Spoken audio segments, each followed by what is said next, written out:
Following the banning of trucks in Moi River, the Premier escalated the matter and engaged with the Minister of Police, who indicated that there were additional personnel to deal with the situation.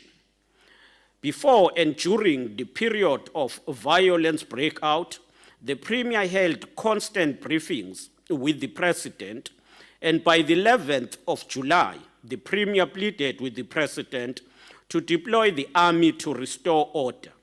Indeed, on the 12th of July, the President made the announcement that the army would be deployed to KwaZulu-Natal and Gauteng. On the 14th of July, the Premier, together with the MEC for Transport, Community Safety and Liaison, met with Colonel Nyalunga, who was in charge of the SANDF team deployed in the province. The Premier raised a serious concern that notwithstanding the President's announcement that the army would be deployed, there was no presence of the army.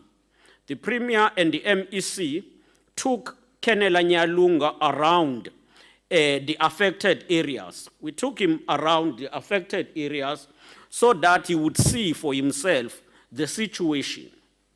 The Premier further escalated the matter to the former Minister of Defense, who connected the Premier to a joint teleconference with the Secretary of Defense.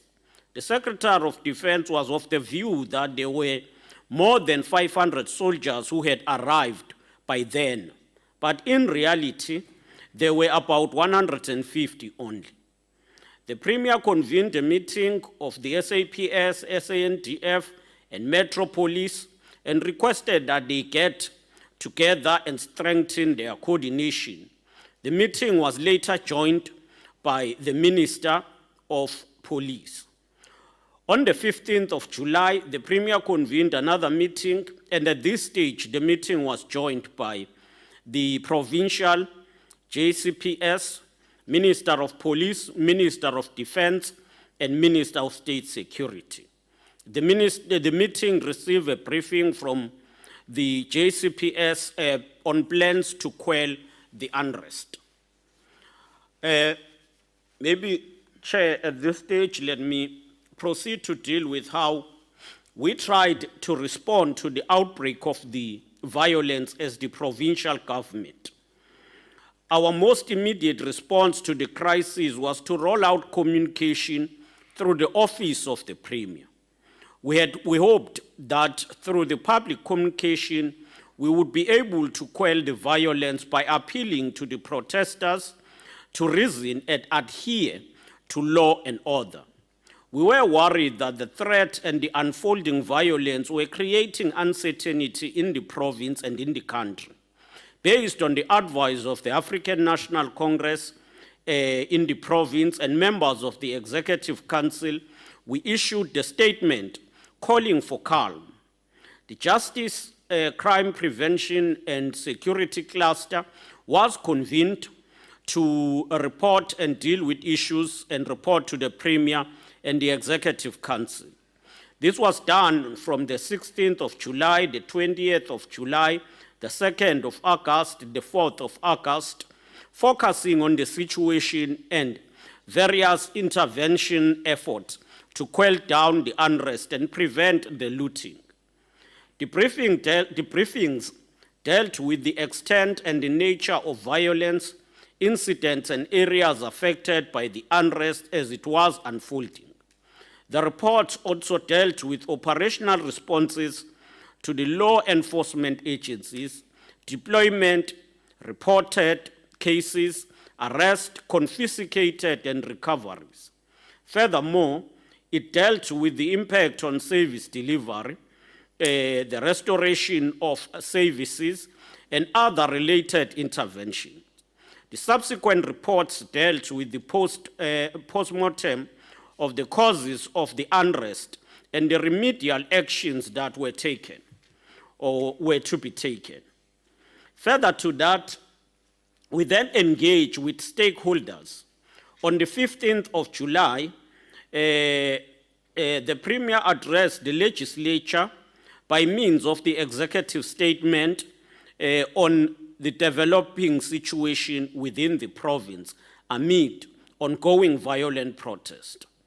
On the 20th of July, the Premier visited the families of the victims killed in Phoenix. I must indicate that this, while the Premier went there in Phoenix on the 20th, delegations from government had been visiting Phoenix even before that time, led by the minister as well as the MEC for Transport, Community Safety and Liaison. On the 28th of July, the Premier convened the Social Cohesion and Moral Regeneration Council. The provincial government adopted the KwaZulu-Natal Intergovernmental Mitigation Plan to quell unrest. This was done on the 16th of July. The provincial government organized a peace walk from Phoenix to Bombay with an aim of encouraging social cohesion among the communities of those areas. The Premier supported the instability response plan of the JCPS and agreed that the necessary resources must be made available to implement the plan. The Premier directed that all members of the Provincial Executive Council must play an active role in communicating a strong message condemning violence and acts of criminality. In this regard, all members of the Executive Council were deployed to hotspots in affected communities in their respective districts. The Premier consulted all the major political parties in the KwaZulu-Natal legislature to build consensus and to speak in one voice to calm the situation and punish offenders. The Premier consulted members of civil society through Social Cohesion and Moral Regeneration Council on the 14th of July. The Premier also met on the 15th of July with SAHRC, which is the Association of the taxi industry. The President visited KwaZulu-Natal on the 16th of July. Premier consulted the KZN Council of Churches and leaders of the faith-based community on the 16th of July. The Premier also consulted the business community through the business chamber, the Durban Business Chamber, and other chambers in the district. The Premier endorsed and supported the engagement with the taxi industry and road freight and logistics sectors. On the 12th of August, the Premier held a meeting with the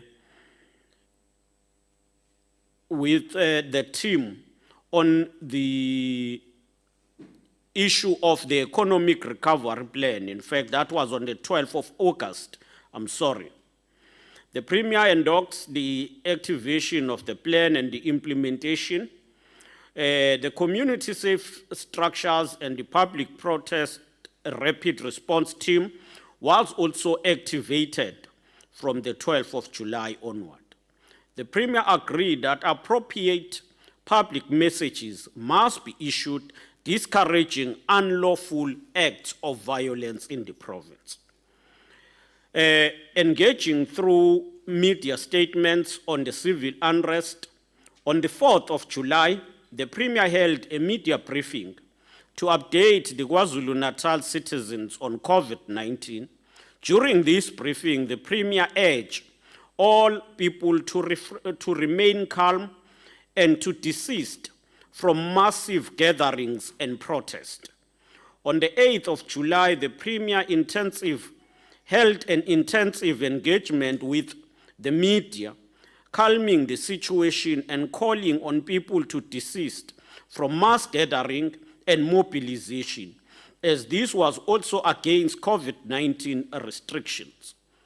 We issued a number of media statements and engagement, including the following: media statement on the province's response to civil unrest on the 12th of July, the report by the Premier to the legislature on the 14th of July, statement by the Premier on the incident that transpired during unrest and those who were looting on the 15th of July. KZN Premier condemns fake Facebook post on neighborhood watches on the 16th of July, visit to allegedly killed victims' families on the 20th of July, and a statement on condemning hate speech and racist video circulating on social media on the 30th of July. Just to reflect on also the state organs briefly, the province has intelligence coordinating committee, which is convened by SSA and crime intelligence within the SAPS. We can say with certainty that no forewarning was ever provided to the Premier and the Executive Council. The Interministerial Subcommittee on Public Protest, as chaired by the MEC for Community Safety and Liaison, is in place, but even itself, it was not forewarned. The cluster, as I referred earlier, normally get the report on the state of security and threat, but there was none. We do also have the structures that link us with eThekwini, especially as we have adopted the Operation Sugumasake, as well as the DDM, the District Development Model. So we work together and synergize plans, but we must also indicate that the information was not given to these structures. There are ad hoc reports to the political principal on potential threats, and those are reports that keep coming from time to time, but there was nothing to this effect. In terms of legal instrument in place for coordinated provincial government response to such violence and threat, as spelled out above, we have Chapter 9, Chapter 3 of the Constitution of our Republic, which requires all organs of the state to work together in ensuring peace in the country and for them to collaborate with each other. The Intergovernmental Relations Framework Act, Chapter 11 of the Constitution, which provides for the provincial police oversight and promoting good relations between communities and police. The Civilian Secretariat for Police Service Act, providing for police accountability to provinces. With all of these in place, it is important to emphasize that the province does not have authority to command the police, and they are accountable to the National Commissioner and Minister of Police only. Equally, the province has no authority over any of the province's intelligence structures.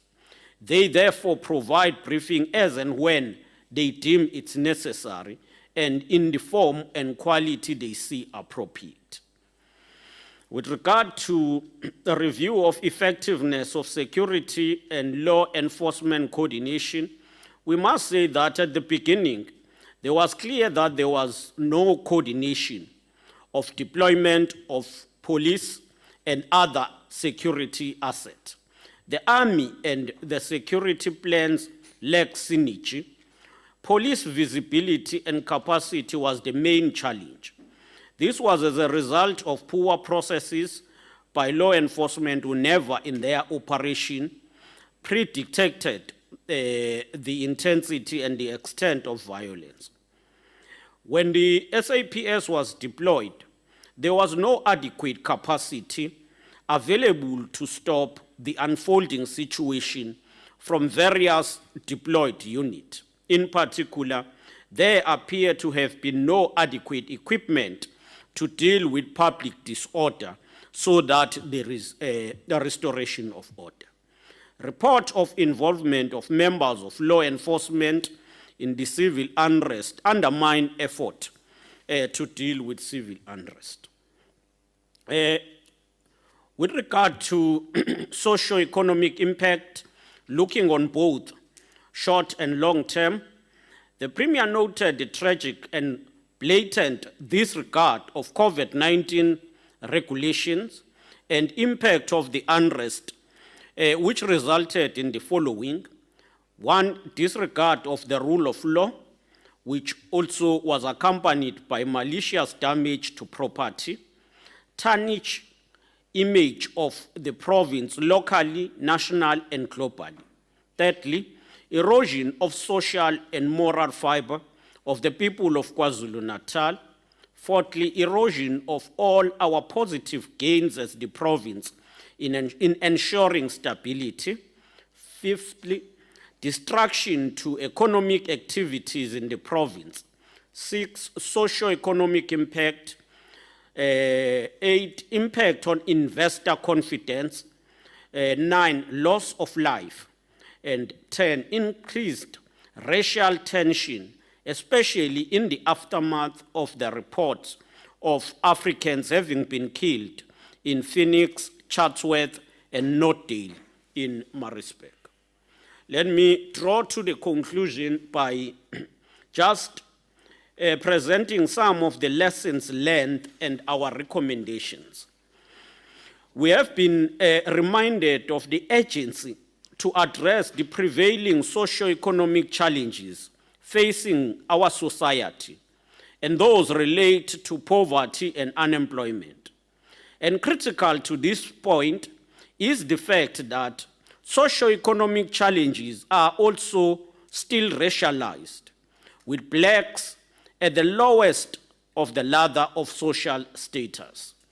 And whenever you have a conflict in the province, I must underline this problem, this becomes easily racialized. It will start from being the issue of who owns the economy, the white, but it then becomes the issue of Indians and Africans, which then becomes a serious challenge. But you can also refer to our reports. I think there's been a commission that investigated incidents of violence against foreign nationals. And it also talked to the issue of economic imbalance that affects the province and the extent in which poverty and unemployment affect social stability. COVID-19 itself presents several security risks as it fuels tensions. The recent Global Peace Index report released on the 17th of June paint a picture of rising tensions, protests, and violence across the world. This is in the context of lockdown, rising levels of poverty, lack of income, and others. South Africa's obsceneness, levels of inequality, and high level of youth unemployment, and therefore we remain with huge risk of, remains as huge risk to national security and stability. KwaZulu-Natal has renewed its partnership with the UN in order to help avert similar disasters in future and to address some of the root causes of violence and instability. We share the sentiment of the UN resident coordinator in South Africa, Mrs. Bekele Thomas, who during a visit to the province at the end of July remarked that, as I quote, people need a stake in the economy because then they will protect it and not destroy it, close quote. And by it, she was referring to the economy. If people participate in the economy, they will protect it and they will not destroy it. Now, the role of the UN, as we are mentioning, we have drawn them in to support us on social cohesion programs. There is no doubt that the high level of crime in South Africa and the view that the state is not harsh on wrongdoing fuel the lawlessness. The capacity of our law enforcement and security agencies to predict, anticipate, and deal with the riot and unrest needs serious, urgent attention. Maybe let me unpack this point. You will notice that in the statement we've indicated that for a period before the unrest, there was no head of the state security agency in the province. And we had not been receiving reports. And that tells you about the capacity. But we also deal with the capacity of the police service. And this is about the system and the resources that are given to them. We were told when we took the police and the SANDF around, we were told that the police in the province don't have adequate resources to deal with public disorder. Whether if you talk of water cannons, they are not there. And this is because maybe of lack of adequate allocation of budget. But you will also see that because of the system of how government works, where everything is national, I'm not saying everything must be decentralized, but I'm saying here, resource management to a certain point need to be devolved to provinces, especially within SAPS. If I may report, we have been briefed that even the crime intelligence report to national, then reporting direct to the provincial commissioner. They report structurally, they have to report to national. They only do report to the provincial commissioner through dotted lines, let me say so. And I believe the commission would say so. So structurally, there is a need for a review of that. There is a lack of resources for police, as I've mentioned before. But even those resources that are there, the effective management need to be reviewed. I'm saying this because when you go even to police station, as a premier, I've adopted a campaign called Operation Siyahlola. And through Operation Siyahlola, we visit state facilities which render services to the people. So we will one day visit the police station or visit the hospital to see effective functioning of those. But when you go to each and every police station, you will not go to a police station and you come out without a report that says there is a particular number of vehicles that are either broken, they are broken or with on repairs. And that takes a prolonged process, and it is because of the system for them to fix a broken vehicle. It looks like things have to go to national and all of that. So we do need to attend to that state of affairs. I don't believe it will help. And that the conditions need to be attended. I'm not going, but on your own, you can visit few areas, you will see for yourself.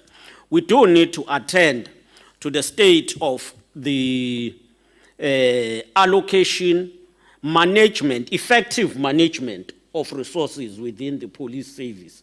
That also helps to ensure that the morale of police is at a high level. And for now, I don't believe we are at that level. I'm talking more about the systems, because the systems are important. They are important to inform the management, and the system need to be improved. There is a need for greater attention on the role of social media in promoting and circulating or coordinating civil unrest. More resources should be deployed there in terms of technical and human capacity. There is a need for better analysis of socio-economic environment and the mood in the country, and to put in place measures to ameliorate the negative sentiments in society against key institutions. There is a need for better understanding the impact of judgments which, although arrived at independently, can have impact on the functioning of the state. This analysis of judicial decision should not become an interference in the work of judiciary, but an analysis will better prepare the state and deploy adequate resources to address any possible threat. Overall, there is a need for better coordination and planning in the security cluster. There is a need to examine the capacity of the security agencies. The police are under-resourced. The SANDF seems to be struggling. I may also allude to the fact that they arrive and their vehicles are not relevant for urgent response. In this regard, I'm referring to SANDF. They will say, no, we are here, but for us to move from one point to the other, it will take them time because of the nature of the vehicles they use. To this extent, as the province, we had to plead with the private sector to donate cars and logistics for the army. And I'm sure you would have seen in the media, there was once an event where we handed over cars, which was donated through Durban Chamber of Commerce from various private sector companies to be used by the army. And that talks to the state of the army, the resources they have, as I've indicated with regard to the police. The law enforcement agencies need adjustment contingent plan to also cater for organized mass attack from internal sources and not just the normal police order, policing and crime. Improve coordination in the province and expand the reserve forces that can be summoned in future to deal with unrest. Our communities need to be educated on how to protect their communities, businesses, and themselves within the ambit of the law. Operational planning by the law enforcement agencies must cater for community participation in operations. Street-level policing should be implemented working together with existing community structures. The Department of Labor and the Department of Transport need to work with our provincial government and the logistic industry to address the long-standing challenge, which include grievances about the hiring of drivers who are non-South Africans. The hiring of non-South Africans in many other industries, like in the hospitality industry, remain a sore point to many South Africans and a threat to peace and stability in the province.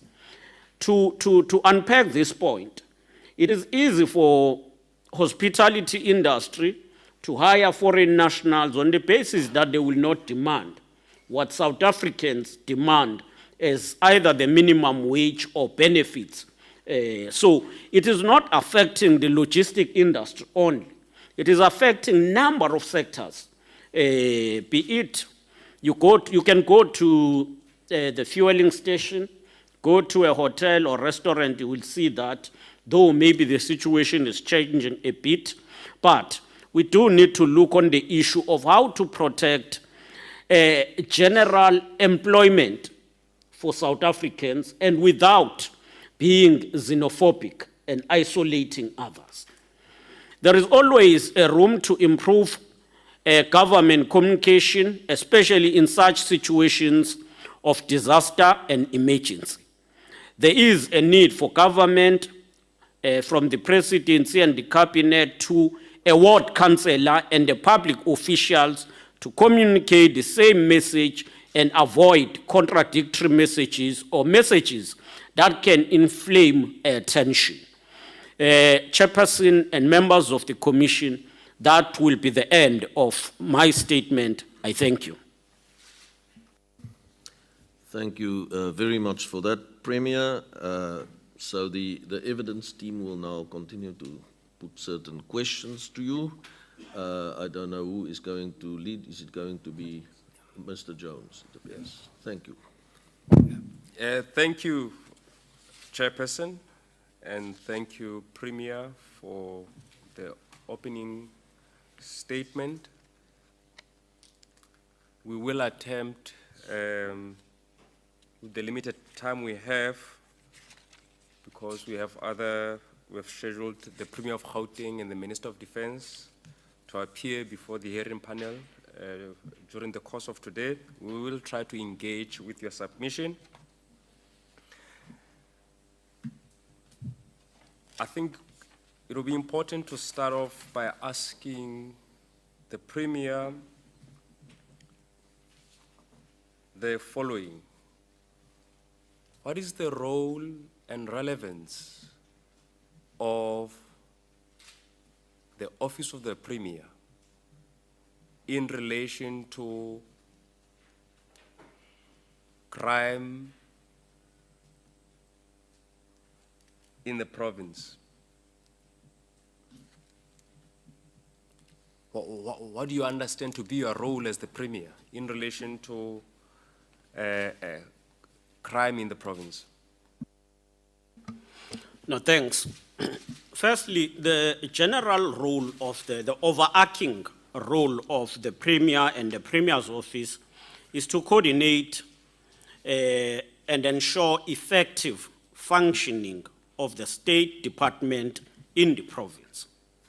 And therefore, when it comes to the issue of the role with regard to the dealing with crime, the Premier, working with the Department of Community Safety and Liaison, I must indicate it is called Community Safety and Liaison because the security part is managed nationally. So the Premier must work to ensure that through the department, community participate and ensure that we all fight crime. But secondly, we must ensure that we monitor the effectiveness of policy, but ensure also that from time to time we engage with the Commissioner and the National Minister on issues of crime prevention. From the reports you've received since assuming the role of the Premier,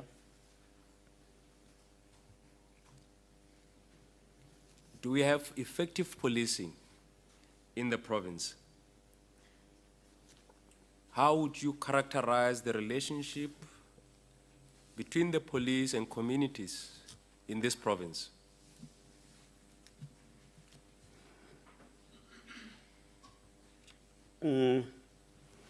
Thank you. I will say the relationship between the police and communities is not what it should be. It should be improved. But in a main, it is hindered by a number of issues that are on the side of the police. In KwaZulu-Natal, we have the police forums all over, which is our role. Establishment of community safety forums.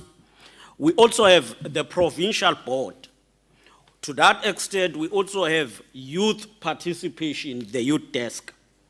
So effectively, structures are in place, but that relationship which exists in terms of these structures is yet to translate to meaningful programs where there is a partnership in terms of policing.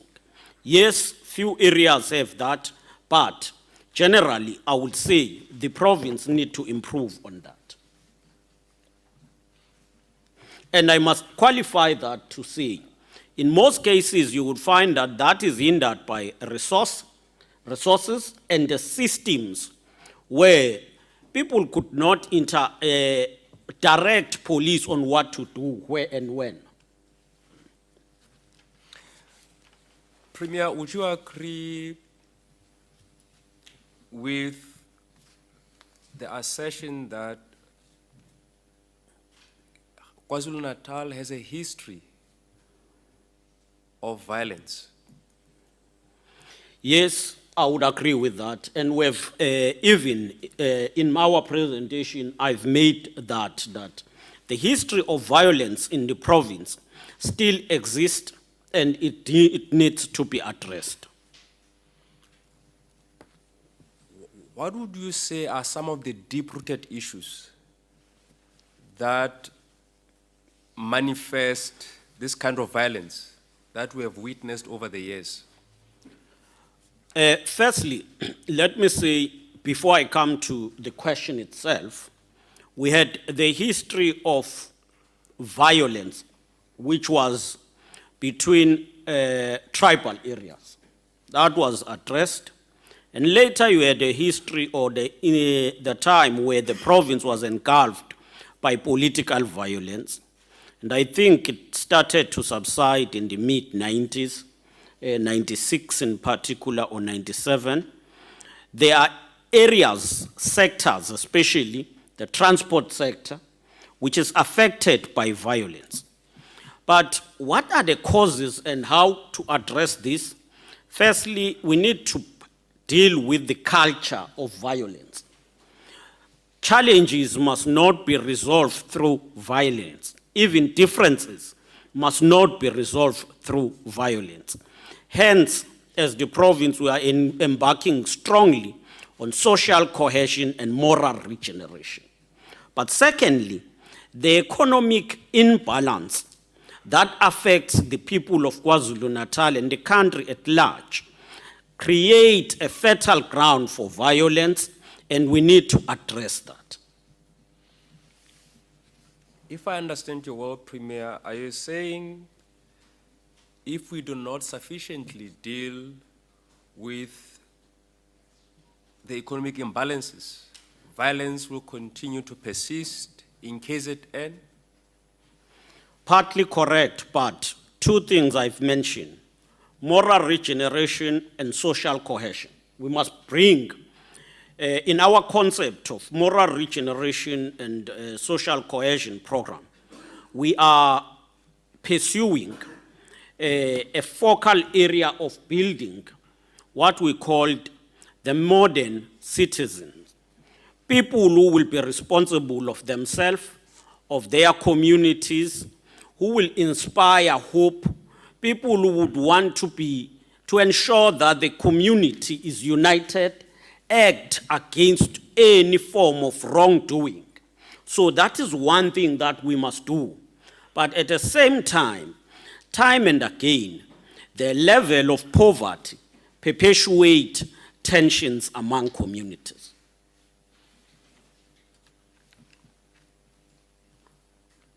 To what extent has the KZN provincial government, under your leadership,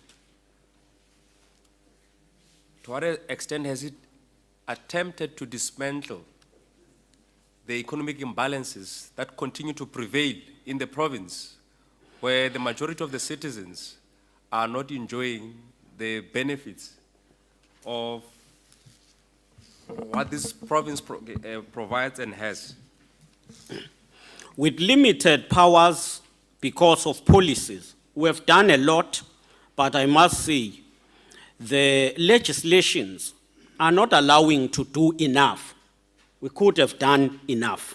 Could you give just one example of a piece of legislation that is I'll come to inhibiting? that. Yeah. I'll come to that, but let me start by saying what is it that we've done? As provincial government, we have packaged interventions which could assist local communities to enter into economic activities at an even lower level. And that will be in a form of forming cooperatives and getting assisted to enter the businesses. And you will know, for small businesses, they are experiencing challenges, and there are four main challenges. The first will be access, or will be experience. The second will be access to finance to start up businesses. The third will be to ensure that they get sustainable market. The fourth is to ensure that they are mentored. Now, those we have been doing, we are trying. We have, right now, have a program that focuses on the youth called Youth Business Fund. It is assisting them. We have a program which we call Operation Vula, which entails funding small businesses. It should also assist to train them. It should also sustain, provide the market. Then we have supported them financially. We have, to an extent where we have an Operation Vula Fund. And for the financial year, for this financial year, we've made an allocation of more than 300 million to more than 1,000 cooperatives and SMMEs. So that's what we've done. But we can't sufficiently unlock the market. And the market is in the private sector. The market is government. And that because of policies around procurement, which are centralized nationally, we are unable to provide sufficient market. People who are in rural areas, you will see, let them plant and produce, and those products must help government to feed schools. Nutrition program, government can't do so because procurement process don't allow for that. Hence, we have been calling for the public procurement bill to be reviewed to ensure that it assists local people, not to have something that is reserved for individuals, but something that is open and people are able to participate in their own area and participate so that they will have something to sustain their livelihood. Yeah. So we've tried our best in that regard. A number of submissions, including to the ministers in the Department of Finance, have been made to that effect. No, thank you for that, Premier. Government is the biggest procurer of goods and services. To what extent have you used your role as the Premier to ensure that you transform the economic reality of the majority in KZN through public procurement? Public procurement, we have identified it as an instrument to change the economic imbalance. But through Operation Vula Fund, we said, let us support SMMEs. Let us have a program that is designed to support SMMEs and cooperative per department. We've done so. One of the programs we did was E-Gula. E-Gula program, where we are supporting SMMEs in transport. But the problem, as you implement it, because here we are saying this is set aside for SMMEs, then Auditor General will come in and say set-asides are not accepted. You will try to have preconditions in that, preconditions, and they would say your preconditions are not correct because you are excluding other racial groups. I can furnish you with the AG's report to that effect. That also instills fear among the public servants, because once Auditor General says this is not accepted, it means that official have done something wrong. No, thank you, Premier. I'll move on to the events of July. Is it correct that you are also the head of a political party in the province? Yes, I'm the head of the African National Congress. The reason I'm asking this is because some of the questions may touch a bit on your role as the political head in the province. So immediately after the announcement of the sentencing of President Zuma, there was a public and vocal outcry. And subsequent to the outcry, there were also public declarations by various individuals and organizations threatening to render the country ungovernable and unworkable. As the Premier of the province, were these messages that were doing the rounds on social media, were these messages brought to your attention immediately after the announcement of the sentencing of the former president? Yes, they were brought to our attention by the communication unit. Hence, I underlined and emphasized that we use also the media to engage and discourage people from such acts.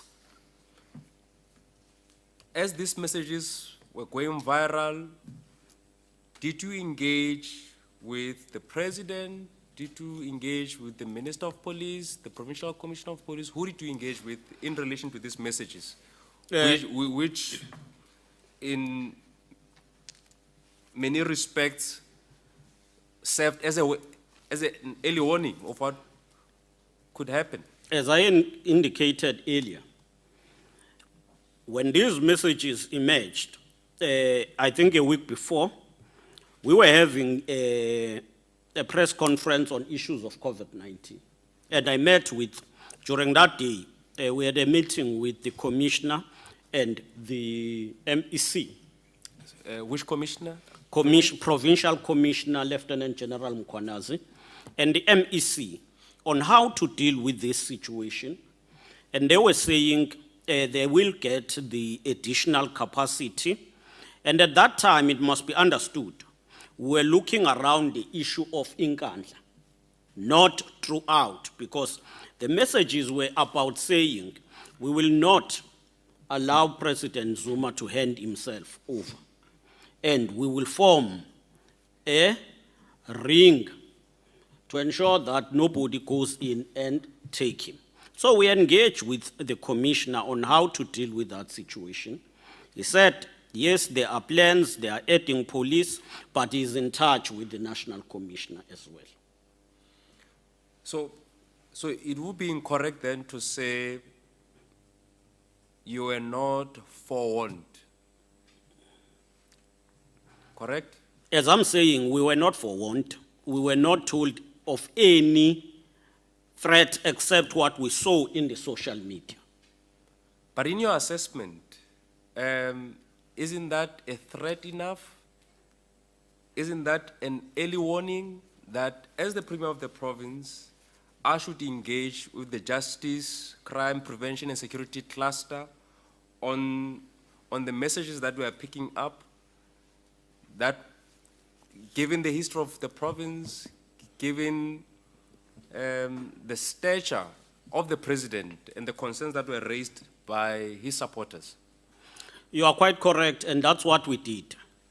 We did so by engaging. The chairperson of the cluster in the province is the MEC for Community Safety and Liaison. Yeah. So we engaged them. But we did engage the minister as well, nationally, the Minister of Police. And I've made that clear in the statement. We're always engaging them on the situation. So the cluster was engaged. So you were forewarned?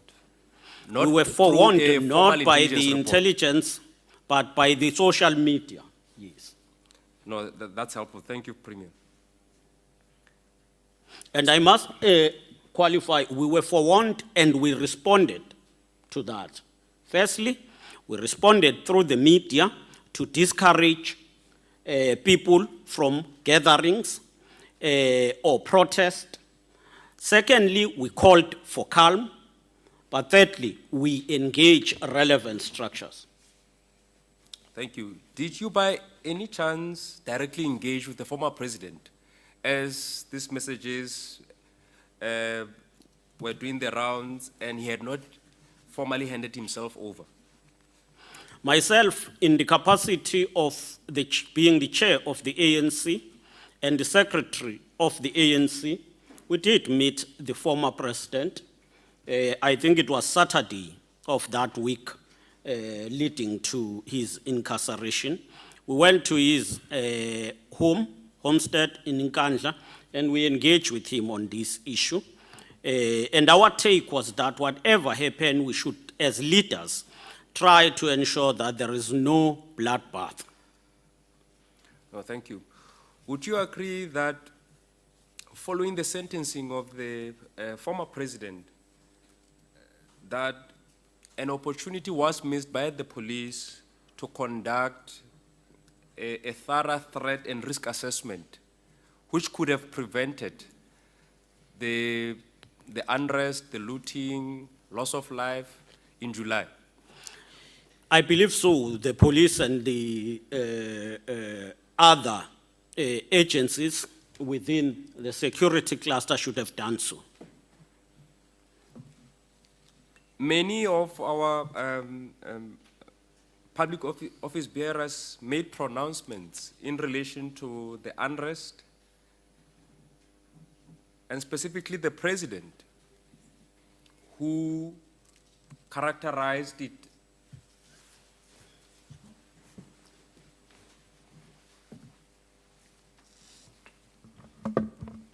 well. I'll start here. The president, on the 11th of July, 2021, the president, in his address, said the acts of violence were based on ethnic mobilization. What is your response to this statement? Or what did you make of this statement by the president? Well, I think the statement on itself, on its own, was not correct, because these were people who were mobilizing from all over. Of course, because former President Zuma comes from KwaZulu-Natal, it was also characterized, others wanted to characterize it as if it's something ethnic. It wasn't at all. And therefore, that statement was not accurate. Hence, the president later withdrew that statement. Well, thank you. And you've sort of answered my question, because I wanted to also understand why did the events in relation to the unrest only happen mainly in two provinces, KwaZulu-Natal and Gauteng. In your view, having reflected over the unrest, why do you think these events were mainly confined in these two provinces? There is interconnectedness between KwaZulu-Natal and Gauteng. Gauteng being the main center of the economy and economic activities, KwaZulu-Natal being one of those that are populous in terms of number of citizens. And therefore, you will find that there are a number of people from KwaZulu-Natal who stays in Gauteng province. And that, what happened in KwaZulu-Natal easily get transported to Gauteng, and what happened in Gauteng easily get back to KwaZulu-Natal. And that's why KwaZulu-Natal was heavily affected, but also Gauteng was impacted by this, by the unrest. No, thank you, Premier. According to media reports, the unrest began in the late hours of 8 July and early hours of 9 July, where there were blockades on the N3, particularly around the Mooi River area. Given that we've had incidents of blockades of the N3 in and around Mooi River, would you agree that the police could have better managed the situation given their knowledge of the modus operandi of protesters along the N3 Mooi River Road? Yes, I will agree with you on that, but I must also qualify. The issue of truck drivers, by that time, we were of a view that we were dealing with it. And I must say that in KwaZulu-Natal, we established even a task team that work with these organizations. So the issue of the arrest of the former president took us as if it's going to be affecting the areas around Nkandla and the arrest only, but then escalated to the whole of the province. And I think while the police should have focused also in Moi River, but the more concentration was unfortunately around Nkandla. Thank you, Premier. I'll bring you closer to the events that happened in Phoenix and other areas in Durban.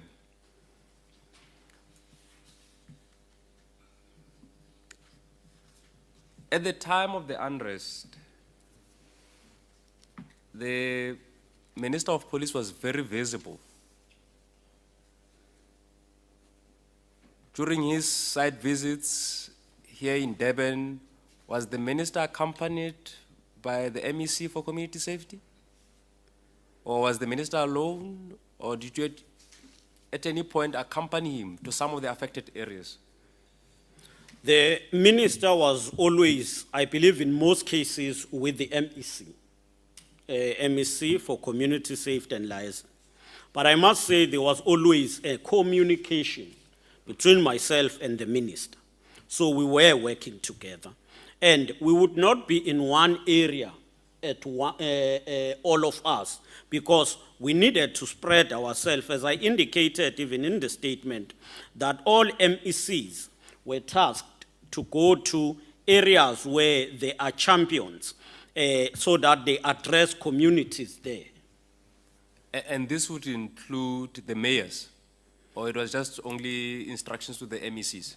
While it was instruction to the MECs, the Premier also engaged all mayors through the Premier's coordinating forum, and the mayors were also requested to brief their exco's and to go out and encourage the message of peace and people to desist from protest and unrest. Premier, are you aware of statements and videos attributed to the current mayor of eThekwini? Statements and remarks he made in relation to the unrest and the arrest of the former president? Yes, I have seen some of the messages, and some of them I've even checked. And when you check, you will find that in some cases you speak. And when you speak, you make a full statement, and someone just grab a certain part of your statement without taking the whole statement and present it as such, and pick the certain part, clip that, and then circulate it. And I think in that regard, that video clip or that message from the mayor was not the entire message. In fact, when you speak and say, we must not do 1, 2, 3, and people cut you and take the part they want and manipulate it. And it's one of the things that we saw happening. Hence, we are saying we must look on the role of the social media as well. Would you say some of these social media messages fueled racial tensions, the killings, and the rampant looting that we witnessed? Yes. Some of the messages were messages like there are people from townships who are going to attack Indian communities. And those messages were wrong. But I must also underline that the killing of people was unfortunate. The Phoenix massacre is the worst we have seen in KwaZulu-Natal, maybe after a decade, where we thought violence have been addressed. How would you characterize the relationship between the African and Indian community in KwaZulu-Natal and Durban in particular? It is still characterized by racial tensions, lack of cooperation, and cooperation is at a high level. We at a leadership level will understand that we are building a non-racial society. We must be tolerant. We must engage and be together. But when you go to a lower level, the message has not gone down well and been internalized. Hence, a need to drive a program that will bring the two communities together. I think that is very important. Would you say the roadblocks, barricades that were set up and community checkpoints exacerbated these racial tensions? They did. I must say that the way people who are residing in these areas, Africans, you find that some of them were not allowed to pass and go to their own houses, their own homes.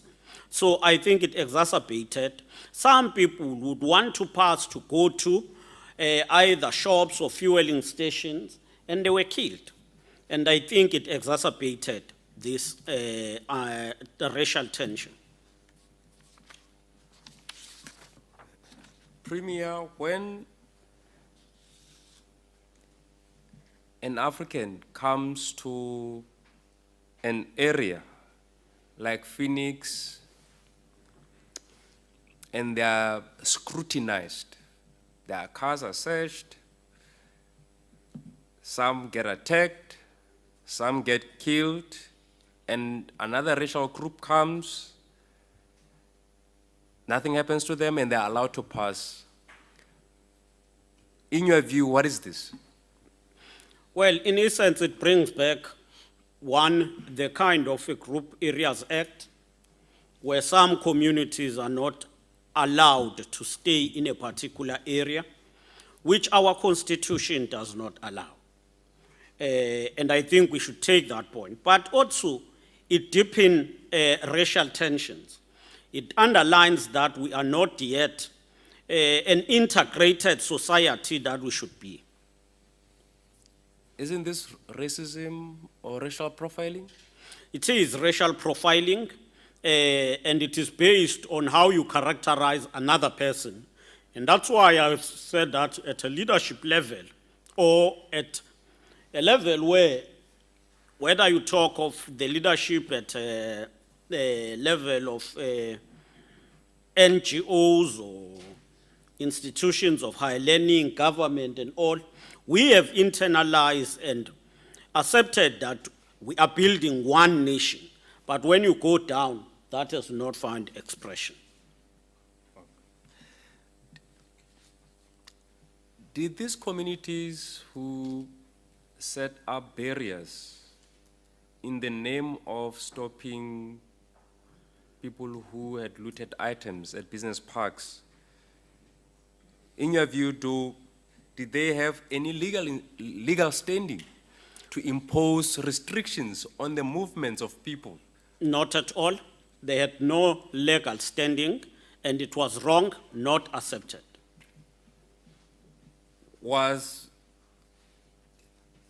Is this type of conduct, in your view, of restricting people and not allowing them to exercise their right to freedom of movement, would this type of conduct be consistent with the Constitution? It is not consistent with the Constitution, and it is wrong.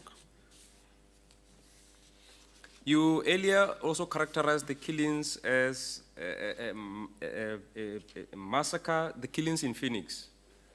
Some have suggested that the indications were there of a possible massacre. Was the MEC for Community Safety or even the mayor aware of the impending killings of mainly Africans in Phoenix? No, they were not aware, and I'm sure they would have briefed us. What happened was just the eruption of this. Firstly, the social media use, which perpetuated messages, wrong messages, but secondly, a wrong reaction from those who barricaded roads from those who killed people there.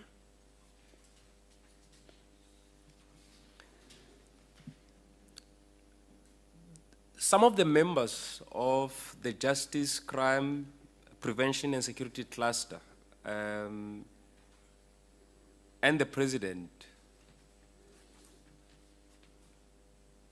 characterized the events of July as a failed insurrection. Do you agree with the statements that it was a failed insurrection? Firstly, an insurrection is something that is done to take over government, I believe.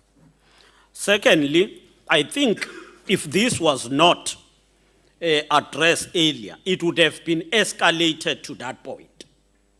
Because if the mobilization you saw in KwaZulu-Natal and partly Gauteng escalated to other areas, it would have culminated into some form of insurrection where government has no authority. So it would, I'm not sure whether we would say it was an insurrection or it was some kind of a start which was dealt with and addressed. As the Premier of the province, did you at any point feel that your position was threatened and you are about to be overthrown? I wouldn't say there was a feeling of being overthrown because all systems were in place. It was a question of ensuring that we address the protest and ensure calm. And I wouldn't say there was a point where we went to address communities and we were rejected. We went all over speaking to Amakosi. In my statement, I've narrated number of sectors that we engaged.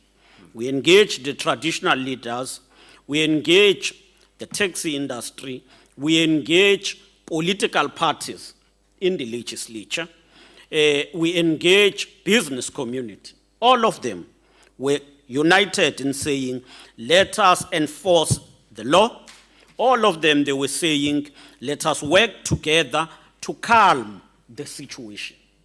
So even those who were looting, if you go there, you address them and say, stop these things, others just run away. So there was no point where we felt that we were under siege to a point of being overthrown. So it cannot be true that this was a failed insurrection, correct? Look, it depends on how you characterize. This is based on assumptions. What do you assume? As I said, you may say it's a failed insurrection if you conclude that if it continued, it would have reached a point where the South Africa becomes ungovernable and people render the state dysfunctional. But it was not yet at that stage. Premier, when did you visit the affected areas to calm the situation and to try and unite communities affected by the unrest? There are two areas that we would say were affected. The first is the business areas that were affected. So when this started, I think it was on the 9th, if I'm not mistaken, where there were incidents that took place in Moy River, where trucks were banned. I engaged and sent the MEC for Community Safety and Liaison to go and see, mobilize police, and ensure that the area is addressed. The MEC Nkonyeni was there on the 9th. MEC Pillay was there. And from there, we were working, deploying each other until the end. Shouldn't you have been more visible as the #1 citizen of the province during this crisis situation? I would say I was all over. I think from that time, from the 8th, we were calling. If you will look on our record, I think on the 8th, we were all over, trying to understand what's happening, engaging. I think on the 8th, we engaged extensively through the media with the community of KwaZulu-Natal, calling for calm. And throughout, we were on the ground thereafter, engaging with communities. On that day, firstly, I must say on the 9th, I think MEC Nkonyeni and MEC Pillay went to the area that was affected. We thought this was subsiding, but when it also escalated on Monday, where there was a shutdown, on Tuesday, I was all over. On that day alone, I met Kenela Nyalunga, who, from where I stand, was not clearly appreciating or comprehending what was happening on the ground. I took him together with MEC Nkonyeni. We took him to various industrial parks. Literally for himself, he would see people looting and all of that. We went from that meeting, we went to Cato Ridge area. We also proceeded to Pinetown Industrial Park. We also came to the area that is in the industrial park. It's called River Horse Industrial Park. So we were all over trying to address the situation. As you were doing the rounds to assess the situation, did you see any members of the South African Police Service? They were with us, including the POP, Public Order Police, were with us, together with the commander of the army, who was assigned here. No, I understand that they would have to be with you as you are narrating and telling us about your discussions with the colonel.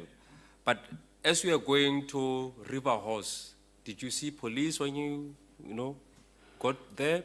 When you went to Phoenix, when you went to Chatsworth, when you went to other areas, did you find police? When we went to Cato Ridge, we were there, and we were the only people who came there, and the police came because we called them. They were not there. And when we came to Pinetown, it was because of that mobilization. But in River Horse, they were there, police were there.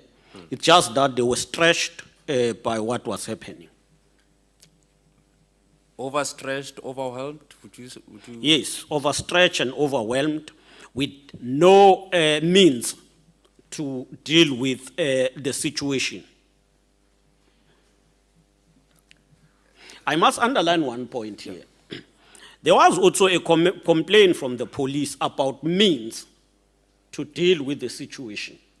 Because on one side, they could not use live ammunition. They could not. And on the other hand, they had no resources to deal with public disorder. Is it like water cannons? Water cannons were not grenades? There. Yes, that wasn't there. Water cannons, in fact, I can attest, we were engaging with police, and they were clear that they had no enough equipment to deal with this situation. Even rubber bullets? I wouldn't be sure of rubber bullets, but I know that water cannons were not there. Yeah. And at some point, we were told that in the province, there are 2 water cannons. But I must say that when I went to these 3 areas or other areas, I didn't see any water cannon that was deployed. Did the reinforcement or the presence of the South African National Defence Force help to quell the unrest and curb incidents of looting? It tried, it helped. It helped, I would say so. Because in some areas, you will find that people were still looting. And when the police and the army comes in, they will run away. Premier, you've highlighted a number of things, the triple challenges, the triple burdens of poverty, inequality, and unemployment. You've also highlighted what you think could have been some of the causes of the unrest. And some of these issues cannot be addressed overnight.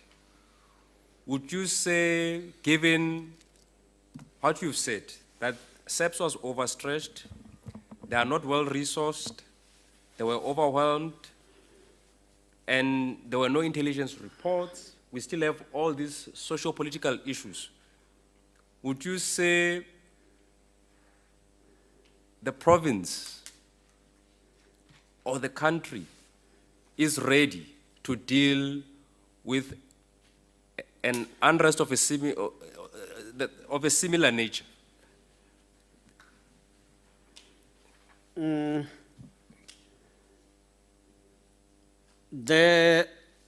I would say we are on alert.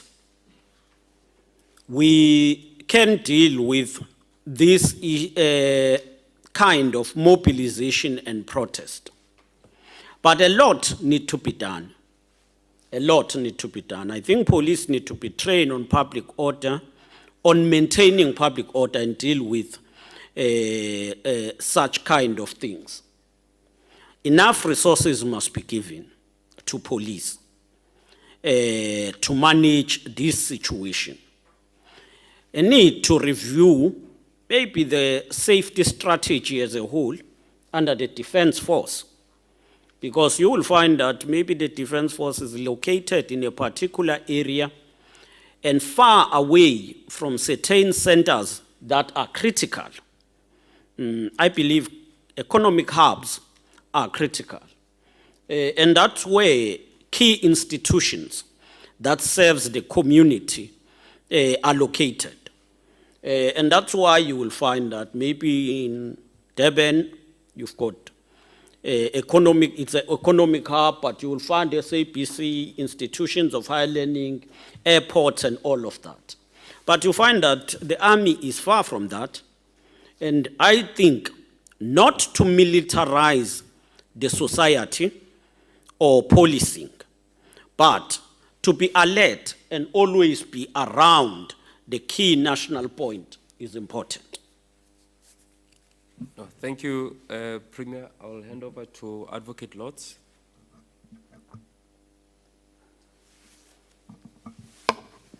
No, thank you very much. Premier, I've just got a few questions. I don't think we'll be too long. However, it will depend on the answers. Maybe as a follow-up to what Mr. Jones was asking you, I think in your response, you also said that, if I got you correctly, that SABC even complained to you in as far as not being able to use live ammunition and the like. Now, we heard evidence last week, Premier, about members of SABC being instructed to stand down. And we are actually trying to get to understand as to whether that was indeed an instruction given. We are still to further question the National Police Commissioner next week and the KZN Provincial Commissioner of SABC. However, having said what you said, I just wanted to check with you, especially given the fact that you were on the ground, you are visible, which is highly commended, and you were also in the presence of SABC. Did you at any point hear of any such of an instruction? No. In fact, it's one point that I have to clarify, and I think I saw that at that report in the media, and I want to be categorical, it's unfounded. Because when I was with police, or when we call police, you will find one message. They will say, hey, we are still dealing with this situation here, but we have then to leave here to rush to where you are saying we must go. And police were overstretched. And at no point I heard an instruction or any of them saying we have been given an instruction not to act. No one among them. including those who were in Pietermaritzburg, and including those who were in around Durban, we would say to them, what is happening, why you are not there? And they will say, some are there, and we are overstretched. But at no point I got a message that says they were instructed not to act. And I would like Ms. Melina Vaness to qualify that statement. Because for me, that statement is wrong. I have not seen anyone. I was on the ground and police were trying to run all over.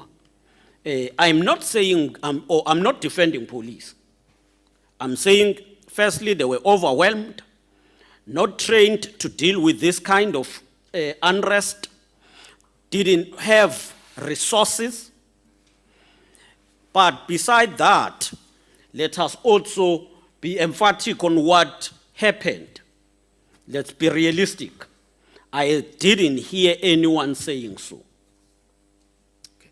No, thanks for that, Premier. I think it does assist us greatly. Another point that I wanted to get to, since it's also linked to, I think, your responses, especially in relation to the presence of the SANDF.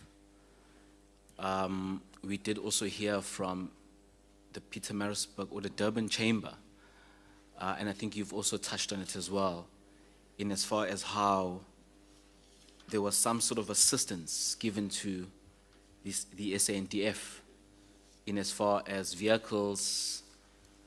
We also heard of accommodation and other things being donated or given to the SANDF from the private sector. I just wanted to do your comment on that, perhaps maybe a reflection, because given that the army is, of course, it's a state institution, and I also understand that we were dealing with a situation that's highly unprecedented. Perhaps the question really is, perhaps in clarifying that, would you say that, or would you deem the assistance that has been provided as appropriate at the time, in as far as the army getting such assistance from the private sector? Yes, it was appropriate, given the desperation that was there, working with no enough resources. And I must say that the army was so grateful and thanked the private sector and the KwaZulu-Natal government for that support. I must say that we worked together with the chambers, especially the Durban Chamber, which is the one that coordinated that support. And I was there when that support was handed over to the army. And you would see for yourself that they needed that support.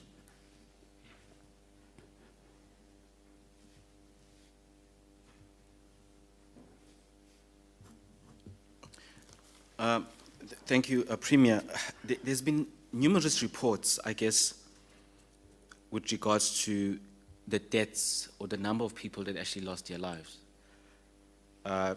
during this unprecedented time. And of course, I need to highlight that because in as much as there were areas that were acutely affected, such as Phoenix, Pietermaritzburg, and others, however, there were other deaths.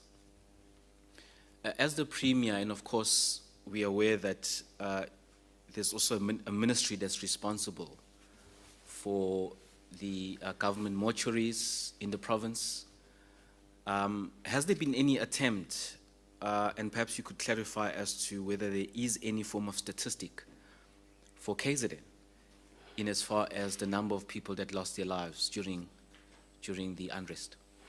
Yes, I think both the police and the Department of Health did issue statistics, and we can provide the commission with those statistics if necessary, because the health comes in terms of mortuary and examining the deceased. So we can provide the report on that. Okay. It would be of great assistance, Premier. We'll definitely be awaiting that. Now, as Mr. Jones was taking you through some questions with regards to some of the acutely affected areas, and you were quite emphatic about how those that lost their lives and those that were racially profiled, etc. And I think you used the word, it's unacceptable, it's against the Constitution, restriction of movements, etc. We've heard those reports, we've heard that evidence as well, and we are getting submissions about such. Now, Premier, I would then perhaps like to check with you as to whether you deem what happened, especially, and I'll cluster these as you've put it as well, in as far as there was racial profiling, restrictions, etc. Would you, especially for those that died, perhaps let me focus on those that actually lost their lives during the course and scope of the roadblocks, barricades, etc. Would you classify that as serious violations of human rights against those that lost their lives? Yes, we will. I can clarify that a serious violation of human rights. Firstly, everyone has a right of free movement anywhere in the country, but everyone has a right to life and to live. And I think it's a violation of those human rights. Okay, no, thank you very much, Premier, because I think I'd like to add that further to what you've just said now, the state even has a duty in terms of Section 7 of the Constitution, and I'd like 7.3 of the Constitution, or rather 7.2 of the Constitution, my apology, where it goes on to say that the state must respect, protect, promote, and fulfill the rights in the Bill of Rights. And of course, you have said that it's somewhat common cause that SAPS was overstretched, overwhelmed. However, that does not take away the duty that the state has in terms of protecting. And I'm in no way saying that the police should be in every corner, in every street, because that's impossible. But where I'm going, Premier, is that some of the victims have been calling for justice. We are also happy to know that some of the cases are before court, and some people have been saying it's criminality, etc., and it must be dealt with. And people are looking for justice and accountability. But at the same time, there's also a call for reparations. I don't know if you have a view on that. Given the seriousness of the violations, as you've also just agreed there to, do you have a view on that? Because I think it's been raised by some of the victims. Some people have lost property. Some people can no longer work in the way they used to work. Cars were damaged. Limbs were lost, etc. And there's been that call. I don't know if the Premier has any comment or view on that. Well, I think it must be considered that the call for reparations must firstly be clearly unpacked and justified. And maybe it might be case by case, but let me start with those who lost their lives. As government, we've intervened to support the families. We try to ensure that we support them in terms of burial cost and everything. Of course, that is not a reparation. We ensure that also we embark on a program to ensure coexistence of the affected communities. Hence, in Phoenix, we will be erecting a monument in honor of those who died. Hence, we are going to have a peace garden, which we are on plans to work on and establish in Phoenix. So that's one part. But if you say reparations for various areas, let me say you come and park your car outside here. You will not expect police to be all over guarding and protecting your car. I think it will be unfair of us. If you've got a warehouse, you also have a responsibility to ensure that that warehouse is protected. Hence, most of the people in the private sector are having warehouses or factories. They will equally have their own private security. Now, if you would want to take it to that level, you must also take your own responsibility.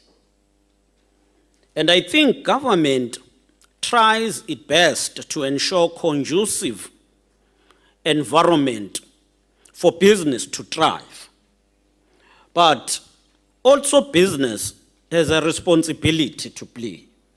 And therefore, I wouldn't stretch to that level. Government may only look on those who lost their life, how to assist them. But any claim after that, I don't believe it would be justified, because most of the things that were done should have been also secured by the private sector. But having said that, I'm not negating the role of the state in coordinating and ensuring response. If you are running a factory and you see someone encroaching or invading your factory, your own security is a first line of defense, but thereafter you can then call for police to come in. And then there should be a response by the police. Now, to put aside that element and shift the blame to government and call for reparation, I don't think it will be fair. Okay, thank you very much, Premier. I think I'm drawing to a close, Chair, to the questions that I have. Perhaps just another one, which would be another area that was acutely affected, and that is the Khan Road settlement in Pietermaritzburg, Northdale. And as you probably are aware, we did hear that a number of settlements were torched in that settlement. I think the figure, if I recall well, was 65. And one of the things that was asked to the victims is what sort of assistance was rendered to them or given to them once, you know, they had that particular challenge in as far as losing everything. You could imagine informal structures, but people have their entire livelihood there, lost their IDs. Some were even saying they couldn't vote. Some were saying they were still awaiting for some sort of government assistance. One thing that was made clear to, and I'll be corrected by the chair, and if I captured this incorrectly, but was that the assistance that they received, it was actually framed as just receiving mattresses. And we heard reports of people sleeping on the floor, on the ground rather, and they were promised all sorts of assistance, and they had not received much of assistance. And they were also quite elaborate on how the local municipality had not done much. Perhaps it's something that we are raising with you as the first citizen, as the Premier, perhaps as a concern. I mean, if it's true, it's still, I mean, it's evidence that that was led, and we are still obviously trying to really determine as to how much was done. But of course, we do note that there was some assistance from the private sector and some of the community members. Funds were raised and some structures are being erected. So I don't know if you've got a comment, but I'm just raising that because I think it was a concern that I thought that should be highlighted for you, for your attention as well. Yes, and I must say that on the 25th of September, we were around that particular area. Firstly, they were supported. You are saying they were only given mattresses. Yes, but there was also some from communities who assisted in trying to rebuild those shacks. But as government, we have to ensure that we embark on the process of assisting with building houses there for those communities. And that's what we have implored the municipality of Umsunduze to work on. Okay. No, thank you very much. I think that's encouraging. Lastly, Premier, I think around the unrest, and I think you were taken through, and in fact you took us through your role prior to the height of the unrest, during the unrest and post. There were sort of major reports, and the Commission also received some information to this regard of, especially during the height of the unrest, there was challenges of food security or threats of food security, and the vulnerable in particular. I think the President even made an announcement of assistance that would be given to communities, the vulnerable, and as a form of immediate food relief, as there were reports of increased hunger during that time. I'd just like to hear from you as to whether the provincial government, in as far as what it did to ameliorate, because I think especially the plight of the poor is something that is quite concerning. So I'd just like to get your comment on that, please.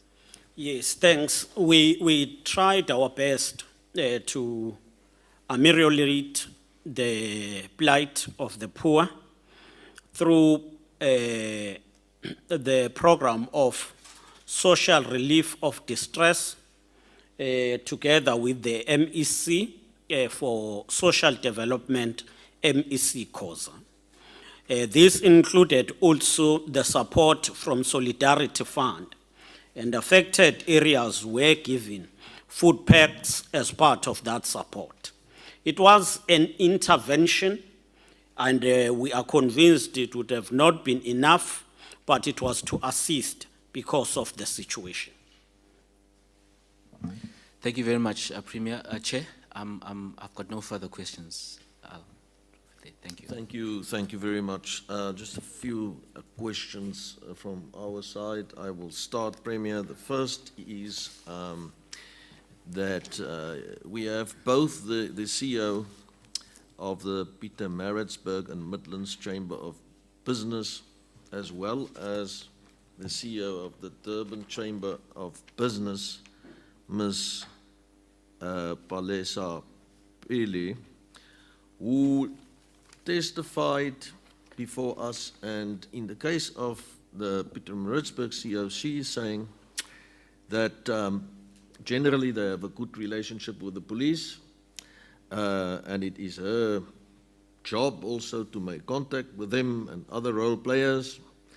But when the police was called upon, when the unrest started and affected the businesses there in Pietermaritzburg, then there was literally no response. That was her words. And in the case of the CEO of the Durban Chamber of Business, she went as far as to say that for 2 days the Metro Police was on their own. There was good cooperation with the Metro Police and so on, but they were on their own. The police basically during the height of the unrest were, she goes further than saying that they were overwhelmed, overstretched. She basically said they were absent. You want to comment on that, please? Thank you. As I've commented before, I will agree with you and agree with her sentiment, especially Ms. Pali Sapiri. They were overstretched, and you will see that you've got maybe few police there against thousands and thousands of looters. And even some will even say, we can't stop this, we don't know what to do.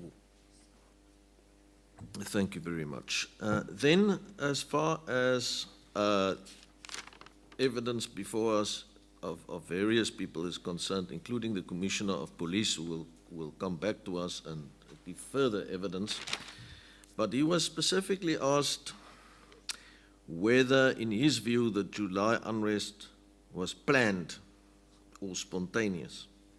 And his answer was, as the police commissioner, that it was indeed planned. Would you agree with that? Yes, I think it was planned, orchestrated as a mobilization around Nkandla to say former president must not be arrested, but it escalated. So I would say it was planned. So, what are the indicators for you that indicates that it was planned? Well, firstly, in as far as the incarceration of former president, there were people who were there guarding or ensuring that, trying to ensure that they form what they will call a protection for him to go. That's a first. But what I would say, the social media, the way it was used, it showed that there were people who would just issue messages around. And the escalation, was that also planned in your view? The escalation was, and I think myself and MEC Pili, when we met with one company, they've got their own security system. That shows that there is someone who's coming in, break the part of the wall or the glass, comes in, and thereafter you will see a lot of people coming in. So you will see that in that video of theirs. Thank you very much. So we have had, I think it was either the Commissioner of Police or the Minister of Police that said at some point, we know who these people are that actually planned that we have 12 names. But since then, you know, we haven't heard much about these 12 names. Do you know by now who? No, I don't know. Planned. I don't know, and the minister have not given me anything. Thank you very much.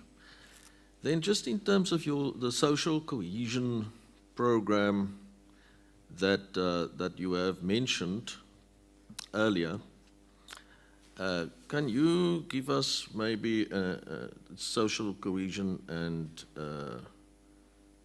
what is the other Moral part? regeneration. Yes, moral regeneration.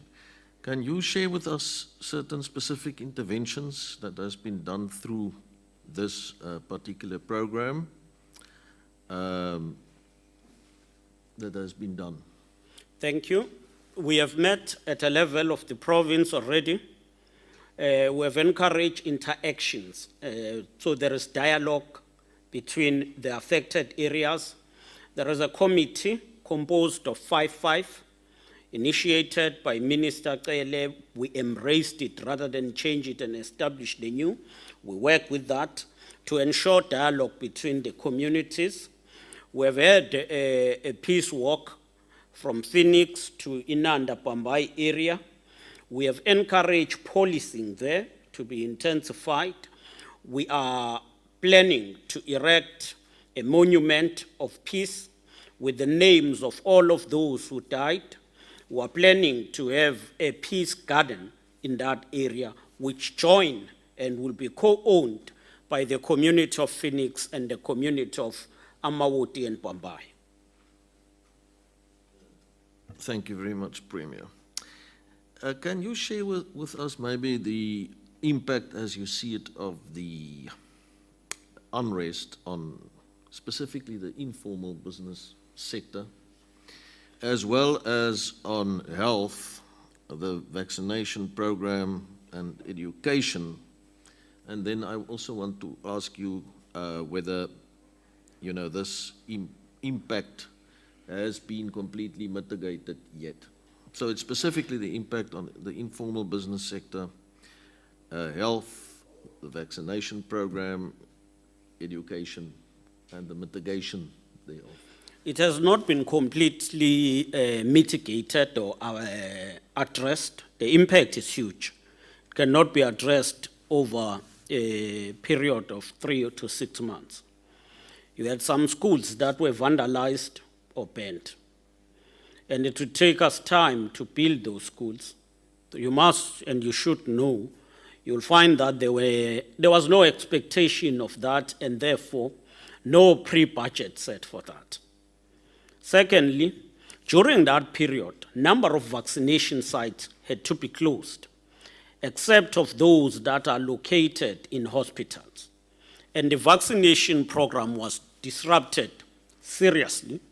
And you will see that KwaZulu-Natal is among those that have been rated low in terms of vaccination. So the impact is still felt. Small businesses and informal business suffered a lot.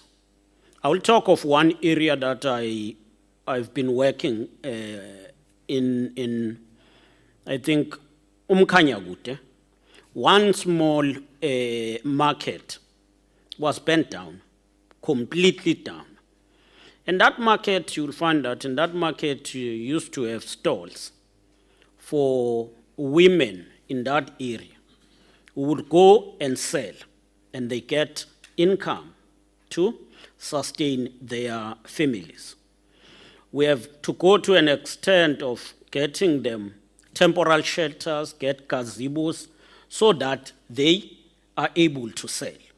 So the impact is severe on small businesses and the informal sector.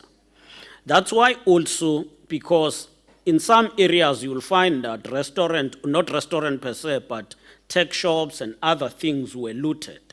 That's why the Department of Economic Development is initiating a process of a particular relief that will help those people to get either stock or something that will help them to get back into operation.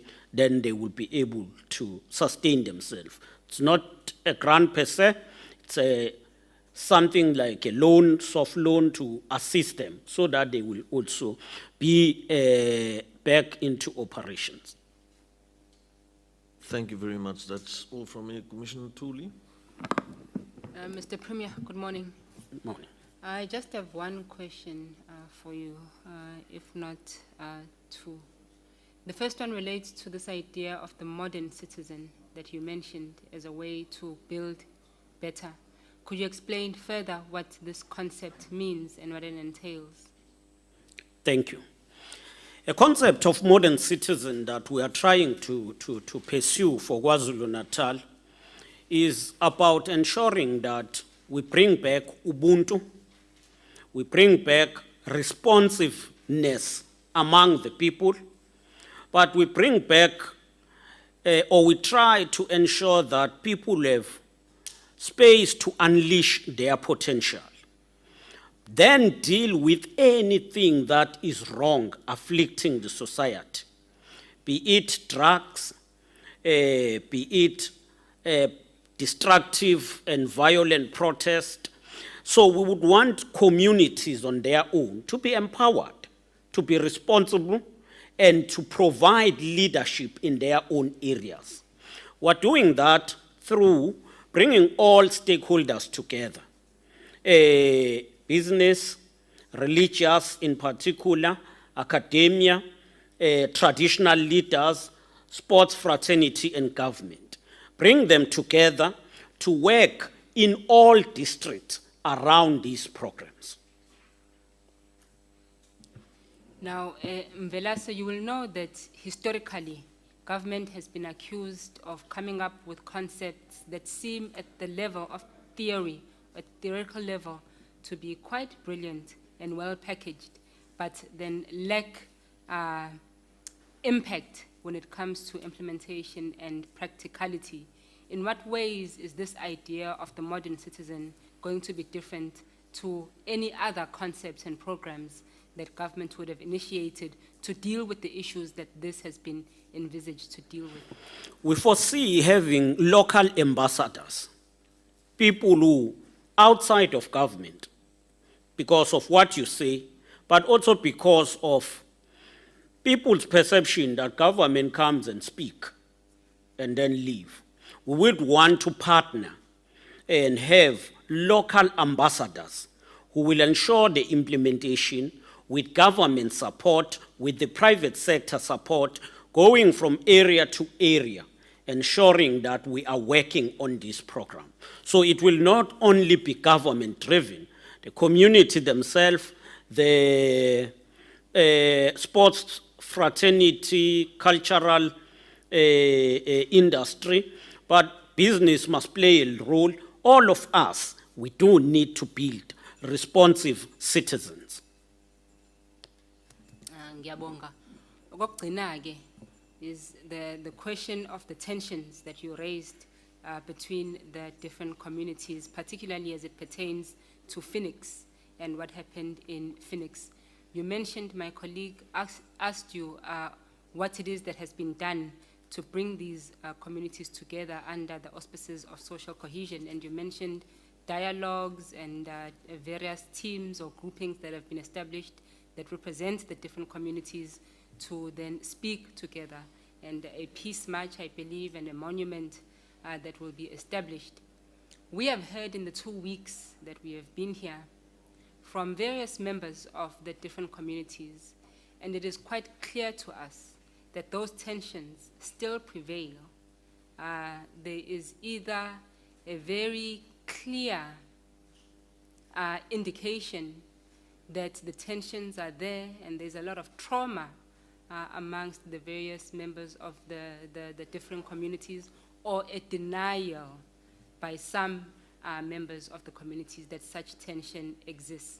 In your observation, having established these various initiatives, do you think they have worked, and do you think they are enough to deal with these deeply entrenched tensions that are based in history? Well, it's not going to be overnight. It's going to be a process. Firstly, for those communities who suffered, they must see justice applied, and therefore the perpetrators must be held accountable and be punished. At least they will be consoled.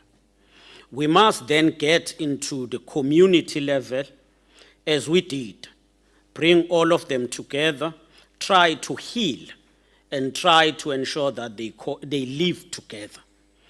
That includes working around the issue of coexistence and have exchange programs. One of those that we held was also addressed by the deputy chair of the provincial Moral Regeneration and Social Cohesion Council, Bishop Rubin Phillips. The sport activities, the sport tournament from communities of Amawoti, Bambai, and those of Phoenix. But it's not going to be overnight. It is entrenched, and therefore we will need to deal with it. One point that I didn't address attached to this, we don't need to pay attention to the level of drugs in these communities. And that's one area that needs attention. No, ngiyabonga. That's all from me, Chairperson. Thank you, Chairperson. Mr. Premier, thank you so much. We, earlier on, not in the week, last week and this week, and even today, we're talking about a memorial in terms of the Phoenix, Bambai, and Amoti area. And thank you so much that you've mentioned that, and because I think part of the symbolic nature of a memorial is it reminds people. And whenever people pass, they will remember that. And when thinking about it, I can just hear the words of the late president, never and never again. You know, and I think that is what we must all work towards, to say never and never again. You've touched on what I call the forgotten, and that is the spaza shops. We've touched on that because, again, we sometimes concentrate on the industrial park, the big businesses and all those things, and the very heart of economic activity in supporting people in the townships are the spaza shops that also, you know, suffered tremendously. Your issue, Premier, around the police stations, there is a program within the Human Rights Commission, which the Human Rights Commission is the coordinator. It's called the National Preventive Mechanism, and currently we have a team at the moment visiting police stations in KZN. And we would like at some stage just to share with you our report. It's a report that we give to the Portfolio Committee and also to the United Nations. It's on looking at the conditions of police stations, and we can concur with you on that throughout the country, but also here in KZN are some of those issues. And then, Premier, you know, the hearing, part of the hearing is two factors: accountability, because, you know, people can't just do things and think they can get away with it, and at whichever level that has been part. And the other part is the issue about social cohesion. And I think as the Commission, outside this hearing, even before we get to our recommendations, the Commission is always standing ready to assist the provincial government, because we do have a program of social cohesion within the Commission, but also our office here in the West, in the KZN, also stand ready to assist and participate in that council. Thank you. Those are my comments and suggestions, Premier. Thank you. Thanks. I think these are suggestions that are very important.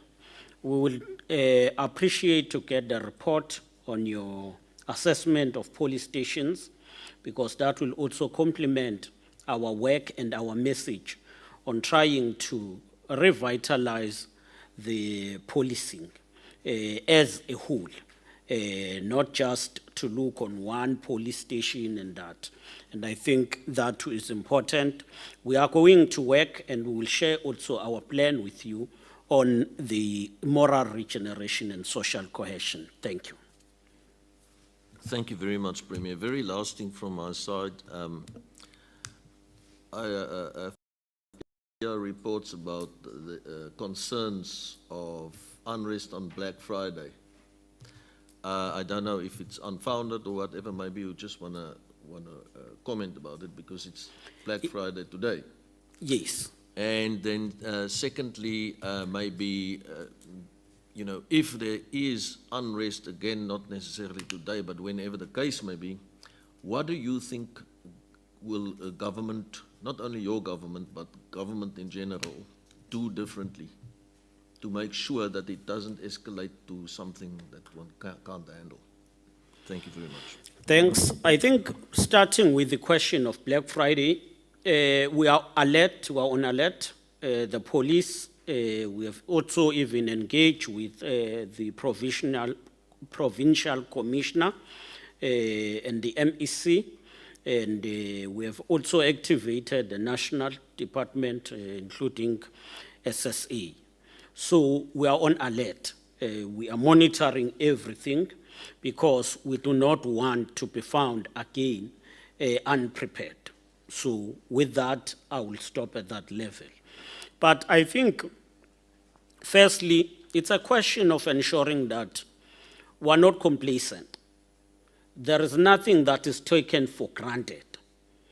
Any decision or any major a decision, whether it's a judgment or a decision by government, the security cluster must always analyze its impact, its implications, holistically.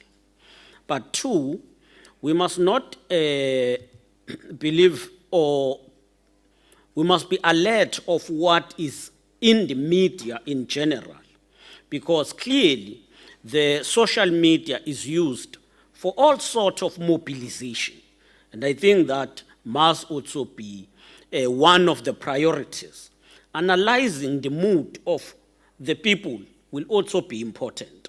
And I think for the long time, as government, we are analyzing the mood, but don't act quickly enough to address their concerns. And that's one area that we need to attend to. Thank you.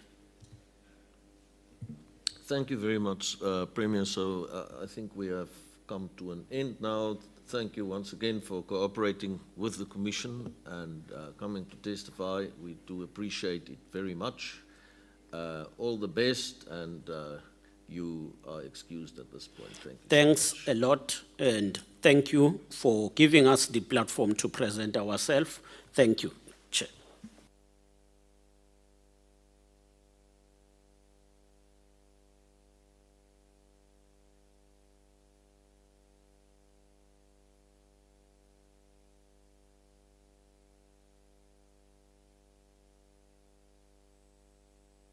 We will break for tea now, quickly, but I think we have to be back at what time? 11:30. Oh, so actually I have a bit of time then. But 11:30 sharp, please, because we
Province of Gauteng.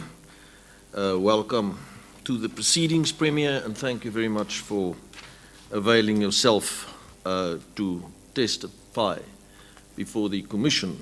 Good morning to you. Good morning, Commissioners of the Human Rights Commission. I am joined on the hearing panel, Premier. My name is Andre Gaum. I'm the chairperson of the panel, and I'm joined by Pelilin Tuli, Commissioner Pelilin Tuli on my left, Commissioner of the HRC, SAHRC, and by Commissioner Chris Nissen, who's also a Commissioner of the SAHRC. And then we have our evidence team that will put certain questions to you. After that, we will also, as a panel, might also put questions to you. But first of all, Premier, are you willing to take the oath, or do you want to affirm the truth of your evidence? I am willing to take the oath. Thank you very much. Yeah, we would prefer if you could perhaps keep on your video. That would be great. So, Premier, do you regard the oath as binding on your conscience? Yes, Commissioner Gaum. Do you swear that your evidence will be the truth, the whole truth, and nothing but the truth? I do, Commissioner Gaum. Please then lift your right hand and say, "So help me God." So help me God.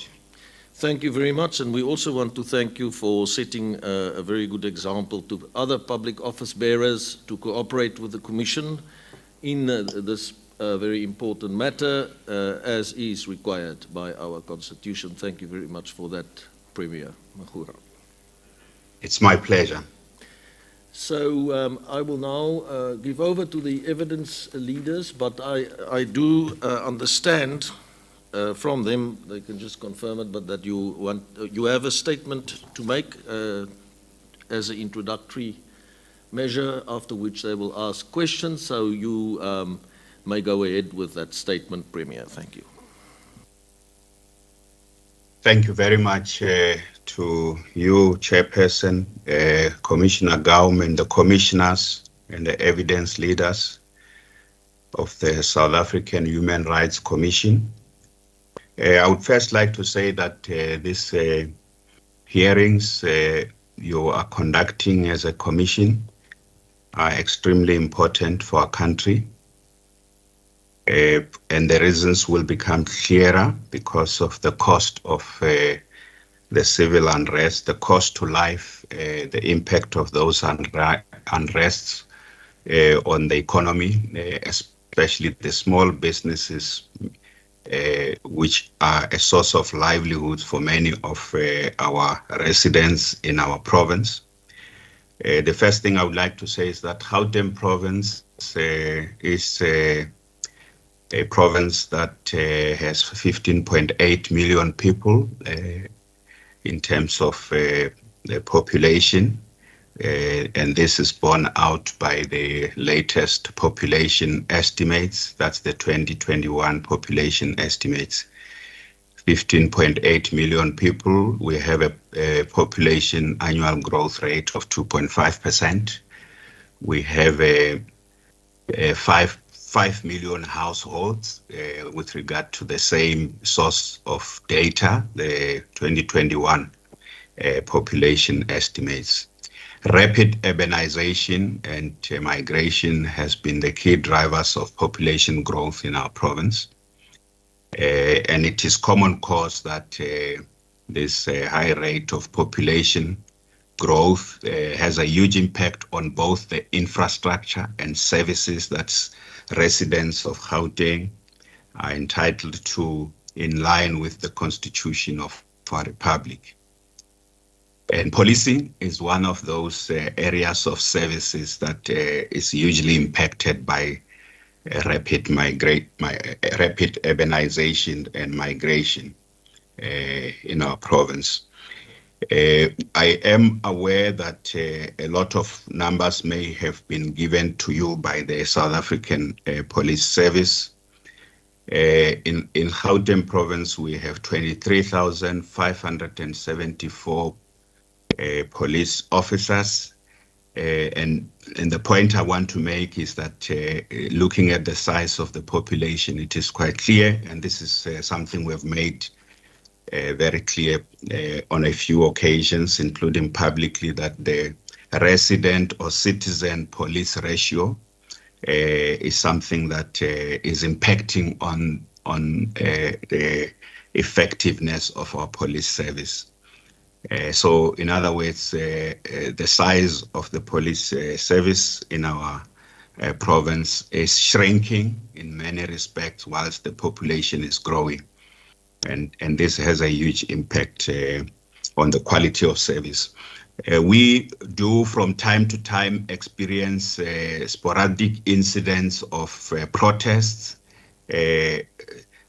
Citizen protests are a normal course of our democracy, so some of those end up as violent protests, and we have also experienced incidents in our province where businesses owned by foreign nationals have been attacked and vandalized.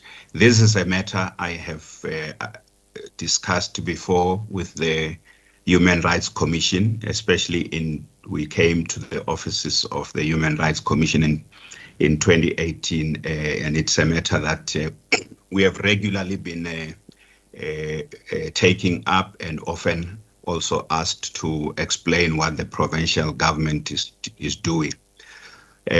So we have an extensive mechanism which we call the Service Delivery Rapid Response System, regular engagements with communities on issues that affect them to proactively respond on concerns of residents across the length and breadth of our province through what we call Interesano community meetings. We continuously meet with different communities to give them feedback on what we are doing to address the concerns that have often caused protest in our province.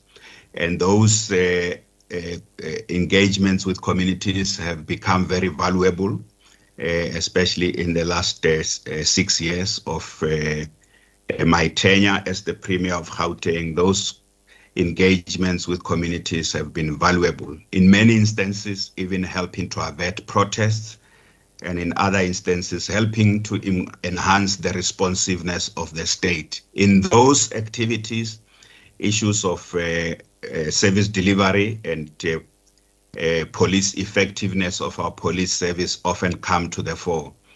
We also get the leadership of the police in our province to join us in those engagements with communities. In other instances, they go to communities to deal with those issues with the MEC responsible for community safety in our province, MEC Faith Mazibuko. We also have a panel that I appointed in 2015. It's called the Social Cohesion Panel. Often that panel had helped us to deal with conflict between South Africans in specific areas and migrants, especially when it comes to operations of business, where we have ended up with attacks on migrants, particularly foreign nationals, attacks on them and their businesses. So the Social Cohesion Panel has helped us in a great deal to deal with conflict resolution. Some of the areas that it had to deal with are not just matters that have to do with attacks on foreign nationals. The Social Cohesion Panel has also come into instances to help deal with conflict resolution where there have been incidences of racial conflict in one or two areas, including in schools where learners have protested about and made serious allegations of racism in our schools. Some of those incidents were attended to by our Social Cohesion Panel. And the third area is largely the public order policing. The In Gauteng, we have 793 members of the Public Order Policing Unit, which has also, in many instances, so we do a combination of community engagements to mitigate against particularly violent protests. Community engagements have been very, very effective, but in some areas where we have had the police to attend to those issues, public order policing has been effective. For a long time in our province, the public order policing team was led by Brigadier Spires, and they have used very effective means of negotiating conflict, negotiating with protesters, and in many instances have avoided really using force. And they've been able to effectively get the situation under control. But I still want to say that even public order policing, the numbers I have referred to, 793, if you look at the size and density of the population of Gauteng province, 793 officers can be overwhelmed if you have incidences of protests like the social unrest, if those incidents take place at the same time. Public order policing can be overwhelmed by these incidents, and this is going to become much clearer when we deal with the issue in question, the unrest that took place in July this year. We have worked extremely well, commissioners, with the law enforcement agencies.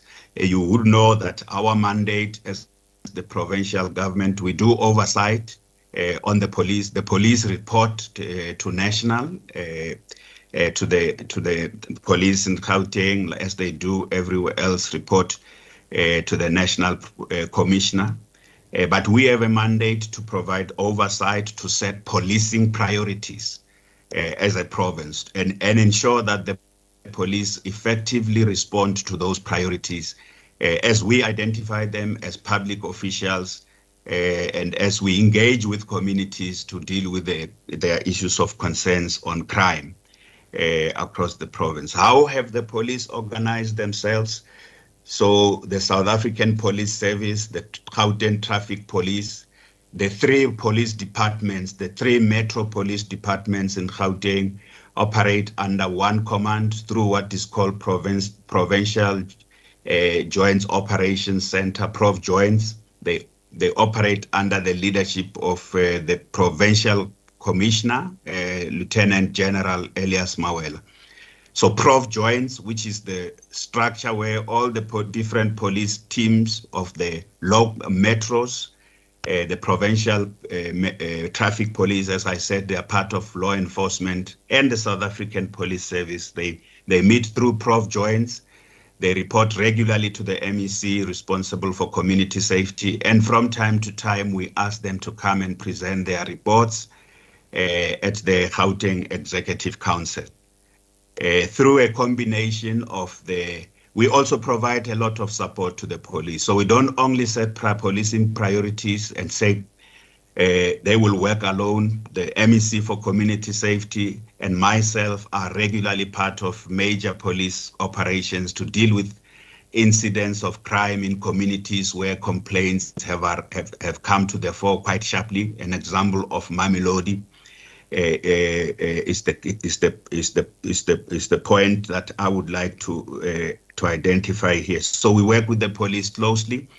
We have also gone an extra mile in Gauteng, and I would like to say that I think we are the only province that has done that. We have procured vehicles for the police, knowing that police are overstretched in numbers, and even with their resources, we have procured 100 vehicles, high-speed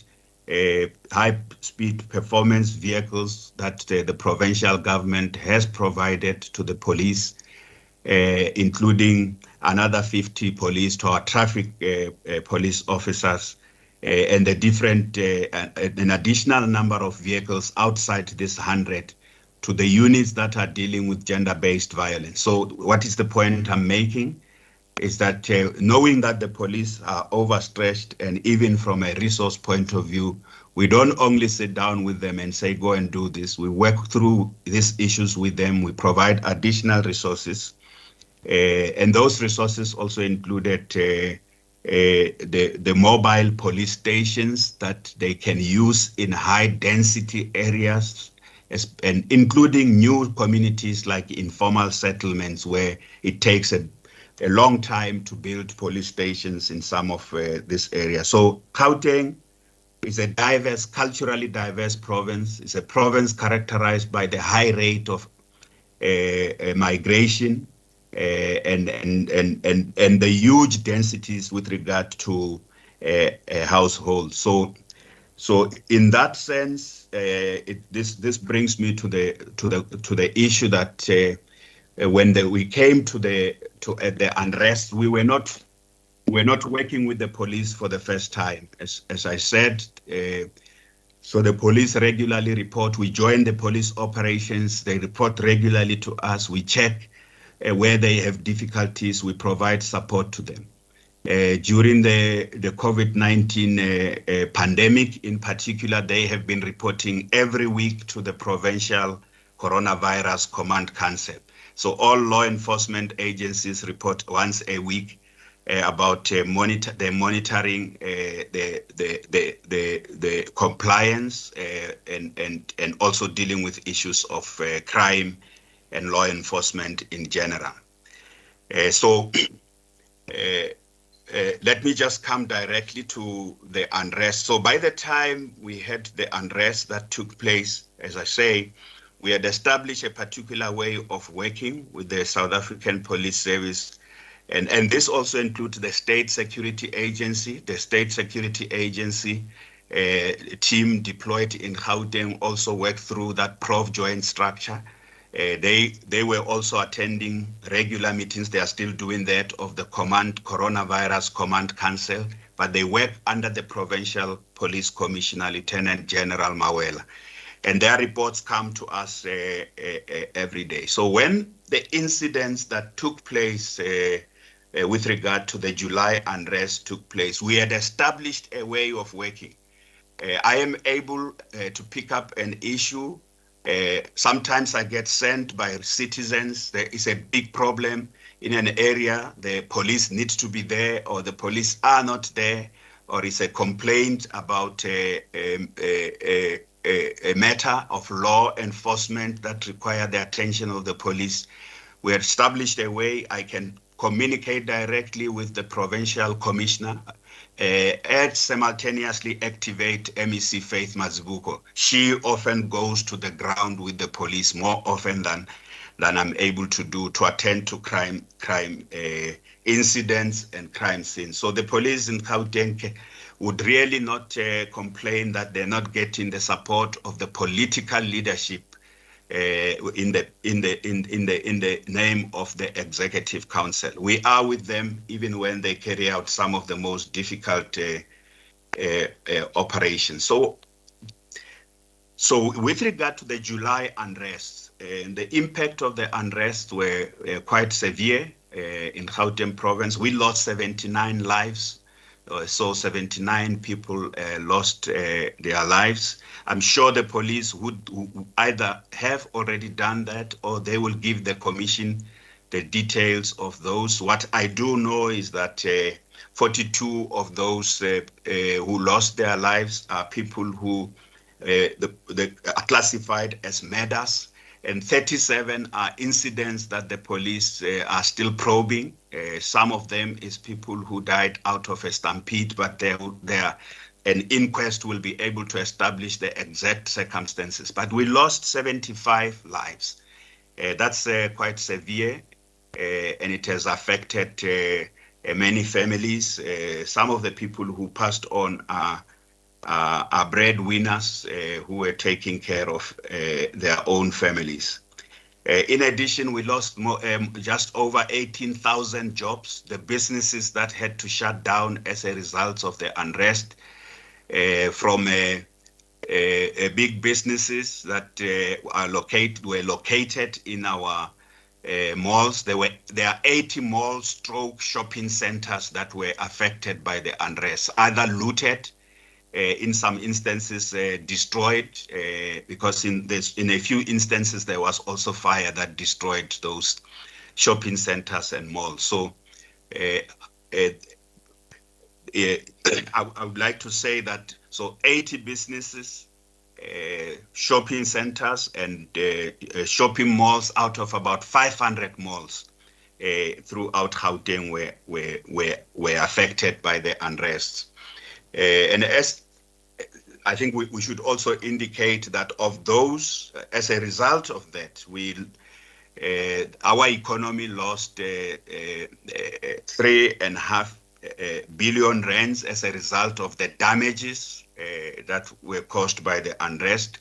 So the 3.5 billion rands is particularly by those businesses that are insured. But we also had done some significant work to look at the impact on the small and informal businesses. The small and informal businesses alone, 1.5 billion rands was the impact of the unrest. So if you combine those two figures, the impact of the unrest on our economy was up to 5 billion rands.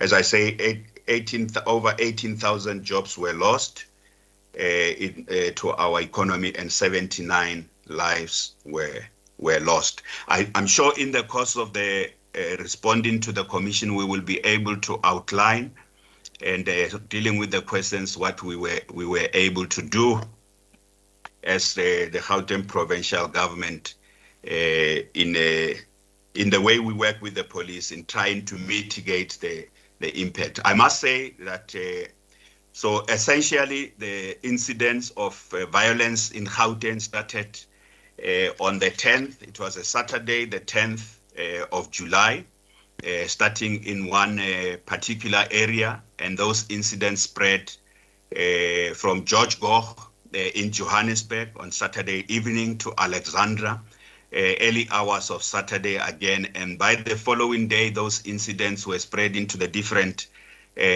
starting in the hostels and the CBD of Johannesburg, and then moved to the townships on Sunday. And the townships that are affected, again, in the course of discussing this, I'll indicate which townships were affected in Gauteng province. We had extensive discussions ahead. How did we become aware? Social media played a very key role. The social media posts and posters, as the situation was unfolding in KwaZulu-Natal, particularly on Friday, closer to weekend, Friday, Saturday, there were social media posts and posters and voicemails which were going around that Gauteng is going to be next. I personally took up those posts, referred them to the law enforcement agencies. Lieutenant Major General Mtombeni was the acting provincial commissioner because the provincial commissioner was hospitalized due to COVID. Myself and MEC Mazvuko, from the 9th of July, the 10th, the 11th, up to the 12th of July, we were on call most of the time, communicating with the MEC, and simultaneously, if I pick up any social media poster or post that gets brought to my attention, often by citizens in our province, we send it to both the State Security Agency and the Provincial Commissioner. And in each of those instances, the State Security Agency and the Provincial Commissioner would assure me and MEC Mazvuko that they are following up on those posts. In some instances, it was about meetings that are going to be convened, say in a particular hostel where there was mobilization to convene a meeting. We will alert the police. It was in the midst of COVID-19 third wave in Gauteng. Movement was restricted, gatherings were highly restricted. In fact, we were at the peak of COVID-19 in Gauteng.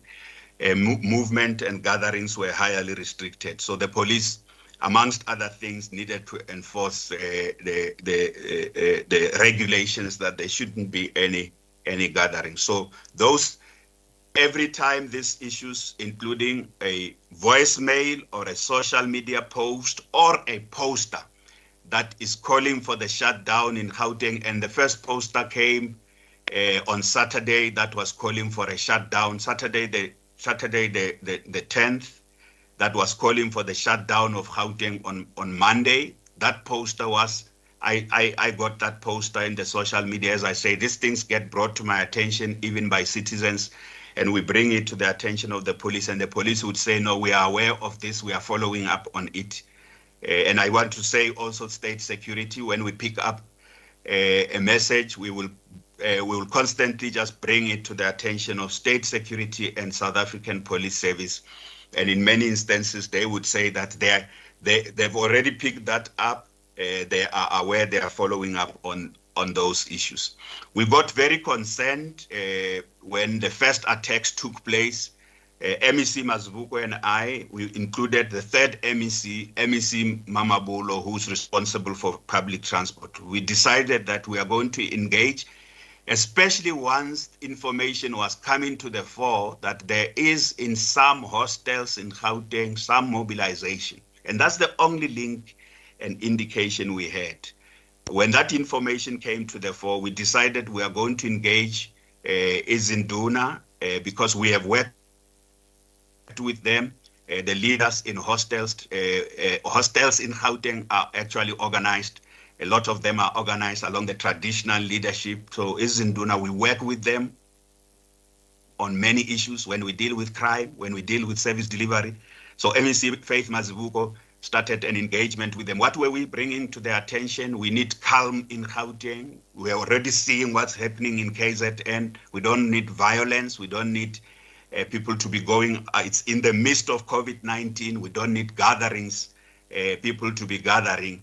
And we were already seeing that essentially the link is the mobilization was about protesting the incarceration of former President Jacob Zuma. So in many of the social posts, posters, the mobilization or the voicemails that were coming to our attention and therefore being sent to law enforcement were making the link between what was already taking place in KZN with regard to the protests there and the unrest that Gauteng will join. This was like a call and mobilization for people in Gauteng to join. And I also engaged the political parties that sit in the legislature. This I did on Monday. That was the 12th now. So throughout the weekend, we were engaging. MEC Mamabulo was talking to the taxi industry. And the question that you may ask is why the taxi industry? In Gauteng province, taxi violence has always been a big problem. And there's always a link between taxi violence and some of the activities in our hostels. There's also a historical link between on issues of taxi violence and violence in the reef, in the hostels. Once something happens in KwaZulu-Natal, we start preparing ourselves that we may be affected by the spillover because of that organic link. Especially, I want to say we have worked very closely with the government of KwaZulu-Natal. When there's taxi violence in KZN, we know it may spill over in Gauteng. And then when there's some kind of activities, the unrest, there we also immediately know that it might spill over in Gauteng. So we had engagements with the political parties, and in this particular case, I must say quite clearly and transparently to you as the Commission, I also discussed with the leadership of the IFP, which has a huge presence in a lot of our hostels, to convey the same message. Let's make sure in Gauteng, communities in our province don't join the unrest that are taking place in KwaZulu-Natal. We were already seeing that the situation is getting out of hand. We did that and got assurances also from Izinduna. They convened meetings in the hostels to appeal for calm. But what we constantly continue to see are these posts that were coming out about mobilization. And as a consequence, the first outbreak of the unrest. And I don't just want to say protest, because a peaceful protest in our democracy is something that is normal, that's something that's acceptable. Peaceful protest is part of the architect of our own democracy. But when there's violence, like what happened around the M2 on Saturday 9th, Saturday the 10th, midnight, near George Goch, where the residents of the hostel started throwing stones at the vehicles that were passing on the M2 East, and then spilling to Alexandra, the residents of the hostel in Alexandra coming out, they marched to an area where the businesses were, and that's where lootings started, and this spilling over, as I said, to a few other areas on Sunday and on Monday, taking a very different form of substantial looting of the different places. So in all that period, we were communicating and coordinating with the police, communicating and coordinating with the different political parties, and communicating through MEC Mamabulo with the taxi industry, just to make sure that in our province, when there is we know which stakeholders to bring on the table when there is some tension or conflict. And then on Monday, the 12th, the unrest moved to different areas, particularly Soweto. I must add Atteridgeville, Tembisa, and Katlehong. And Vosloorus and Katlehong, the unrest started on Sunday night, the 11th of July. So it is common cause, honorable members of the Human Rights Commission, the commissioners, it's common cause that in Gauteng, it was largely on Monday the 12th that the big areas in Soweto and the large number of malls, Soweto, Alexander, and one particular mall in Atteridgeville affected Tembisa, Davidton, Katlehong, Vosloorus. Those areas were significantly hardest hit on Monday. Throughout that period, we were doing the same thing. On Monday, I also coordinated quite substantially beyond the political parties, also with the different sectors of business. We started on Monday, the 12th, to start to coordinate with business, including the security companies in different areas who worked with the police on the 12th, 13th, and 14th, to bring the situation under control, even in areas where things were difficult. I must comment that in many of these areas, it's citizens who came to the fore because the police were completely overwhelmed. I think it is quite clear to us that the police, even though there were assurances from the police, and in our province, I must say, there were lots of assurances from the police that they will be able to deal with the situation. But when we reached particularly Monday, it was clear that the police were overwhelmed. They also reported to us that some of the public order policing members have been sent to KwaZulu-Natal to go and help.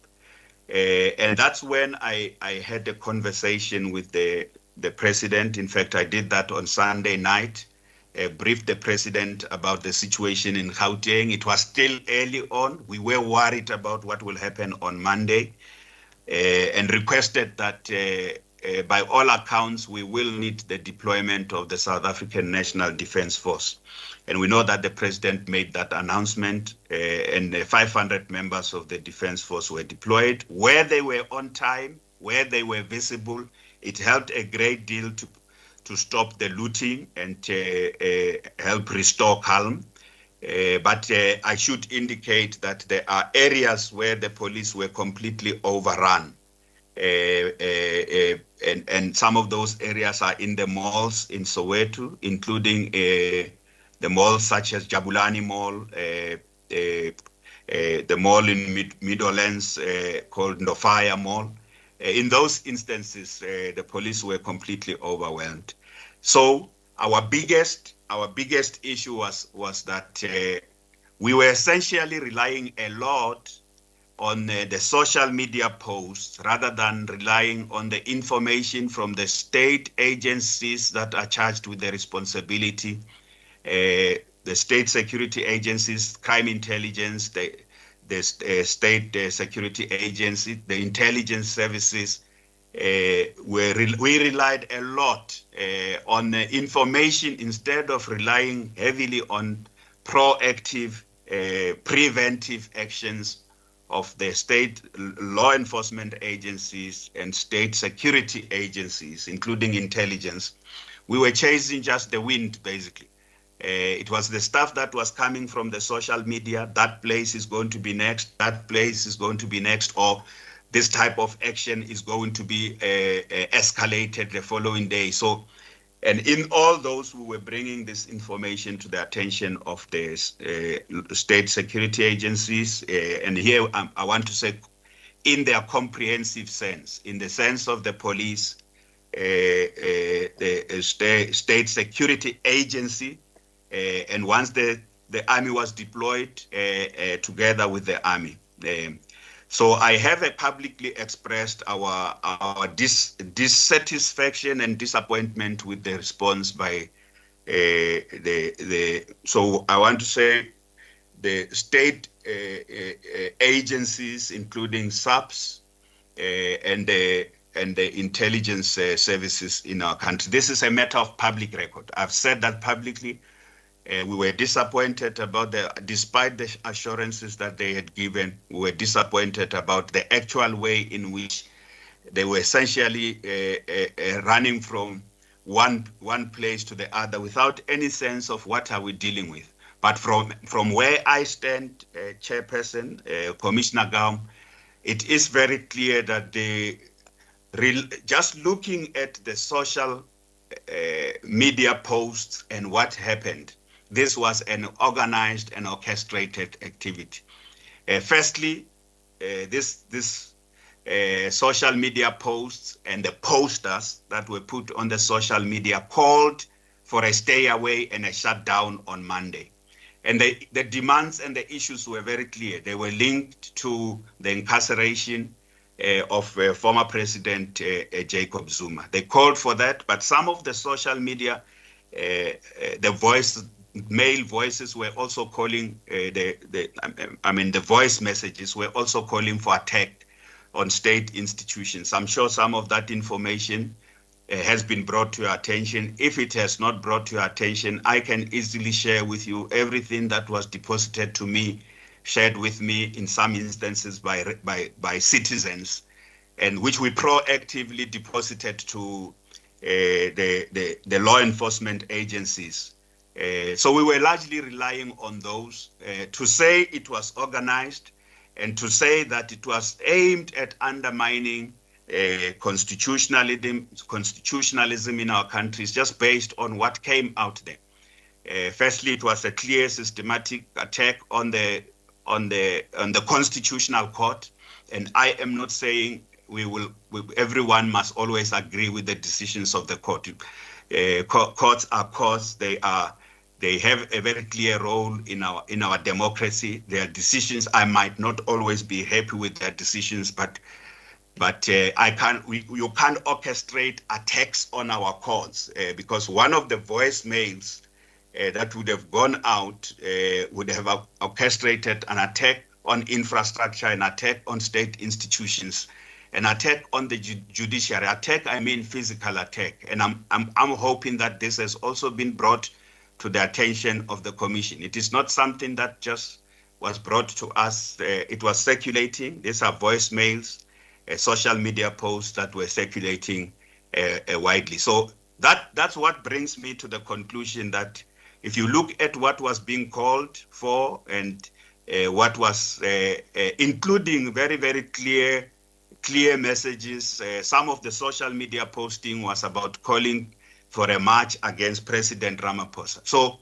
when I come to the conclusion that this was an organized and orchestrated activity to undermine a legitimate government and sitting head of state, It is not based on things that were not put out there in the social media posts by those who were organizing, either calling for marches, calling for shutdowns, and in some instances just calling for attack on that. So I am clear that this was organized. I am also clear that it was aimed at undermining a democratically elected government. I'm also clear that it was. I think there was a big, publicly stated, big issue about the incarceration of former president, and publicly stated by those who clearly publicly support a former president, and supporting anyone in a democracy is not a crime, and that will not suggest that. But there was a link between what was being called for and what was happening, and what was about a complaint or a grievance relating to or support for former president. But those people we couldn't lay our hands on. We could only do so through the help of law enforcement agencies. And I also want to say that we went to a number of places from the 12th, 13th and 14th across the province. One of the things we noticed is that looting, what took place as looting, we would say was really a function of desperate in many instances, what was looted. Here in Gauteng, unlike what I saw on TV in KZN, a lot of what was looted in Gauteng was food, highlighting in many instances the desperate conditions. There's about 20% of people in our province, as a result of the exacerbation of the economic situation by COVID-19. 20% of the population of Gauteng are people who go to bed hungry. And this, again, to state that watching the trends and the patterns of looting, we saw that a lot of people were really going for food and in some instances clothing. It's not a justification that for looting, but there were in some areas where people were looting goods, fridges, but in Gauteng it didn't occur in many instances. That kind of people looting goods at just going beyond the scale that we saw in KwaZulu-Natal. So I therefore want to conclude and give an opportunity to the Commission to ask me questions by saying that in Gauteng province, I think we have usually been disappointed by how our law enforcement agencies did not respond adequately to a situation that could have been prevented. But one thing I want to commend the police is that they didn't use live ammunition. There are many areas where the neighboring community next to the shop would have streamed to the shops in many instances, and the police could have been tempted to disperse people by using live ammunition. As I said, public order policing in Gauteng has been successful previously by negotiating with communities without having to use live ammunition. You're negotiating with protesters, but the looting was different. It wasn't like a protest action. People would just get into an area and break through the shops and loot. I also want to say that where there were incidents, there are a few areas where there was live ammunition fired at the police in Ekurhuleni, at Vosloorus, and in Katlehong. In Katlehong, a police officer, metro police officer, was killed because live ammunition was also fired. So I am clear in my head that these events didn't just take place on their own. I'm also clear in my head that they were orchestrated events, whatever the justification, and people have a right in a democracy to raise concerns and protest. But those events were organized and orchestrated in a way that sought to undermine the democratic democratically elected government. And for that reason, even though the scale was not in that form, that it is easy for me to reach a conclusion that it was an attempt at insurrection. It was not an insurrection, but that it was an attempt at an insurrection, for me, it was clear. Part of why it did not, because insurrections, in other words, mobilizing and uprising against a government, requires a lot of citizen support. Some of it is violent. It requires a lot of armed, organized groupings. In this particular case, in our province, I think a combination of citizen action in many areas where citizens stood up and said, looting won't happen in our area, it helped a great deal. In other words, communities coming up to support, distancing themselves. And I called on communities, particularly on Sunday. I issued a media statement and called and said, we shouldn't only rely on the police. Communities must come to the fore. Help us stop any violence or any activities we have seen in KZN of looting. And in many areas on the 11th, on the 12th and the 13th, communities came out to say it's not going to happen in their area. But in some areas, it was people continued to loot, continued to vandalize the infrastructure in those areas.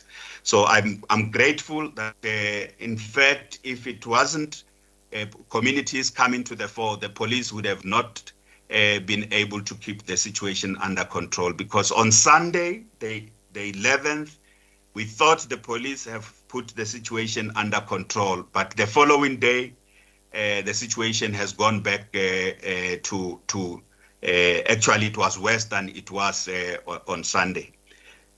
What have we done? We have had lots of engagements with the police. We have also had lots of engagement with business in Gauteng, especially from those in the retail sector, big business, the property industry, and also small businesses affected by looting. We have had lots of engagements with them.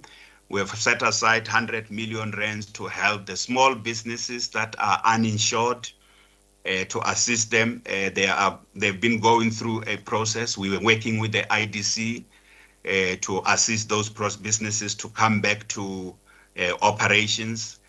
We have also been working with the big industry to essentially call on them to support our township economy development initiative. And we have been saying to big business in Gauteng, parts of the problems we have is where the communities are heavily invested in the businesses in their own communities, in the townships. They are the ones who defended these businesses. So we've been saying we need a new type of business model, and this got a lot of businesses to buy into this. So we have a township economic development fund that is supported by big business.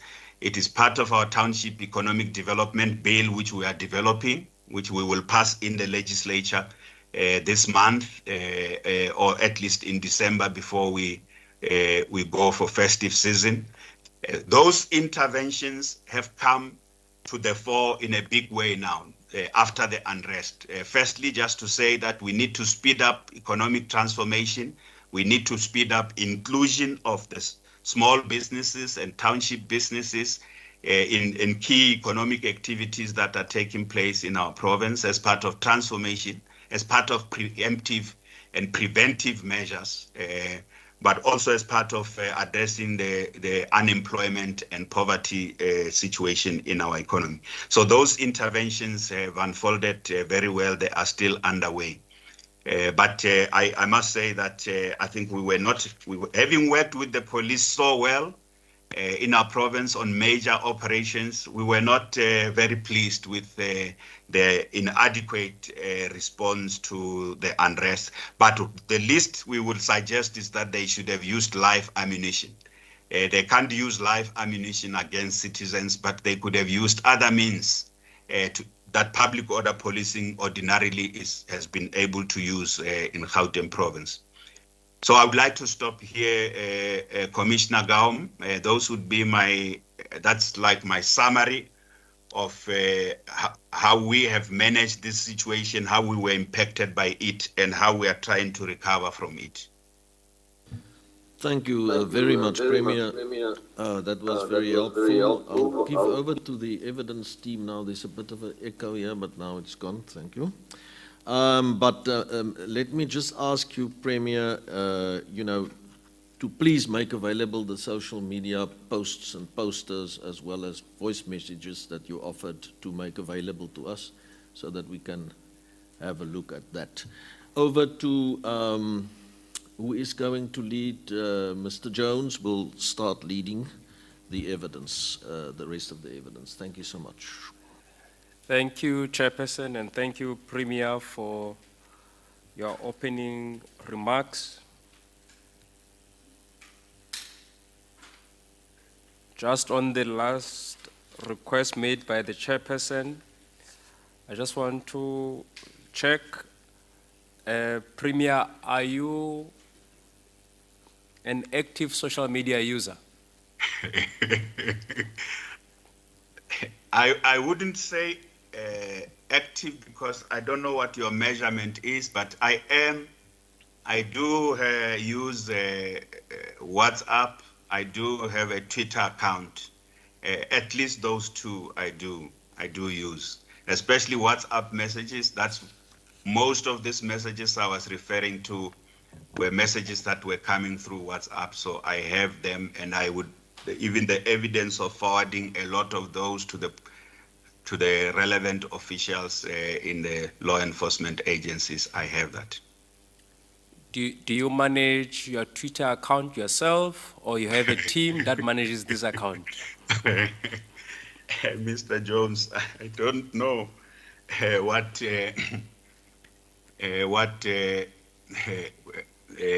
exactly the question is. As you look, I do write Twitter messages my account, but I also have people in my office. Often when I speak, when I go and address a meeting, they are able to tweet what I am saying. But let me tell you that I make sure that everything that is tweeted on my Twitter account is something I approve of. So if there's anything that gets said there, I take full responsibility. So I tweet a lot on official government stuff. Let me put it that way. I'm not into kind of informal social media networks. On my Twitter account, I always endeavor to put information that would be helpful to the public. Even in my other capacities as the leader of the ANC in the province. No, thank you, Premier. This is helpful. So, would it be possible that you were aware of some of these messages, particularly on Twitter, in the period leading to the unrest and during the unrest? Well, there are some of the messages that would have been put there, would be circulated in different ways. Yes, I was. I wouldn't know precisely which one, but it may not be all of them, but yes, I was very much alive to what was being put out there, especially in the week of the, I think once the President Zuma was, the order was given by the Constitutional Court for his incarceration. I am aware of a lot of other tweet messages that were put out there. Yes, I may not be aware of all of them. I don't want to say I live on Twitter. I don't. Yeah, no, thank you. So, you earlier suggested or stated that social media could have fueled the unrest. In some of the messages that you saw using your Twitter account or during the time you were going through the tweets, Are some of these messages the message that you shared with the State Security Agency, with the police, and with your team in the province?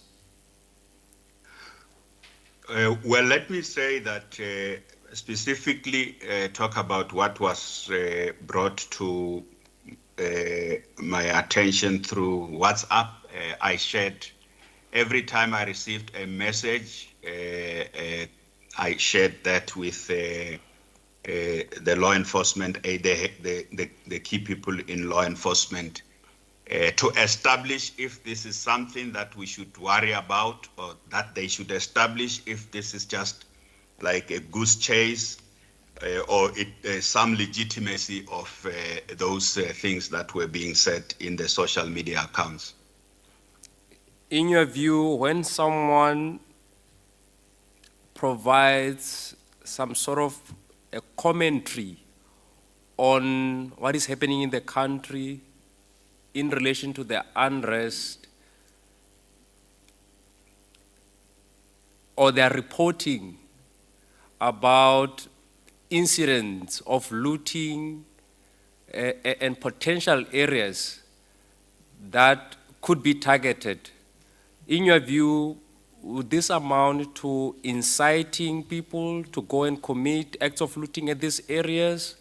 Would this, in your view, amount to an endorsement of acts of criminality that would be taking place at the time?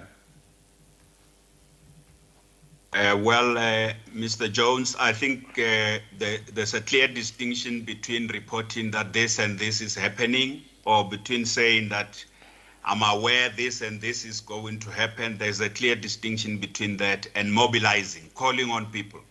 So there shouldn't be any confusion. So if a message, whether it's a social media a posting that says this and this is happening, an observation, or somebody is aware, you can discern.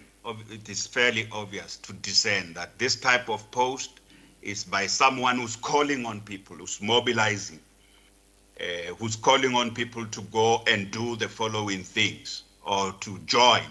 There's a difference between that and someone who is making an observation, or who's even just making a commentary. And it may as well be a commentary by someone who is aggrieved, who doesn't agree with the Constitutional Court decision.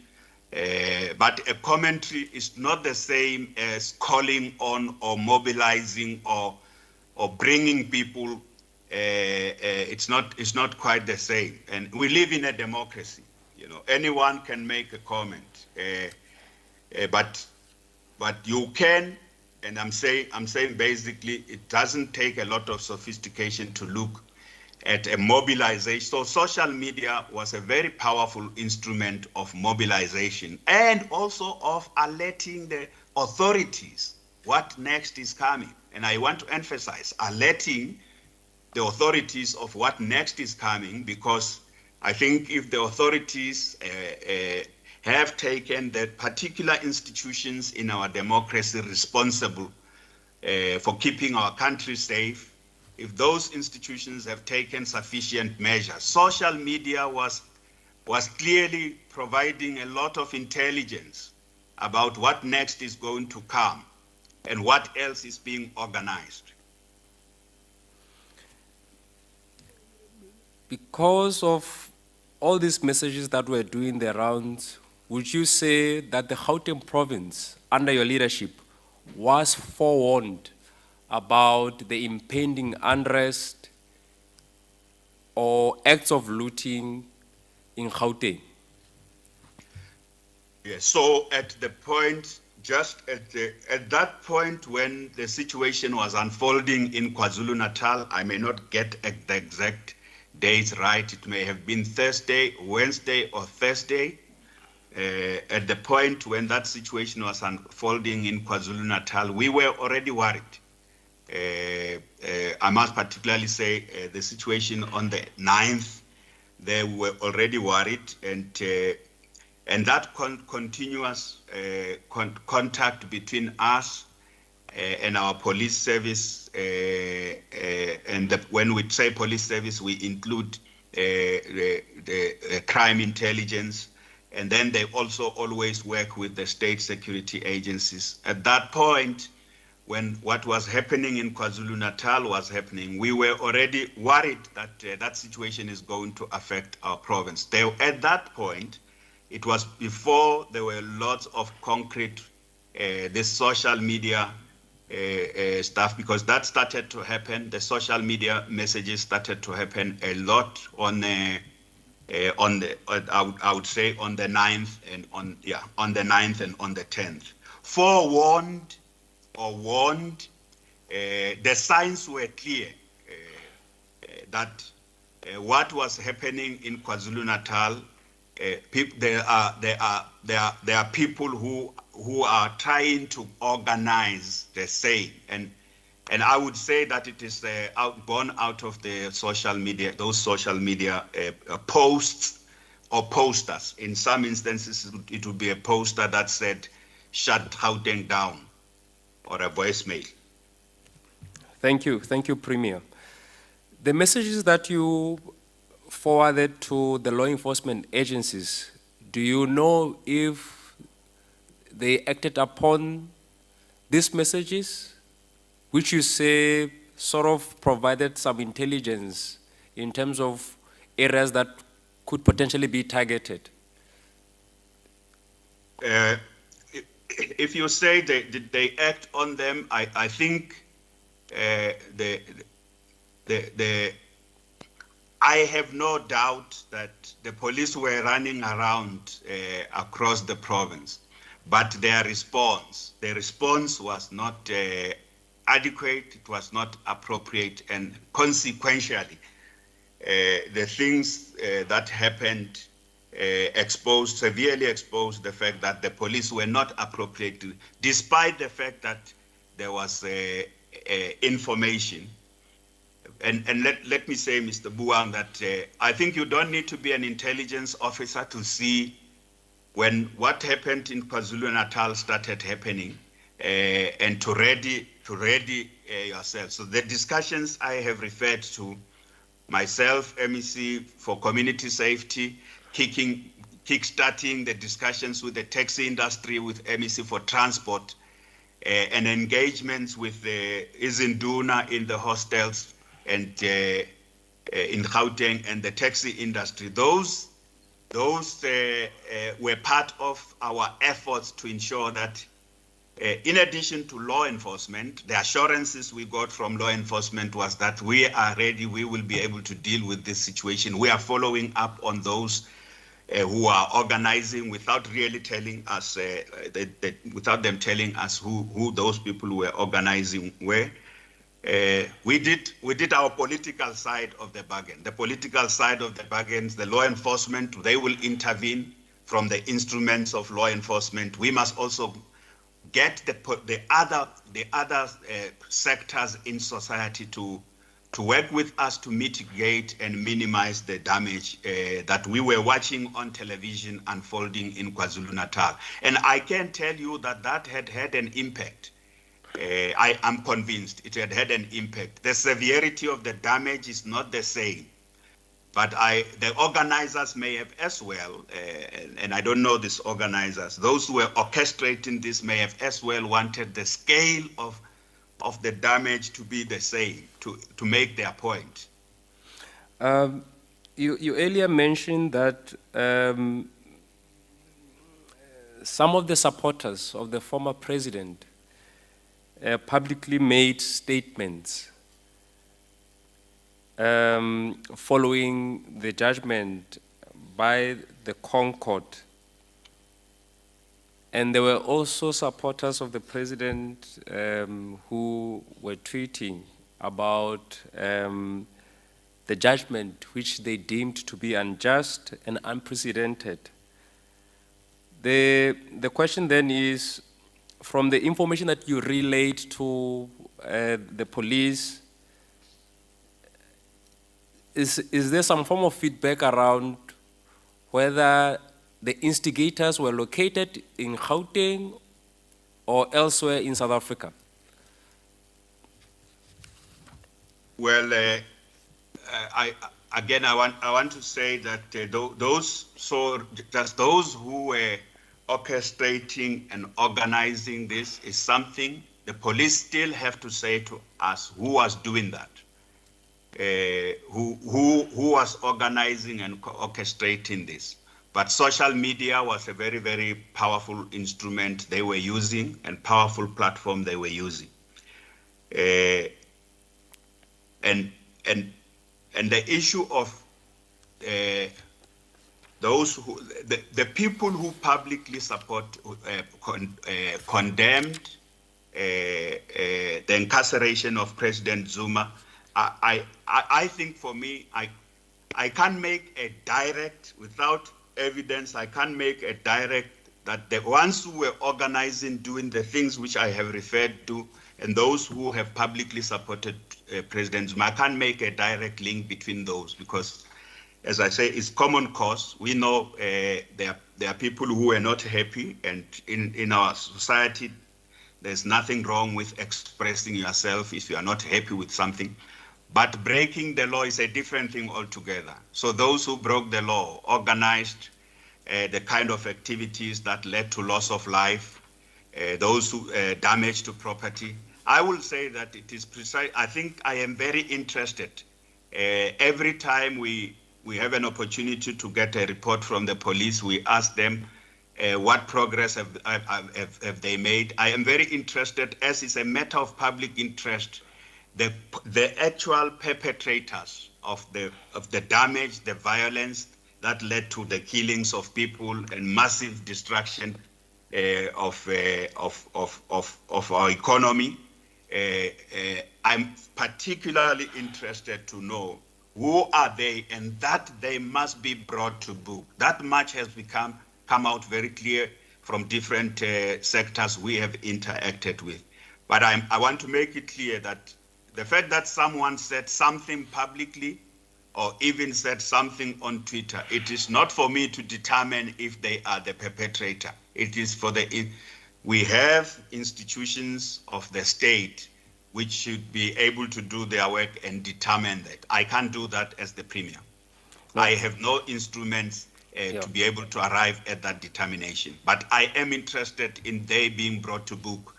And the police so far has not been able to say to us they have been able to do that. Yes, there are people who have been arrested and so on, the cases are on.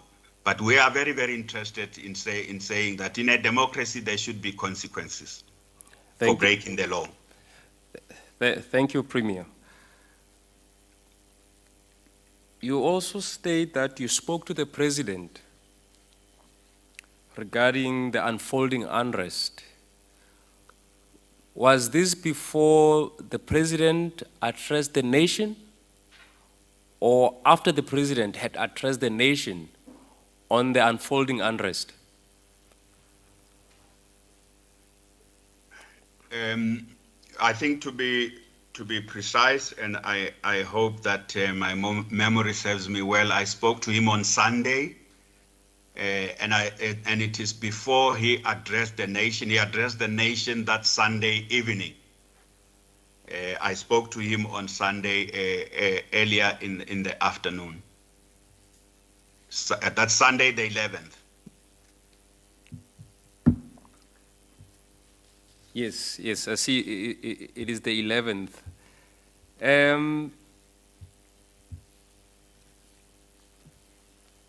That Sunday the 11th, when the President addressed the nation, he said that the acts of violence were based on ethnic mobilization. What is your take on these statements by the President? Well, it's common cause that the President has withdrawn that statement. And I think in analyzing the character of what happened, to reduce it to ethnic mobilization would have been an inaccurate characterization. Is there a reason, as the Gauteng Premier, is there a reason you decided to engage with the Indunas? Yes. If so, when did you engage with the Indunas? Did you engage the Indunas before your engagements with the president or after your engagements with the president? Thank you, Mr. Jones, for that question. I did say in my opening statement that in this province, Gauteng provincial government has established a long-standing tradition of engaging with the people who live in the single-sex hostels. As you know, the single-sex hostels are an ugly phase of our past. They are still there. A great deal of work has been done over the past 2.5 decades in some instances to refurbish them and renovate them. But they are currently hubs of criminal activity. Not that the people who live in the hostels are criminals. They are not, because but there's lots of criminals who hide in the hostels, and these hostels are in different parts of our province. In Mamelodi, when you talk about the problems of what is called Boko Haram, we did a police raid with the police just 3 weeks ago. Those people hide in the hostels. There's lots of other criminal activity, and there are people who live in the hostels simply because they have nowhere else to live. Law-abiding citizens, most of the people who live in there are law-abiding citizens, but there are lots of criminals who hide in there. One of those areas of crime is taxi killings, and then and just generally what is called inkabi, you know, hired assassins to carry out murders. So we work very closely, and I'm saying we, even before I was the Premier of Gauteng, it has been like that with my predecessors, with previous administrations, established relations between the leadership in hostels, and that's where the Izinduna are, and our various departments, particularly the Department of Community Safety, our departments dealing with issues of social cohesion and culture, and our Department of Human Settlements. We work with them in that structured way. And the reason we did that was the first, I said, some of the initial information that was brought to our attention through the social media posters was that people in the hostels were being mobilized to come out in their large numbers. And I particularly have one of the poster, not a posting, but a social media poster that was about mobilizing people in the hostels to come out. So for this particular moment, the reason we engaged with those communities was partly the information that there was some of the people, this orchestrated, this machinery that was organizing was also targeting people in the hostels. But we also know even there are many other incidents that occur, and I've referred to some of them, that often the hostels are targeted as the reservoirs of going to mobilize people for very problematic causes, including when there have been attacks on foreign nationals. So what do we do all the time? We either go to those areas when the situation is different, or we communicate with Izinduna. So MEC Faith Mazbuko is the one who was communicating with Izinduna, and I was communicating with the chairperson of the IFP in Gauteng province, Honorable Bongo Sidlamini. And then I subsequently also engaged with all the parties represented in the legislature. So the reason for the hostels is precisely that. They are hotspots for crime in Gauteng. Yeah, thank you. Some of the national key points are located in Gauteng. Do you perhaps know if some of this key infrastructure was attacked during the unrest? No, there's no infrastructure that was attacked in Gauteng. No major economic infrastructure was attacked, and no major attack, even on if you like, except the looting that took place in the malls I've referred to and shopping centers, the 80, they were outside those. There were no major orchestrated activities. Part of it was we activated communities, we activated the private security companies in different parts of the province. They work very closely with the South African Police Service. There's already joint command and joint operations with the private security companies. So we activated those, and then we engaged the different stakeholders I have referred to earlier on. So the scale in Gauteng, again, the scale and the form was slightly different, although the damage was still there. No, thank you for that, Premier. So the assertion that this was an attempt to undermine a legitimate government, or this was an attempted insurrection, wouldn't hold water if the scale was different and if key infrastructure of the state was not targeted. You may rightfully reach your own conclusion. Mr.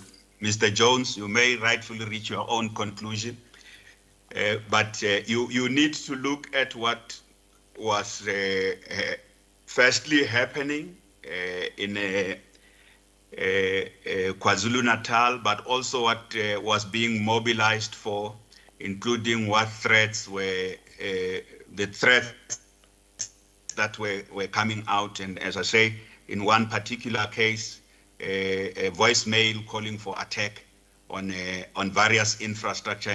The fact that it did not happen does not mean that there was no attempt.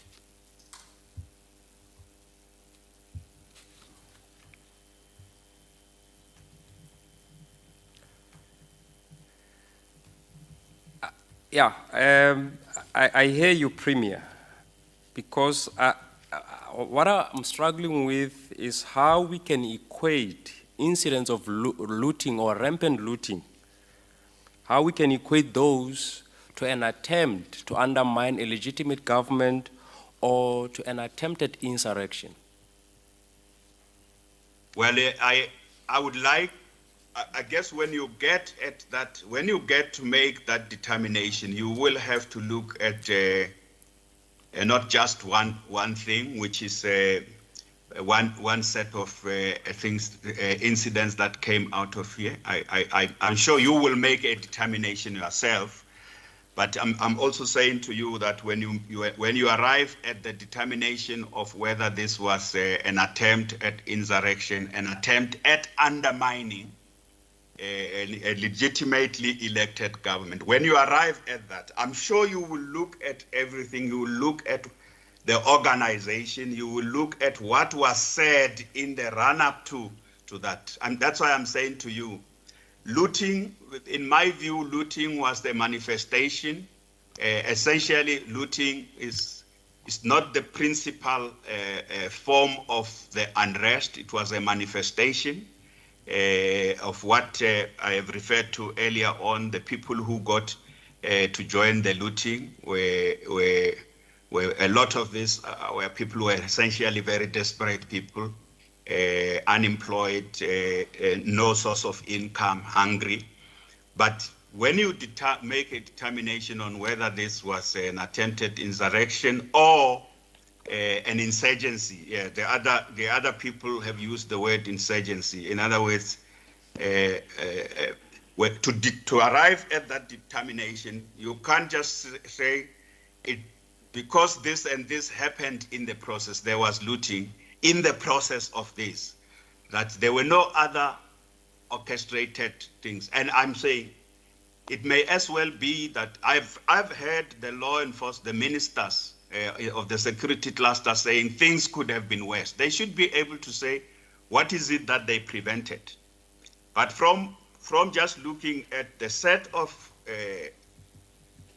communication messages, social media, voicemail messages that were being sent out there in the run-up to mobilize here in Gauteng, in the run-up to the mobilization, in the run-up to particularly the Sunday and Monday and Tuesday, which were the high points of these activities. When you look at those, you will come to an inescapable conclusion that this was organized. If you say it was organized for looting and not to undermine the authority of the state, you may have your right to that, but I guess you will also be able to put a very rational case forward to say this was not just a spontaneous thing, but I will doubt if the intention of the organization and of the orchestration, the intention was about looting. I doubt very much that argument, unless evidence is put before me. Yeah. I believe very much, looking at what the social media posters that were calling on, and this happened way even after the unrest, that were calling on people to march, calling on the President of the Republic, and I've said that those social media posting, I have them here. It was not about looting. It was not about what was being mobilized around was not about looting at all. Looting happened, and as a matter of course, but I would say that looting and those who participated in looting, I know a lot of people who were arrested, who were involved in looting, and some of them passed on in the stampede, are really poor people who were trying to help themselves when they saw the space that the law enforcement agencies are not responding adequately. Yeah. No, thank you, Premier. My last question on this aspect is, would you agree that the historical deprivation for the majority of the people in the country and the triple burdens of poverty, unemployment, and inequality are a security risk for Gauteng and the country if they are not addressed?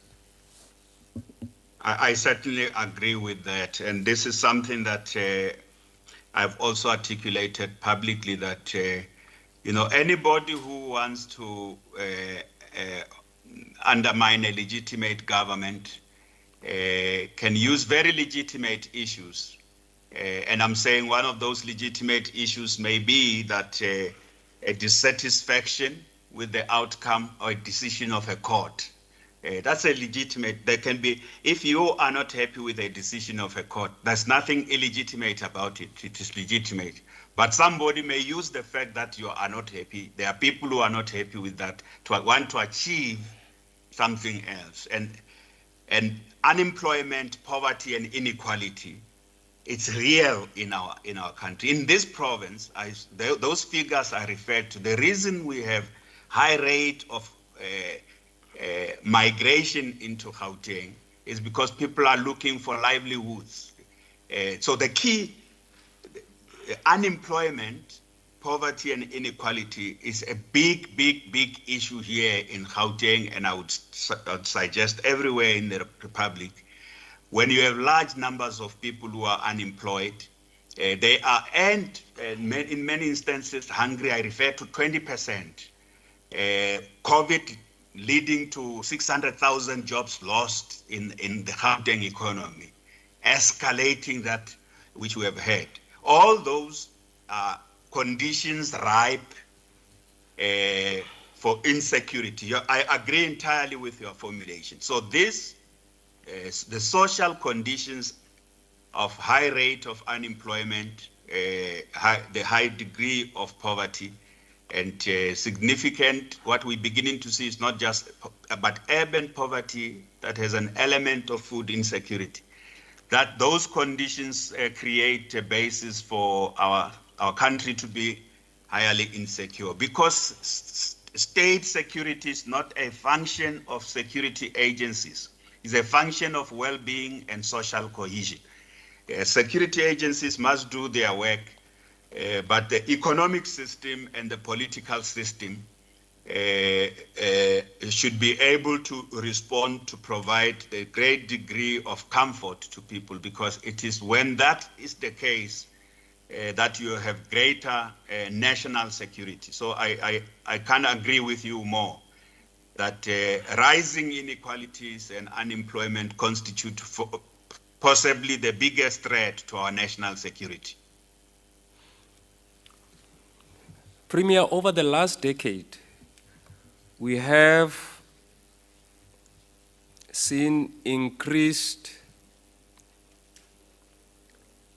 and persistent inequalities in Gauteng. Following this unrest, has your government set to reflect to see how it can ameliorate the state of affairs to ensure that these systemic inequalities in Gauteng are addressed? In addressing these inequalities, you'll be able to address the issue of security, you'll be able to address issues of social cohesion, you'll be able to bring in investors, because we will have a more cohesive society and we would have redressed the imbalances. What is it that the provincial government is doing? Well, the principal focus of the program of the Gauteng provincial government, Growing Gauteng Together, is to firstly increase the level of employment through a combination of economic interventions, increase the level of employment, focusing on 10 high growth sectors of the economy, and focusing on a cluster of industries around what we call the special economic zones. So that's a key pillar of our intervention to address unemployment and consequently deal with inequalities. In that plan, Growing Gauteng Together, which I have referred to, which is our program to deal with firstly unemployment and in the process address inequality. In that plan, we also have a key focus on how in each sector of our economy we are going to promote small business development, and I'm talking about the work we are doing to mainstream small businesses in the various value chains of the of key sectors of our economy and key businesses in those sectors. And thirdly, to also bring businesses in the townships, and I made reference to it, our Township Economic Development Bill, which is before the legislature right now, and our Township Economy Fund is to help particularly businesses in the townships, those that have been for years and years discriminated against, especially as a function of law, to help them and mainstream them into the key sectors of the economy. So that's our program. We are doing that work on a day-to-day basis. We engage with various sectors of our economy. We have what we call the economic war room, where we look. Our teams are sitting, teams of business and government are sitting on a continuous basis. Essentially, every week they are sitting, looking at how we unlock the potential of the Gauteng economy. So that is a program we've been embarking upon. And I can say to you that as a result of that program, between 2014 and 2019, the Gauteng economy created 700,000 new jobs as a result of that intervention. So the number of jobs created in the Gauteng economy were 700,000 in that 5-year period. And in a number of areas also, our work to empower township businesses and small businesses unfolded very well. But COVID-19 has substantially reversed those gains. In fact, the unrest, I made a statement publicly that said that the unrest have taken us back 5 years in Gauteng province because of the work we were doing to support township businesses, to ensure that townships become spaces where businesses can grow, and to link big, particularly retail businesses with those the spaza shops in the townships. I've said that the unrest themselves, as a result of the destruction and the collapse of some of the businesses affected, and COVID-19, both of them, substantially reversed these initiatives, Mr. Jones, and these are the initiatives to address unemployment, poverty, and inequality. So yes, that's been the mainstay of our program. The mainstay of our program, and I don't want to give you examples of how we have worked with Ford Motor Company to attract into one area around Mamelodi, Silverton, to attract $1 billion of investment, and around which we are building a special economic zone there and an automotive hub. And the number of jobs that are getting created is increasing on an annual basis. And the small businesses that are being brought into that area. We are doing that area by region in Gauteng province. But reversals do happen, yes. The erosion of 600,000 jobs as a result of COVID-19 completely undid what we had achieved with the 700,000 jobs that were created working in partnership with the private sector in the 5 years, in the earlier period of 5 years. Yeah. So there wouldn't be any basis to think that there's nothing that was being done and is being done to deal with unemployment, inequality and poverty through the measures I have referred to, particularly in the economy. And we are a very vigorous promoter of broad-based Black economic empowerment, and we're doing this sector by sector. We are still not where we want to be because it is not easy. But we are pushing it in the automotive industry. We are pushing it in all the sectors. Wherever government is working with, even foreign investors know, in Gauteng province, whether it's in rail manufacturing or in the automotive industry, we're pushing the case for greater levels of inclusion. And we are convinced that that is really the only way to can safeguard a better future for our country, and ultimately ensure that there is a national security. National security will be born out of a better state of social cohesion and economic inclusion, but there must also be other interventions in the state security cluster to deal just with security-related issues. Yeah. No, thank you, Premier. As the unrest was unfolding in KZN, and as you started receiving reports that there were incidents of looting in Gauteng,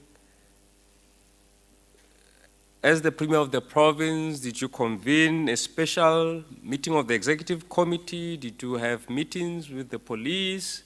Did you activate your operation Okai Molao? What is it that you did as the #1 citizen in Gauteng? Thank you very much again, Mr. Buang. I've already made reference to the number of meetings ahead of the unrest themselves and the activities and engagements. Yes, we did.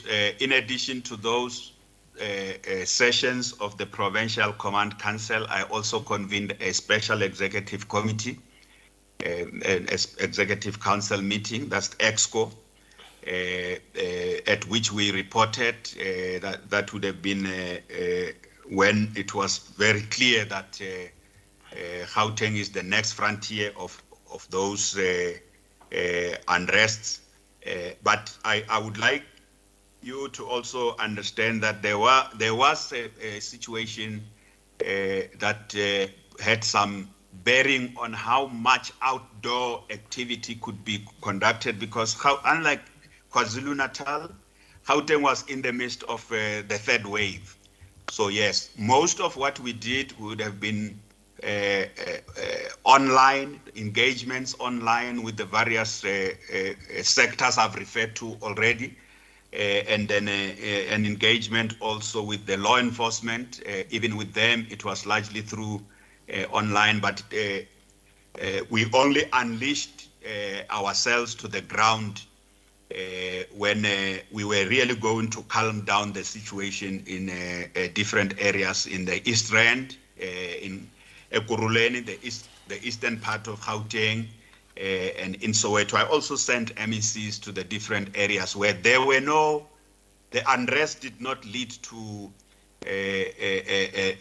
those areas, and it was principally because of proactive action by the mobilization teams that were there on the ground to make sure that this doesn't go to everywhere in the province. Yes. Yeah. Yes. The form of the meetings were different, Mr. Buang, as a result of Gauteng having been in the midst of the third wave at that time.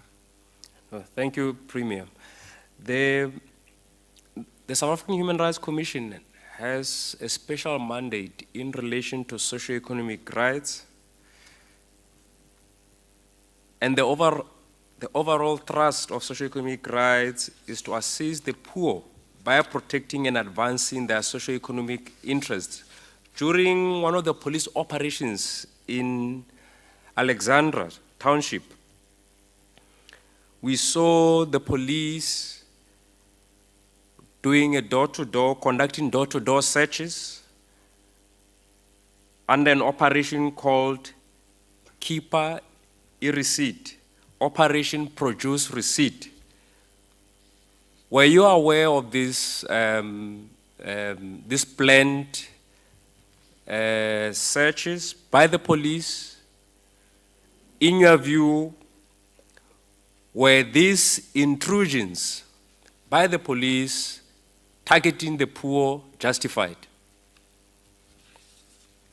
Well, I think let me first say that in the normal course of their work, the police can identify that as they do the operation of the police that I know is Operation Ukaimulao. So that one, I am regularly part of it. But in the normal course of their work, and after the looting happened, the police took a decision that they were going to, where they had information that the loot was kept in store in some places. They took a decision that they were going to go and essentially recover and reclaim the looted goods. And I'm saying it's in the normal course of their work. So that issue of the decision the police would have made to go and recover, and I want to emphasize, recover that which they would have said was looted.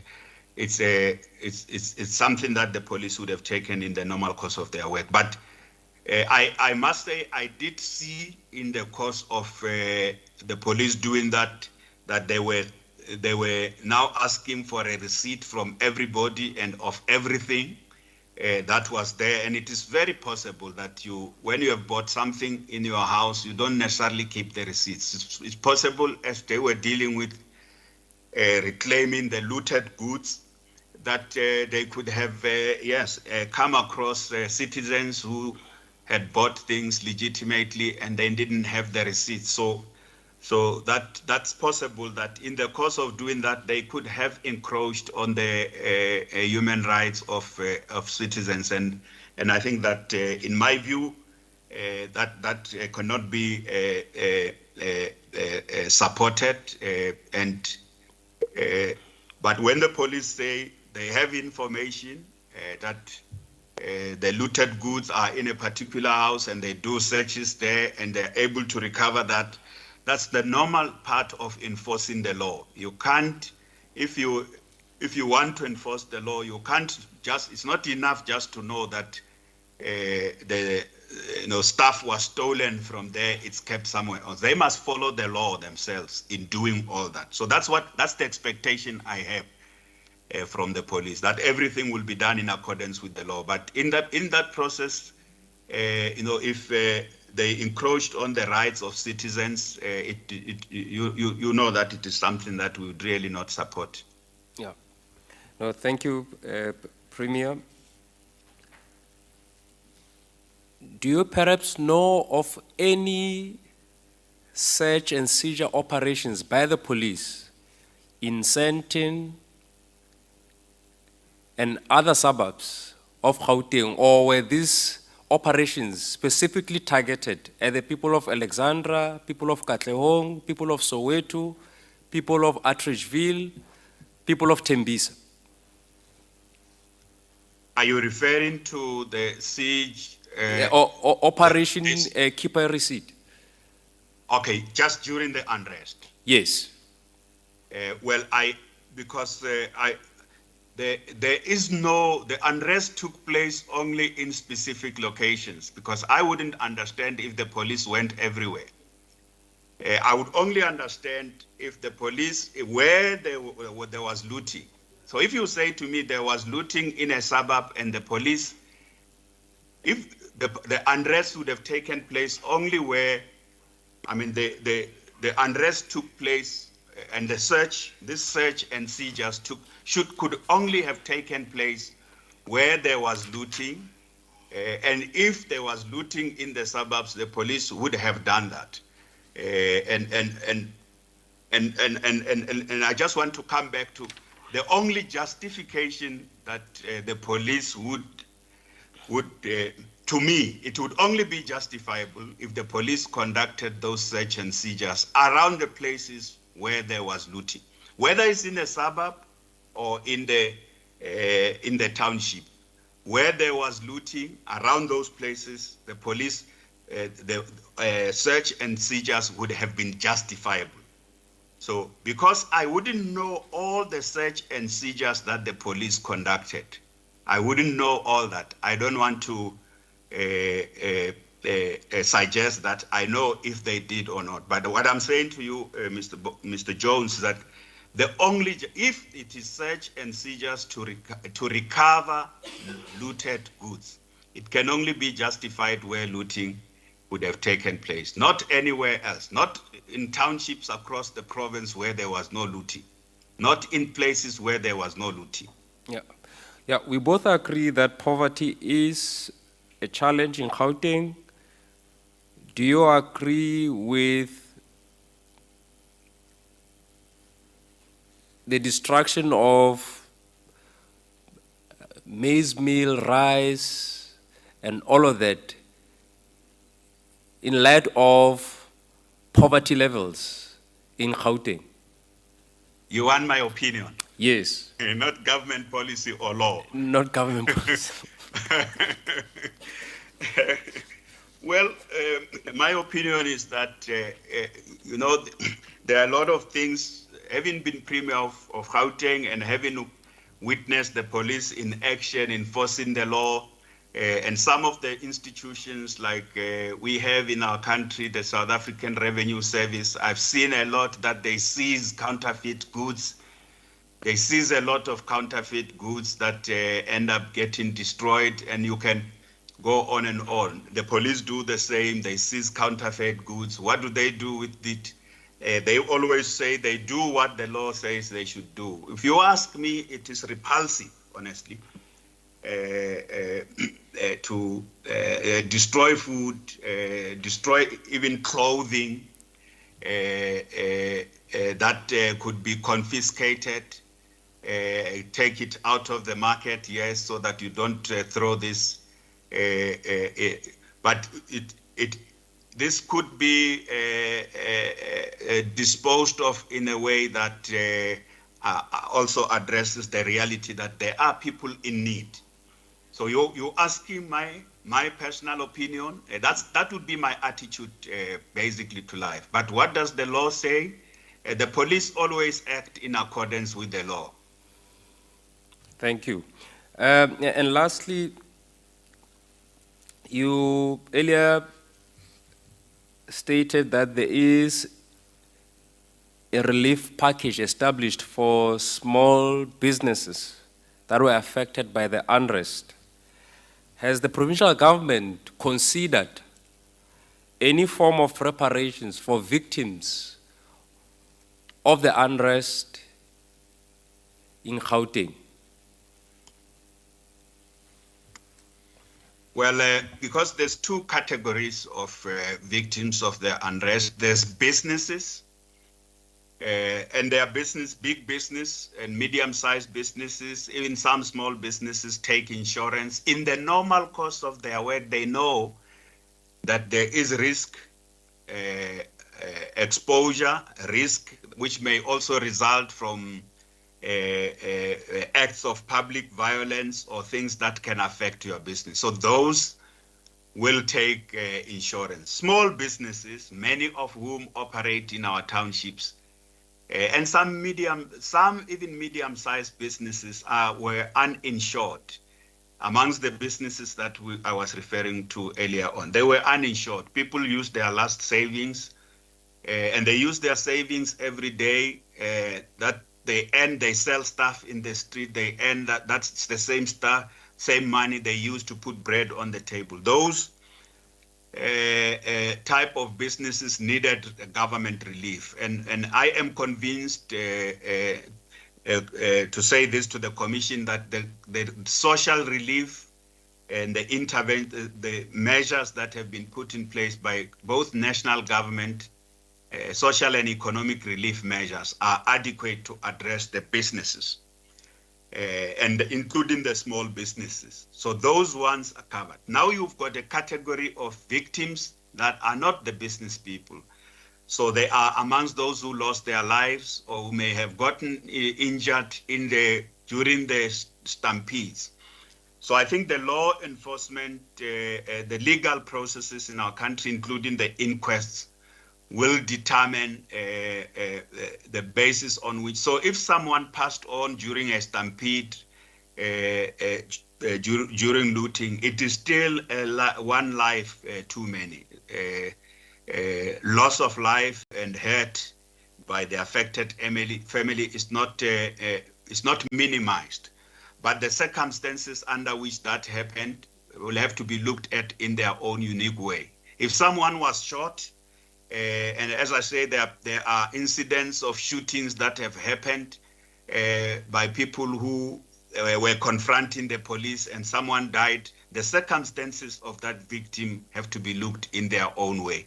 So I don't think you can have a general statement that talks about reparations for victims without taking into account what are the specific circumstances under which the loss have happened, whatever type of loss. And I say on the economic side and business side, even the small businesses are receiving some kind of help, and they should be able to do that. But on the individual cases of people who died during the unrest, I think each case will have to be looked at in its own right. Thank you, Premier. I'll hand over to Advocate Ntloko.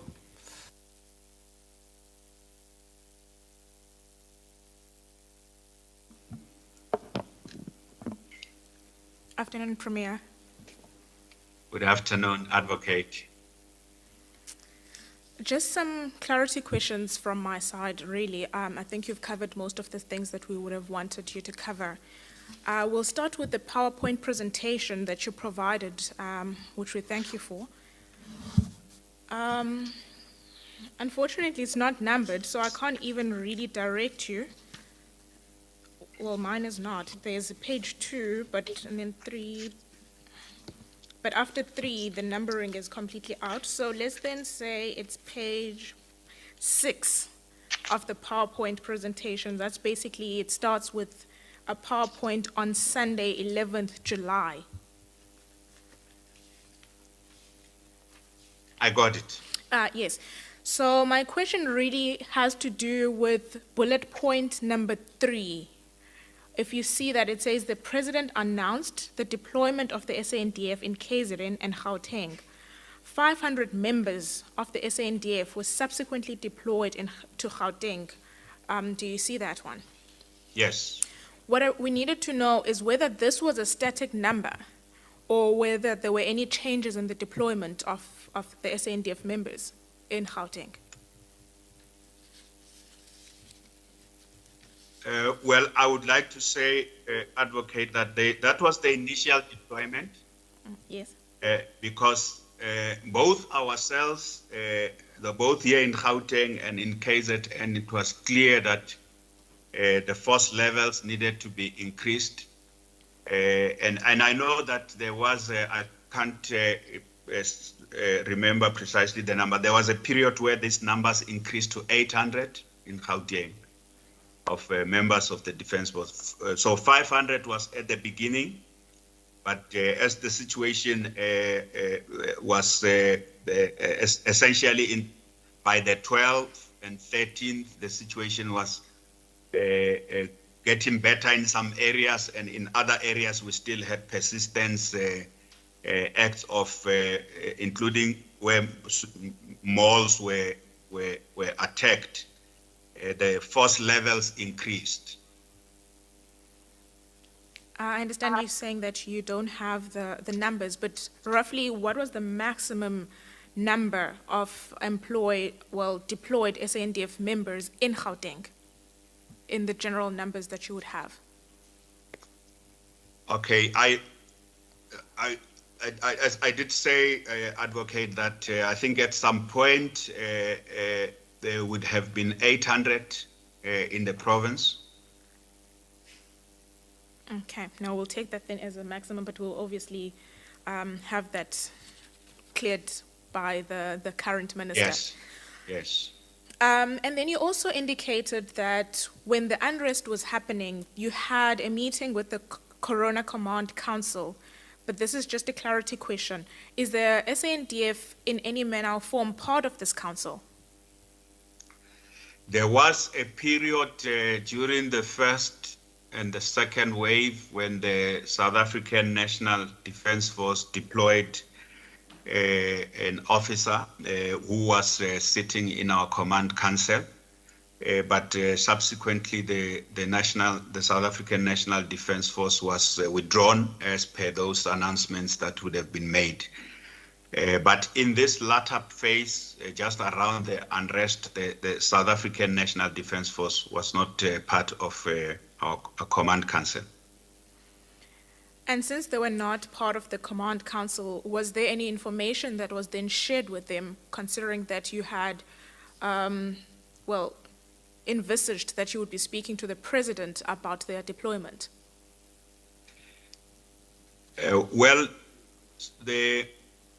I have earlier on referred to Prof Joins, which is a structure where the various heads, I need to add that the correctional services also sits at Prof Joins, Home Affairs, the team from Home Affairs that deals with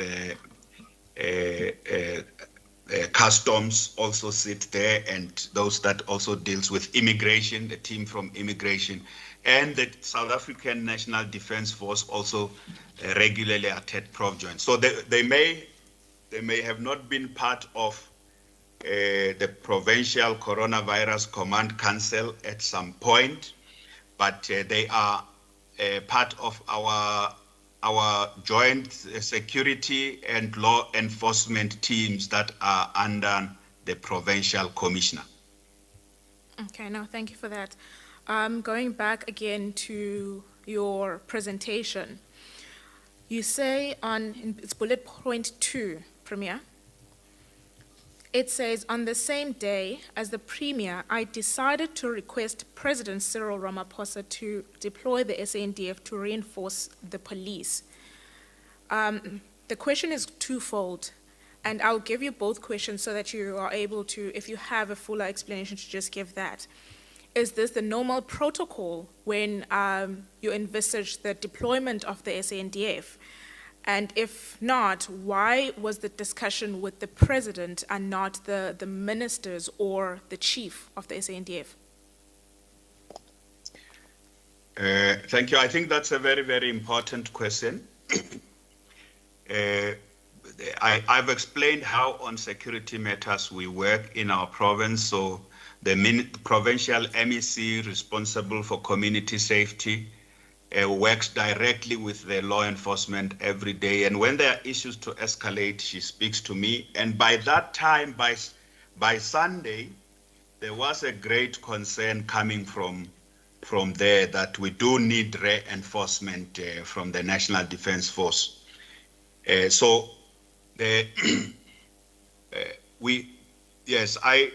spoke directly to the president, firstly just to brief him on the discussions and the work we have been doing in dealing with the matter. And this is a normal course of things. I don't speak to ministers ordinarily, except if it's on things we have agreed we are following. If we are dealing with a national situation like a national security situation like this, I wouldn't speak directly to the Minister of Intelligence to discuss with her about what to do. I wouldn't speak directly to the Minister of Police to discuss with the Minister of Police about what to do, or the Minister of Defense. When it is matters that have to do, as I say, this was about a situation that was involving a great deal of concern about ensuring that we're going to have the requisite capacity, especially with the Defense Force. The President is the Commander-in-Chief of the National Defense Force. So I spoke to him first to brief him that this is what we have been doing in the province. We have been engaging with the following sectors, with these leaders. This is what we're doing. The police have been giving me a report on what we are doing, but by all account, and this was not for the first time, by all account, we are going to need reinforcement of the police. By the way, of the National Defense Force, there are a number of operations where the provincial commissioner, and in many instances discusses this with the MEC, where they think that on a particular type of operation, they need reinforcement. The provincial commissioner will follow that. But this was a national situation. I needed to take that step myself. I felt we are in a set of circumstances where the National Defense Force must reinforce us. You might know that there were statements that were also being made, others calling for the Defense Force to come in, even in the week, in the few days in KwaZulu-Natal, already when that situation was happening. And some ministers also saying that, no, this is not something that the police cannot handle. So I was bringing in my own weight, born out of my own judgment, that we are going to need the South African National Defense Force. And in the normal course of things, I'll speak to their Commander-in-Chief, who is the President. Okay, and then one last question from me. Are you aware if the SANDF is still deployed within the province in relation to the July unrests? So basically the 500, or let's say the 800 members that were deployed during the July unrest, are you aware if they're still on deployment, and if so, how many of them are still on that deployment? Well, I definitely, that's a matter that I will really need to verify. I wouldn't be able to say to you for sure they are still deployed.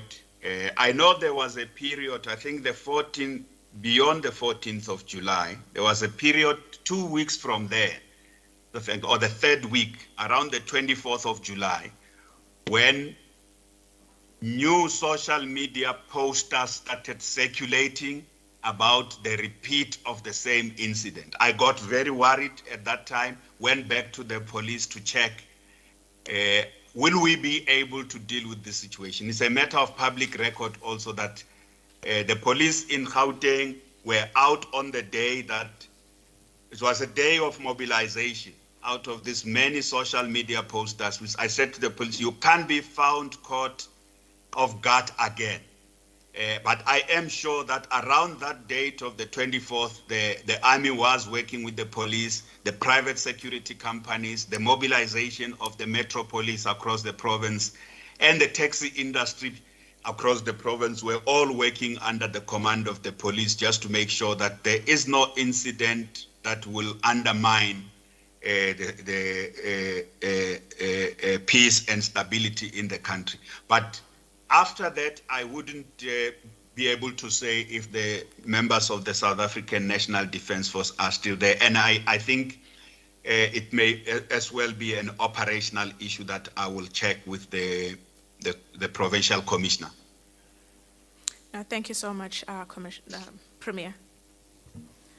Thank you very much. Thank you, Premier. Just a few questions from the side of the panel.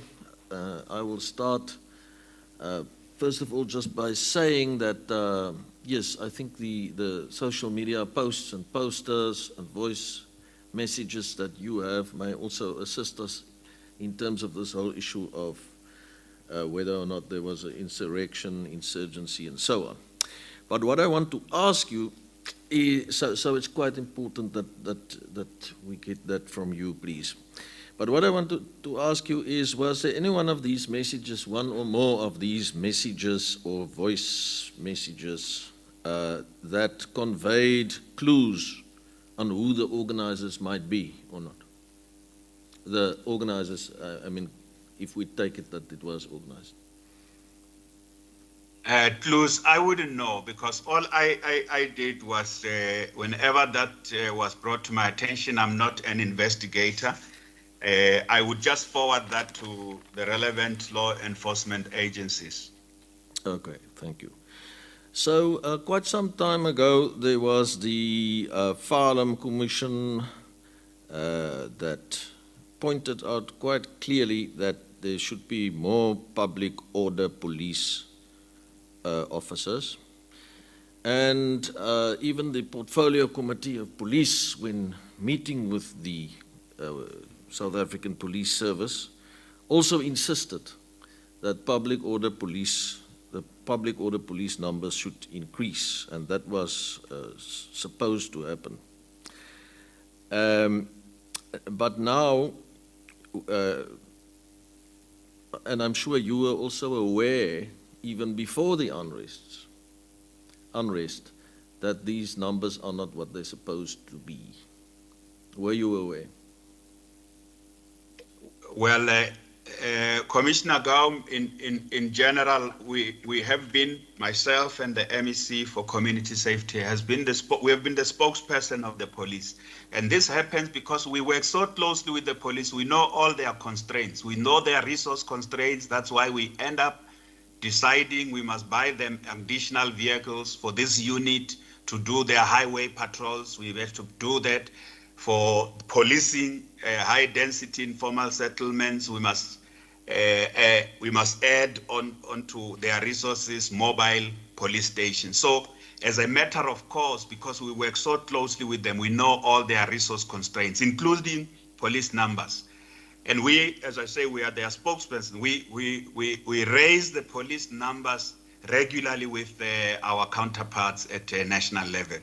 That's a matter of great concern.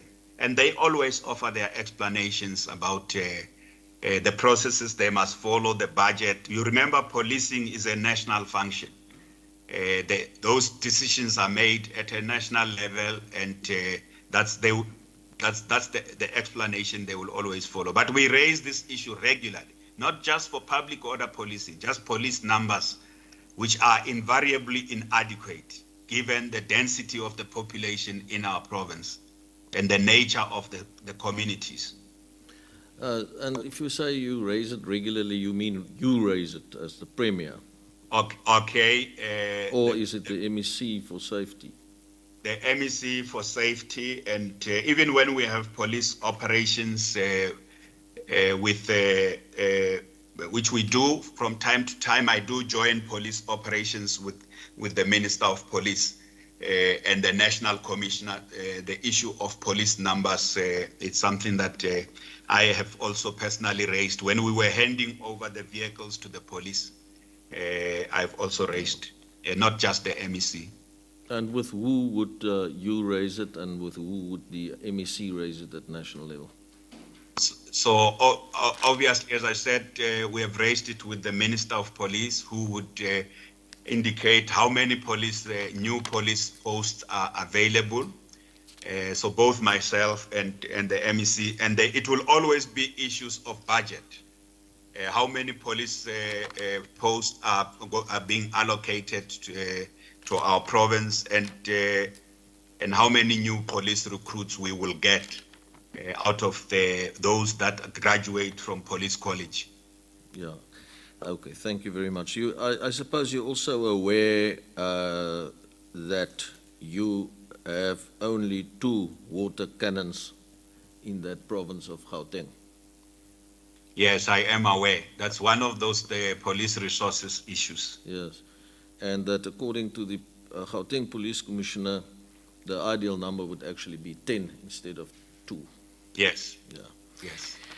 Okay, then I just wanted to ask you, as the Premier, I suppose you are regularly briefed by both Crime Intelligence and the State Security Agency on security risks and issues of that nature.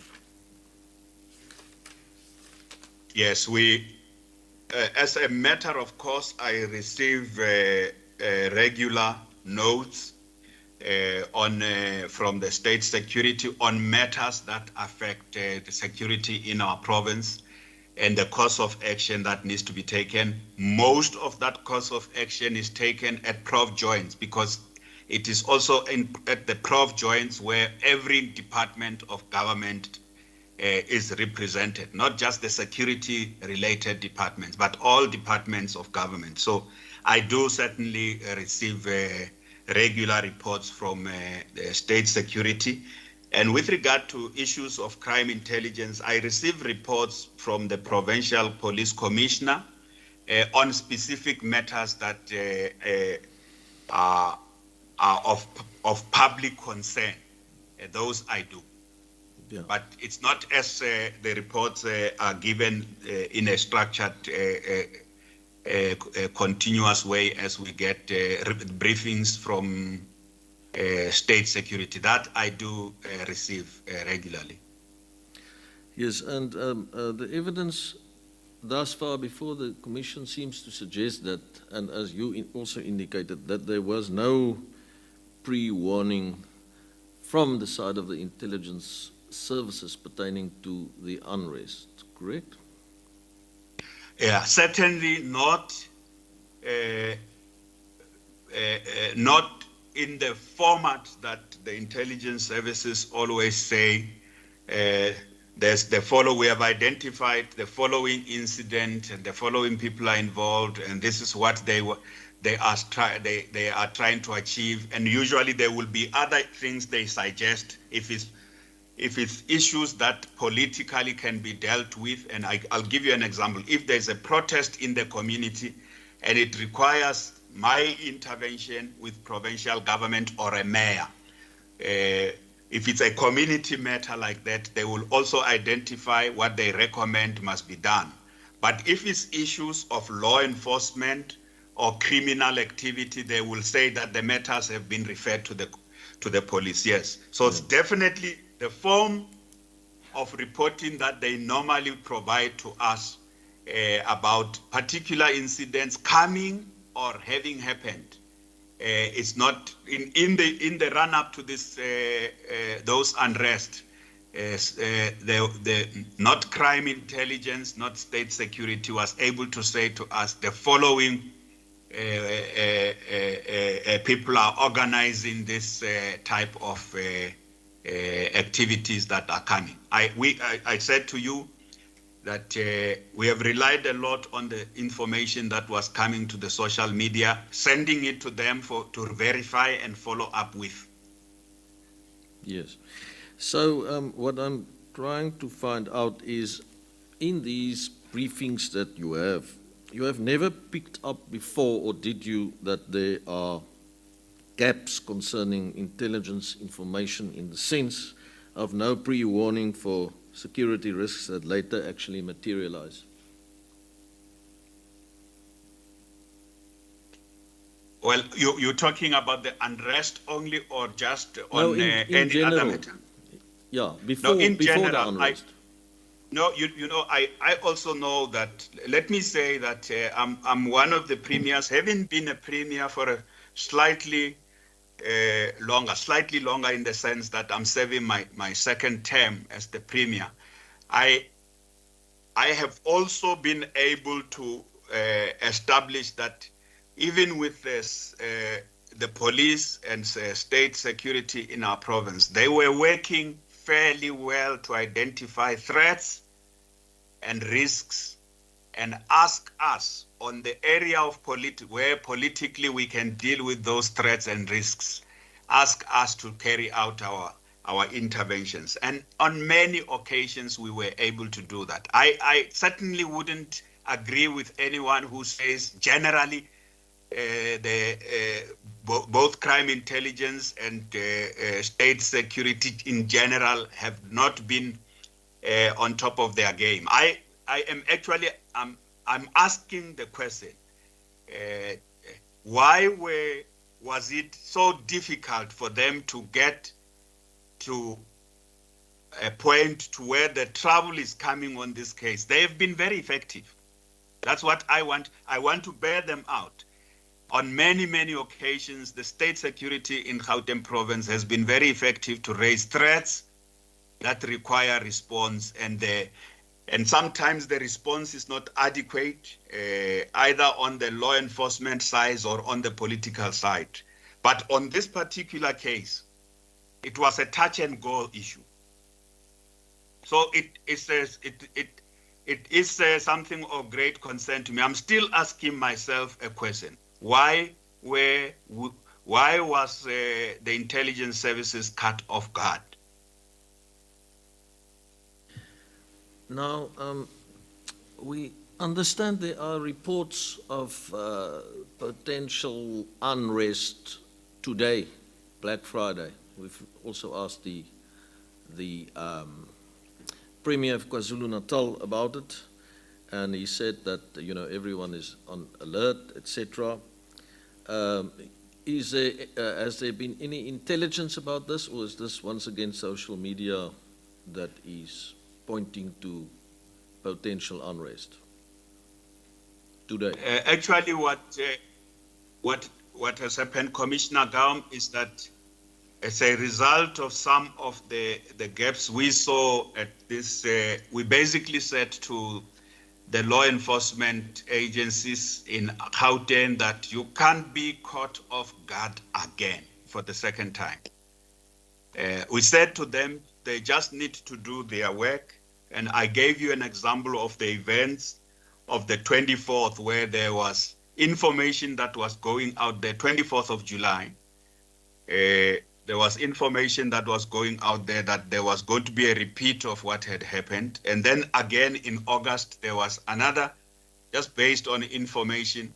And the police have been on alert ever since that time. And I all the time I check with the provincial commissioner.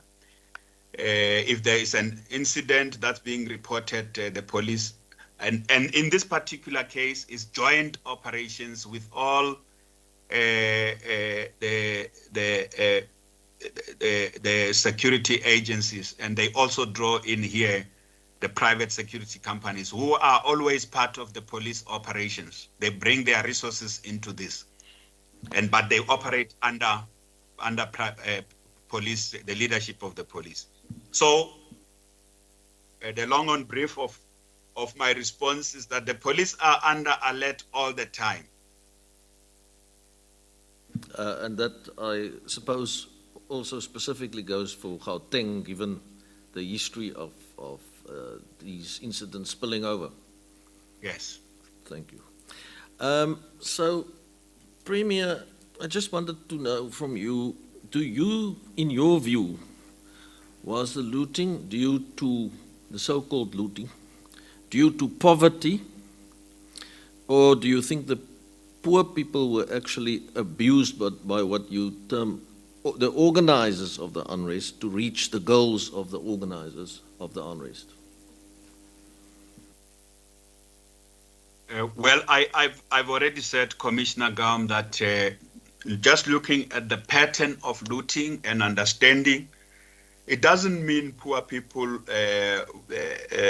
ordinarily that all poor people would loot. And there are many areas around the malls where we visited and members of the community there came out to say that we did not loot, but we are having serious challenges, family, household.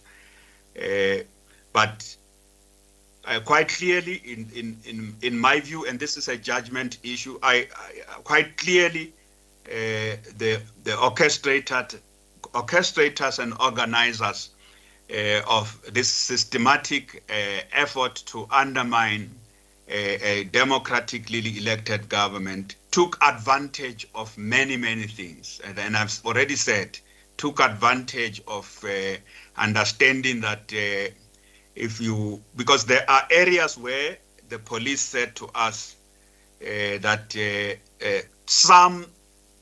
first place that was looted would be a bank.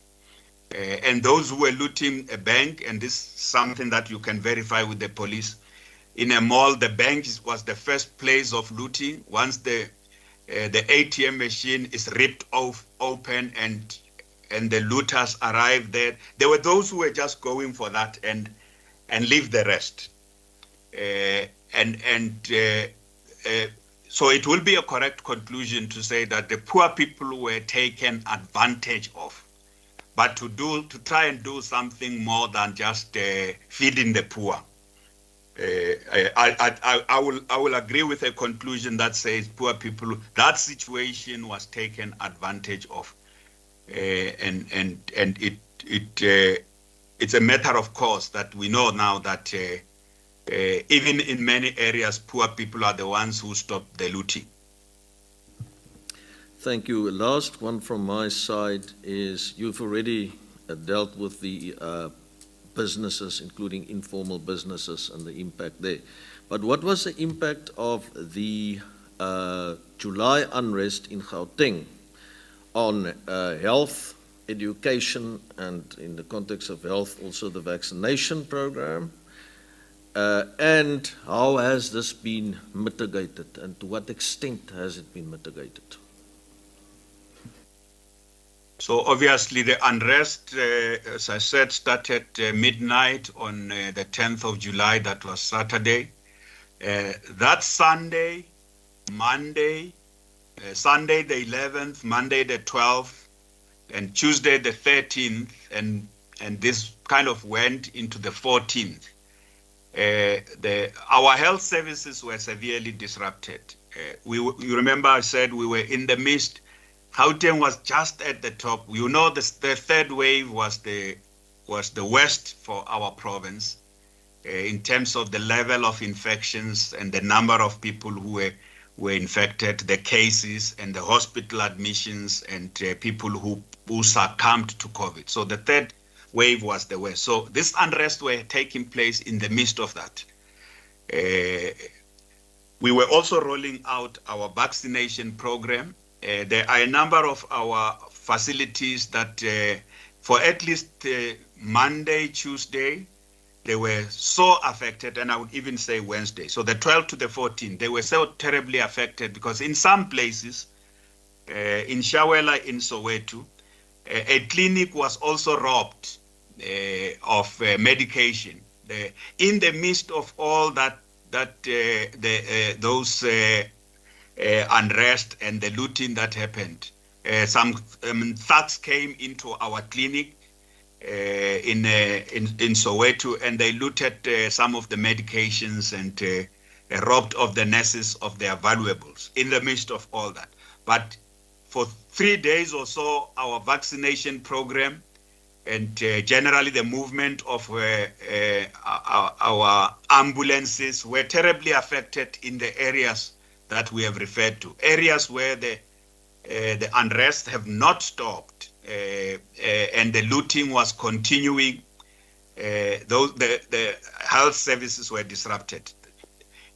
Our schools were also affected in that period, because in that we had the looting of schools, essentially breaking into some of the schools. I can't give you the exact number. It is a number that we can provide, but there are schools that in those 3 days were severely affected in terms of vandalization and theft of school equipment. Yes, so our education and healthcare system were also affected by that week.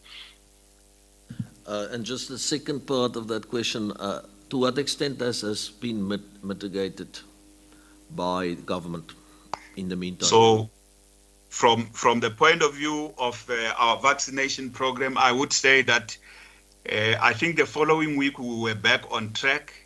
I can say that our Department of Health and the teams that are working on the vaccination program have been doing everything to open services for vaccination. I wouldn't say that that impact was sustained. As I say, it was at the very most, it was up to 4 days, Thursday, from Monday to Thursday. By Friday, we were back in operation across the province with regard to health services. So even though our vaccination program is not where we want it to be, by absolute numbers, we have the largest number of vaccines administered. 25% of vaccines administered in the country were administered in Gauteng. The number of people with single doses is the largest, is also 25% of combined single doses. The number of people with full vaccinations is the absolute number, it's 3.2 million, but if you compare with the rest, it is still the largest number of full vaccinations. But if you look at the absolute numbers of our population, which is what I started with, that we have a huge population, 1 in every 4 South Africans live in Gauteng. The coverage is not where we want it to be. And I wouldn't attribute the unrest as the reason. The real reason is we have opened up access everywhere. We have vaccination sites open even during the weekend. We're no longer getting people turning up, including those who have not taken their first doses. So I'm saying I can't really attribute that. Our vaccination coverage cannot be a function of 4 days in July. We have a different problem, I believe, and that different problem with our vaccination coverage is a result of hesitancy, vaccine hesitancy. We have opened access everywhere. Thank you very much. Commissioner Thuli? No question from Commissioner Thuli. Commissioner Nissen? Yes. Thank you, Chairperson. Premier, just two questions. The first one is that, I just want to give an example from our own work. I think a year ago, there was a tweet about a person pretending to be somebody else and put racist tweets on. And we would, in matter of about a month or so, we managed to trace the real person who set out this tweet. Now, I imagine if tweets were put out in terms of mobilizing people to go and do the kind of things that they did, it's now since July, we're going into December. Have you got any feedback from those that you've given it to in terms of what is the progress? Because now, up till now, you have the poor that is being abused, and there are these faceless people over there that has caused all this dastardly acts that have resulted in the huge impact both in terms of human life and the economy. Is there any feedback? You don't have to say who it was, but is any feedback? Because it's like if we could, within a month, trace these people, what about when you've handed this over? And be mindful as well that if you do tweet or retweet or repost something that is dangerous, you are just as guilty as the person that you receive it from. Thanks. And then just lastly, you can answer both. You say that in the Township Economic Partnership Fund, you've got from the IDC, and I thought you said you got 100 million seed funding, but in it says 250 million from the government. Yeah, that's 250, not 100 million. And then 150 million from the IDC and the other partners. Are there any movement in that regard towards the Township Economic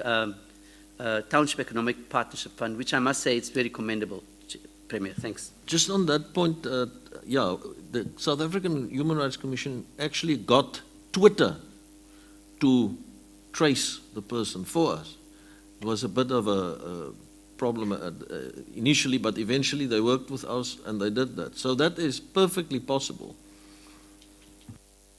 Well, let's start with the social media postings, whether it's Twitter or other accounts. I think our law enforcement agencies in this country would best answer that question about how they are using the instruments of technology to track down people who may, and here we're just talking about people who may have committed crimes, suspects, because certainly we don't want to live in a country where the police check everything everyone says. It's only when it has to do with breaking the law of the land that it should attract police attention and the attention of those entrusted by our constitution to look after the security of our country.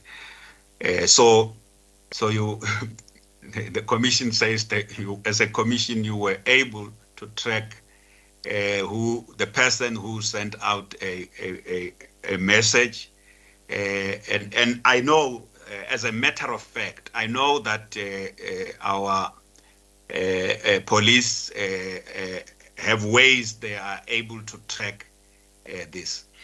Now, you know, one of the important things when you are in a position that I am is that yes, you want to track the progress on cases, but you don't want to put the pressure on the police. You don't want to put political pressure on the police. They must do their work because often the police, when they are looking at cases, they often say to us, we are deploying all the necessary legal instruments to be able to determine, you know, who's responsible for this. And sitting from where I sit, I think they have all the instruments to can do what you have been able to do, to trace, and I'm saying where the law was broken, to trace the people who are responsible, even if they use the social media instruments. So I wouldn't think that there is difficulty in, you know, criminals use technology. Yes, many crimes, cyber crime is a big issue in our world today. But law enforcement agencies all over the world are grappling with this question about being ahead of the criminals. So there's really no reason why our law enforcement agencies and security agencies are not doing that. And I know they have a capability to be able to do that. But with regard to each of the cases that where people were arrested or they are following up on the unrest, my guess is as good as yours. And all the police are saying is that they are busy with these cases, and that so is the rest of them. And we want to know, you know, who, and we want people to be brought to book. We want everyone who is responsible for the kind of destruction, including anyone who may still be planning, because we may argue whether this was insurrection or not. It's a different thing if they have been successful. We wouldn't be having this argument.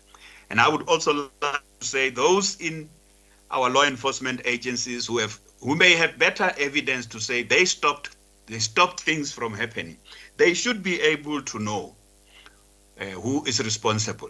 I don't think it is convincing. It's not convincing that they do not know.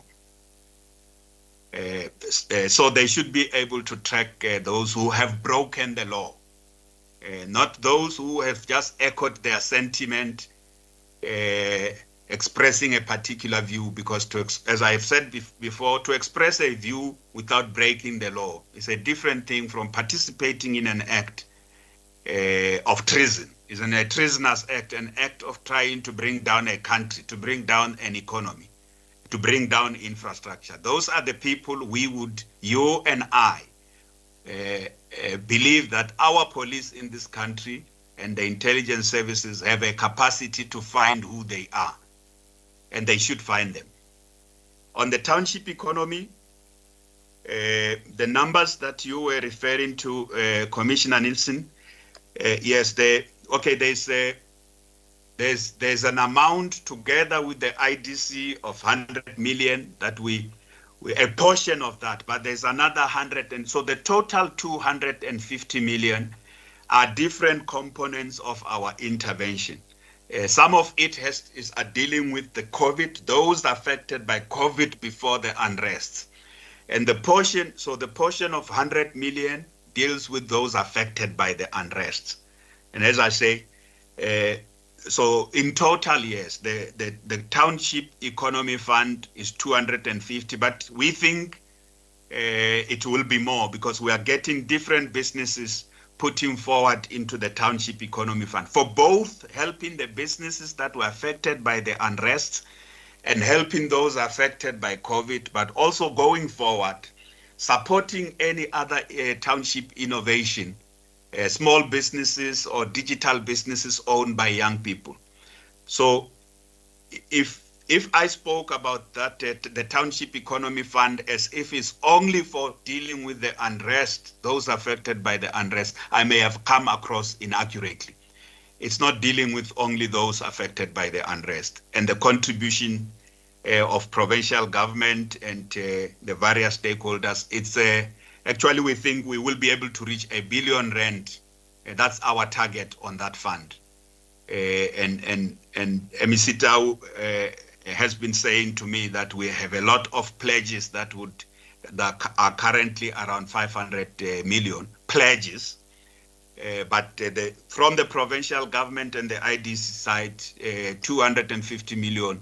As I speak now, our Gauteng Enterprise Propeller has been assisting those small businesses using proper criteria, using proper selection processes to assist them.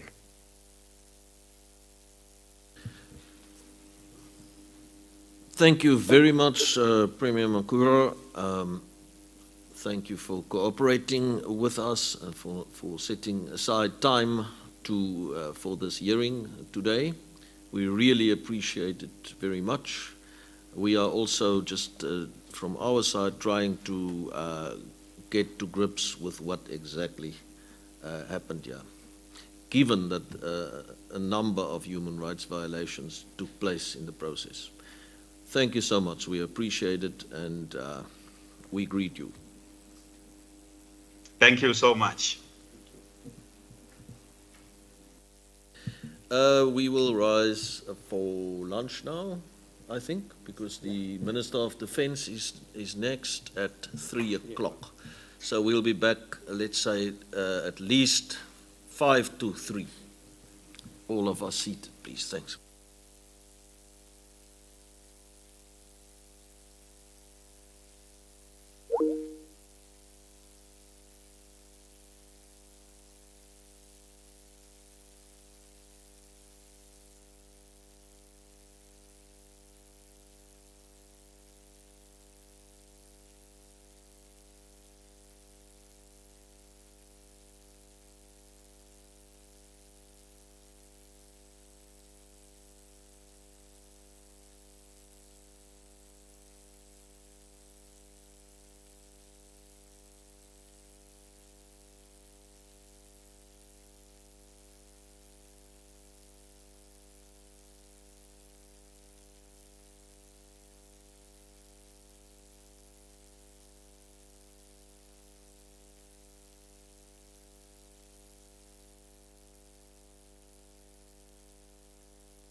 Just quickly for purposes of the media, as we have indicated, we would have wanted to resume at 3 o'clock. The Minister of Defence, Minister Modise, the idea was, which was conveyed to her staff, that she joins 15 minutes beforehand. We are now struggling a bit to get hold of her, so that is why there's a bit of a delay now. So as soon as we can resume, we will, but that is the challenge at the moment. Thank you.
Hello, is it Kalabi?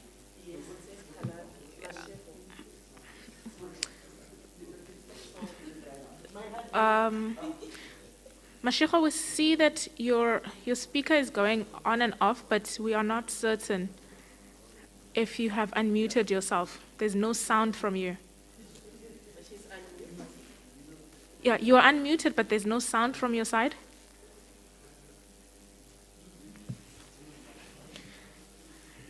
There's still no sound.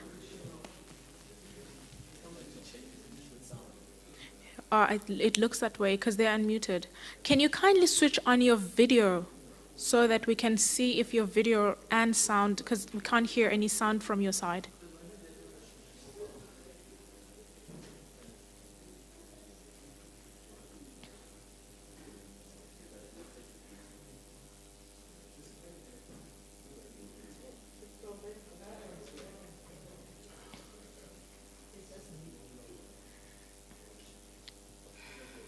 May you kindly switch on your video?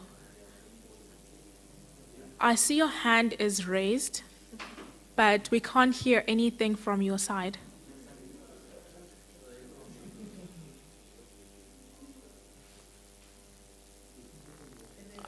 I see the hand raised. Can you kindly write in the chat what is the issue on your side? We can't hear anything. I can only see the hand raised. We can't see your face either. Kindly communicate through the chat channel so we can understand what's happening.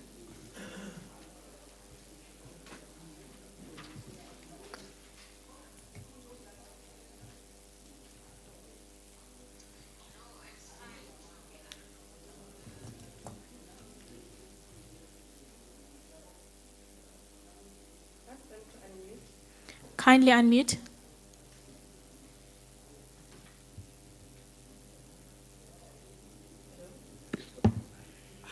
Hello. Yes, we can hear you now.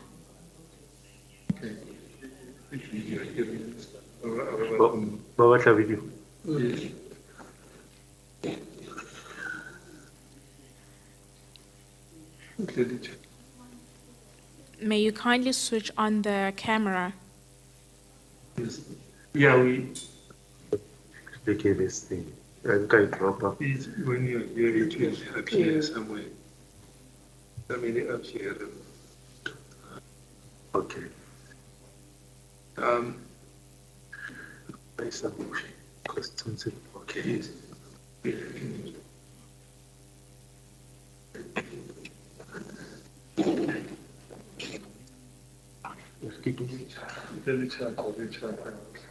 Can you see us? Yes, we can see Memotise. Okay.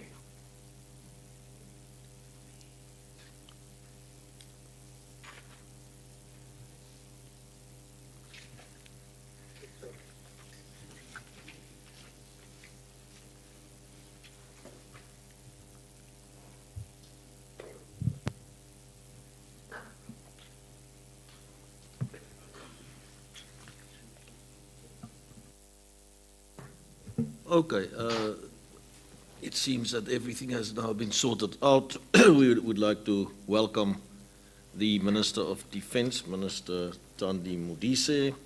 Thank you very much for joining us, and thank you also for, in the process, setting an example for all public office bearers to work together with the Commission as required by the Constitution. I am the chairperson of the hearing panel, Andre Gaum. On my left, Commissioner Pelile Ntuli, and on my right, Commissioner Chris Nissen.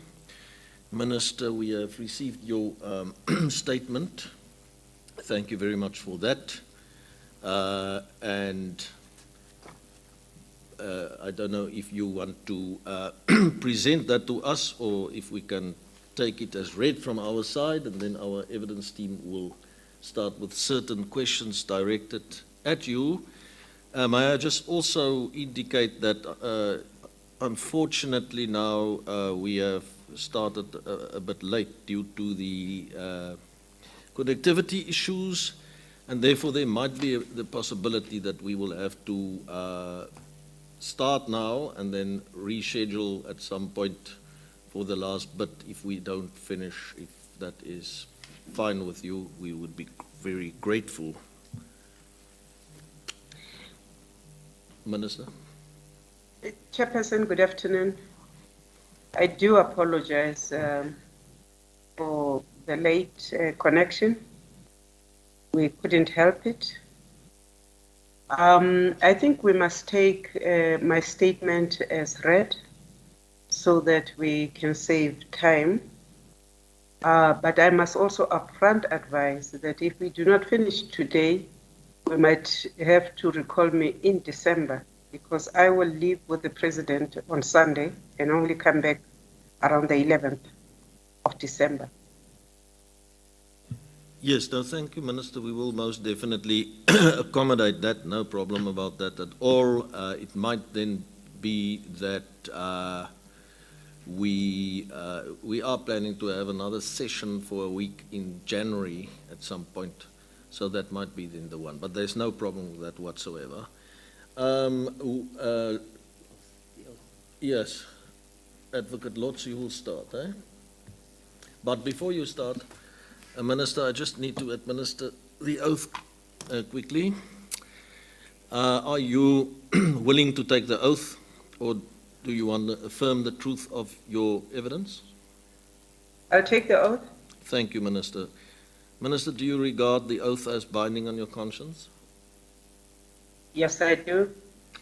Thank you. Do you swear that your evidence will be the truth, the whole truth, and nothing but the truth? So help me God. Thank you very much, Minister. Over to you, Advocate Lotz, Advocate Lloyd Lotz. Yes, thank you very much, Chair and the panel. And good afternoon to the Minister. Minister Matisa, good afternoon. Good afternoon, sir. Yes, I will take you through a few questions, and my colleague will obviously indicate when I'm done, and she will take over. Perhaps as a way of beginning, and as you've rightfully said, we did receive the statement, and we have noted the statement. Perhaps the first question for me, or from me, noting that you are now the Minister of Defense and Military Veterans in South Africa, could you kindly indicate to us as to when did you assume, or when were you appointed into the current position? I was nominated, so to speak, on the 10th of August. I was out of the country. I effectively became the minister after being sworn in after the 17th of August, 2021.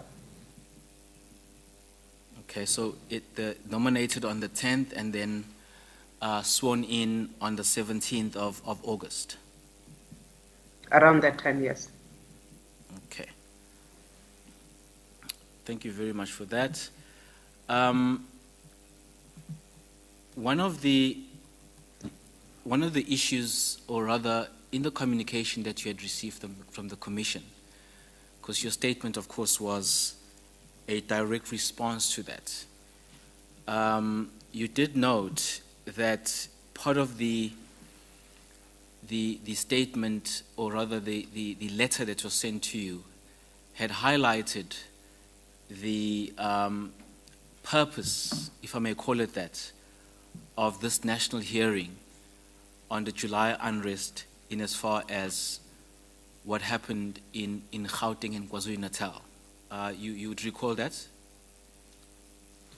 I recall that the letter stated that you intended to investigate the human rights violations or lapses in law as committed by members of the National Defence Force when they were deployed in support of the South African Police Services. Yes, correct. And thanks for being more specific, because it was, specifically looking at the role of the SANDF in as far as human rights violations around that time, but more in particular in as far as the deployment, in as far as the military is concerned. Now, I'm not going to take you through the responses that you gave, because I think you had specifically responded to the paragraphs in that particular letter.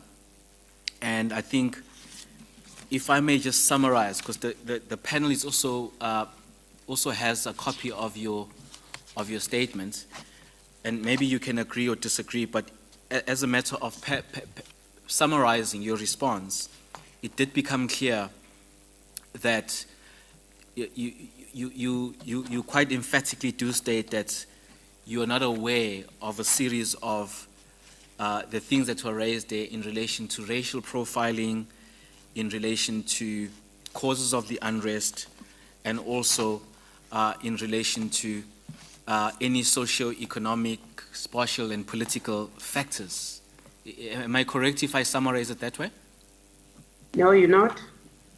My response was that I was not aware of the causes.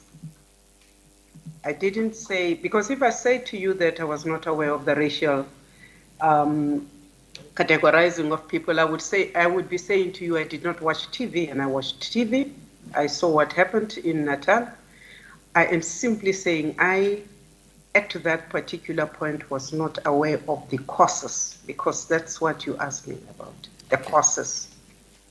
All right, noted, Minister. Thank you for that.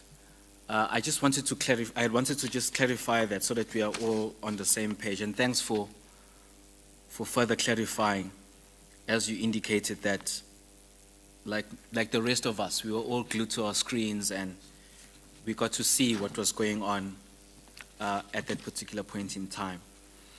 Now, and Minister, we are also quite aware that your testimony here today is very much focused on you being the minister, and as you've clarified that you are sworn in around the 17th of August or thereabout, and we have already received oral testimony of the former minister. So we will do our best to focus as best we can in terms of your role currently as the minister, as opposed to going back to the time when you are not a minister, because it would not be, I guess, it will not be proper, nor would it be appropriate for us to delve there. But we also have received testimony from the former Minister of Defense. Perhaps the first question, having said that, the first question from my side then would be, could you please just take us through the channels of reporting within the ministry in as far as from the SANDF to the President? And of course, if my question is not clear enough, you'll indicate, but I'm trying to get an understanding from you as to what is the channel of reporting in as far as the South African National Defence Force is concerned, all the way up to the President. That will depend on what exactly you are talking about. Is it on operational issues? Is it on your usual governance issues? Is it on the personal issues? Is it on the budget? Because obviously the minister is the chief advisor of the president on matters defense, all of them. And therefore you would have whatever communication that starts between the president and the department going through the minister. You also must accept that in the current situation, in effect, the president is the Minister of Intelligence, and therefore the president will have direct sight and contact with the defense intelligence. So if the president wants to discuss anything with defense, yes, it will be with the minister, but if the president wants to discuss issues of the security sector right through the country, the president will also have the cluster of ministers who are responsible for security directly talking to him. So the president will not talk directly to soldiers. The president will talk through the minister and the chief of the National Defense Force on issues. Alternatively, at cabinet level, the president will have access to the DG of Defense, who is the Secretary for Defense in our case. Okay, thank you for that, Minister. Maybe just so that I'm also clear, I think the last part of your answer, you were indicating that the President would specifically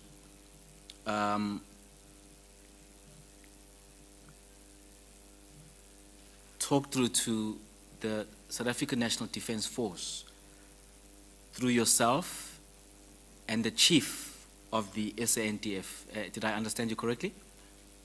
You understood me correctly. Is it policy? Yes, the President will talk through us. Is it operational? Nothing prohibits the President to speak straight to the Chief of the National Defense as the DG or the head of the military wing. He is the Commander-in-Chief. Thank you for that, because I think that has also come through quite clearly in previous testimony as the President is the Commander-in-Chief. And perhaps then maybe if we focus a little bit on operations, so I think that's where, you know, part of the issues that this particular hearing is sort of looking into, because with operations, if I understand correctly, that's where from, even if it's got to do with the deployment of the military and you've got boots on the ground, that's an operational aspect, which will then, of course, as you are explaining through the chief and yourself, but also, if necessary, through the DG of the department. Perhaps if we focus a little bit on the issue of operations for a second. Perhaps my question then, having said that, would be, Minister, in as far as and maybe you can clarify this, because I think it also came through when the former minister was questioned. In as far as the deployment, and we are taken through section, what is it again? We are taken through section 19 in as far as how the military or the South African National Defense Force is deployed, in as far as cooperating with the South African police services. Could you just give us an idea in as far as your understanding, in as far as how this works, in as far as operations are concerned? How is the military deployed as we've seen in the recent past, and of course as we've seen also with regards to the deployment in assisting with regards to COVID-19? The deployment will differ from time to time. You must remember that depending on on the nature of the deployment in cooperation with the police, it would depend on what the situation on the ground is. But I think they all begin in the same way. If there is a situation which makes the Minister of Police need the assistance of the South African National Defense Force, correspondence between the two ministers arise. The President is advised, but I'm doing this under correction because I'm quite new. It is also quite possible that as the Minister of Police approaches the Minister of Defense, he is already approaching the President. But what then happens is that after the discussion between the two ministers, the Minister of Defense does advise and does send up a letter to the President that such an assistance is being asked for, and that he should then deploy. Depending on the nature of the operation and the location of the operation, the numbers and all the other logistics are sorted out. Okay.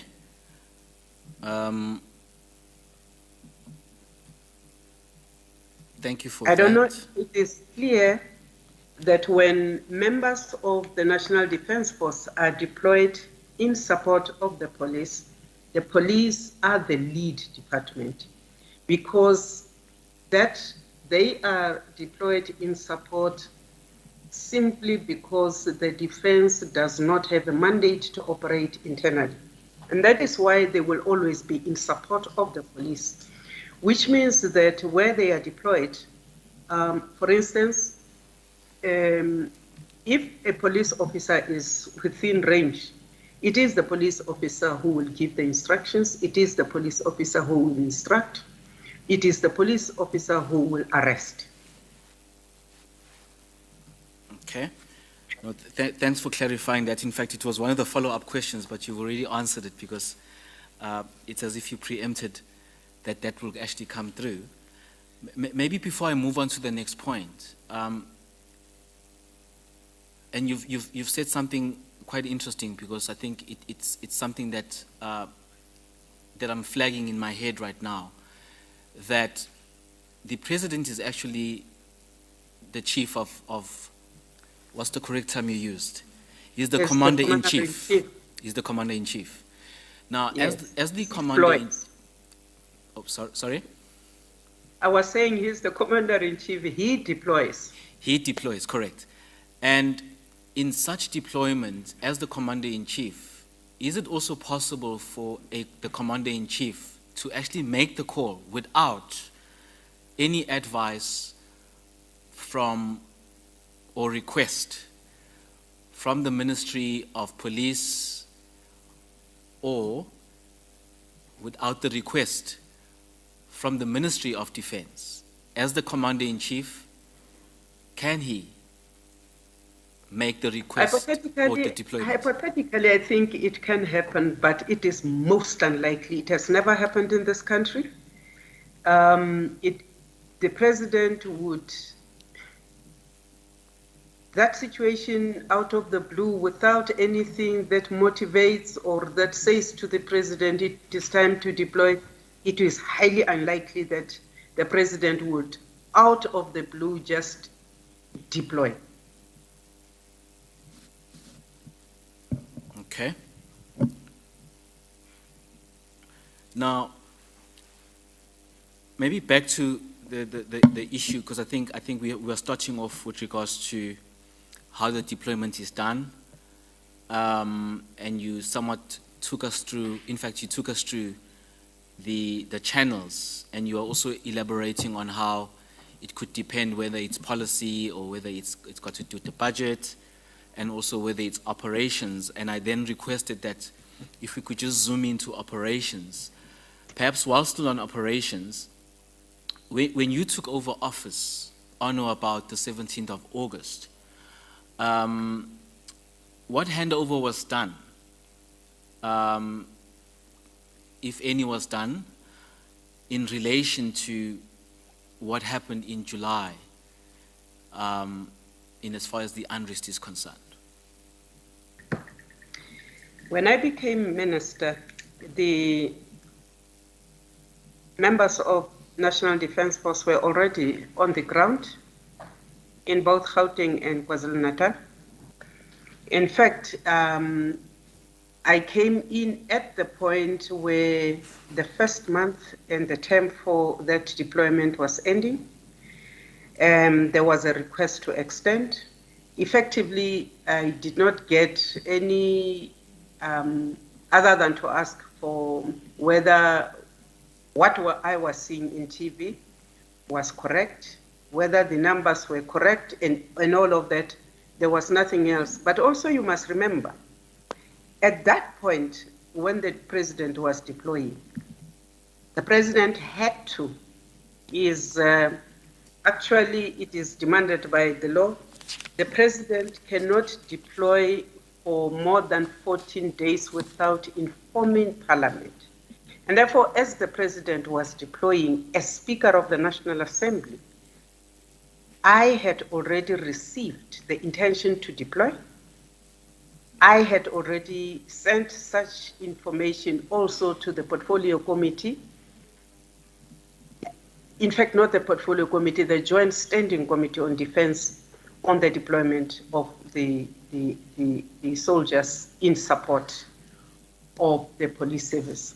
So those elements, that mandate was still there, and I understood that when I took over. I was not given details of the operation because in any case, that space would really depend and be the responsibility of the Minister of Police because he would be the minister in charge. Okay.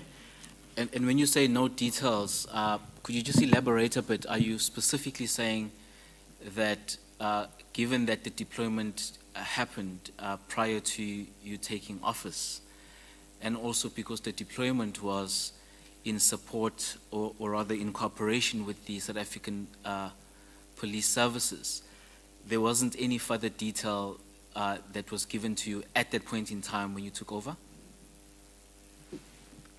Let me put it this way. I knew the date of deployment. I knew the numbers deployed. I knew the areas identified for deployment because it was in the letter that went to Parliament. I knew the cost of deployment. Everybody in the country knew that they were in support of.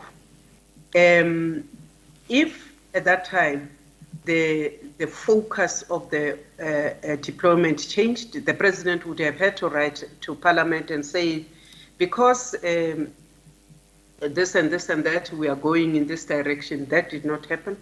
So yes, to that extent, I thought I understood that SANDF was deployed to help the police to deal with the situation as it was unfolding in the country.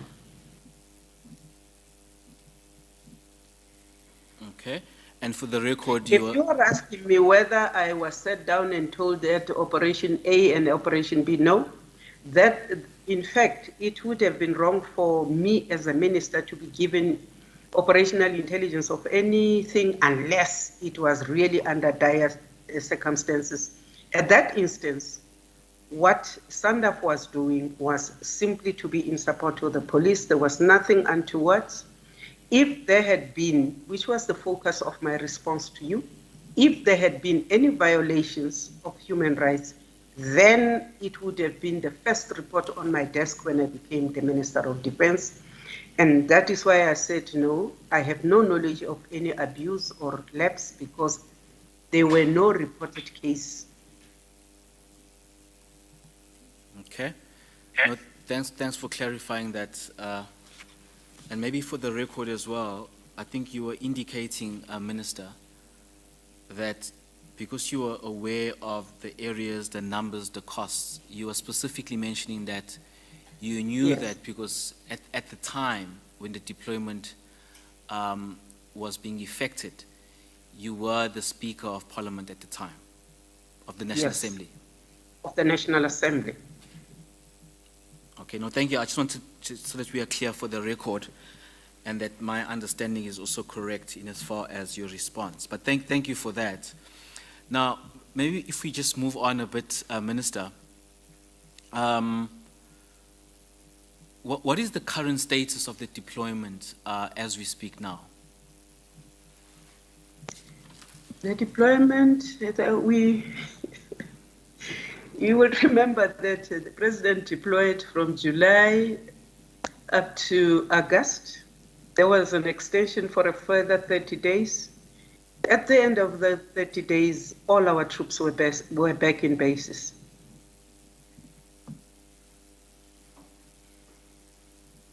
Okay, and that 30 days, would it take us, if my calculation is correct? It will take us into September. To September. Yes. Okay. And you don't have the specific date. Is it end of September? It will be around the 24th of September. The 12th of September. Sorry, Minister, is it 24 Around or the 12? 12th of September, I think. Around Yeah, the 12th. of September. So from that time when the extension was announced, the date was then set. On that date, the troops went back to base. Okay.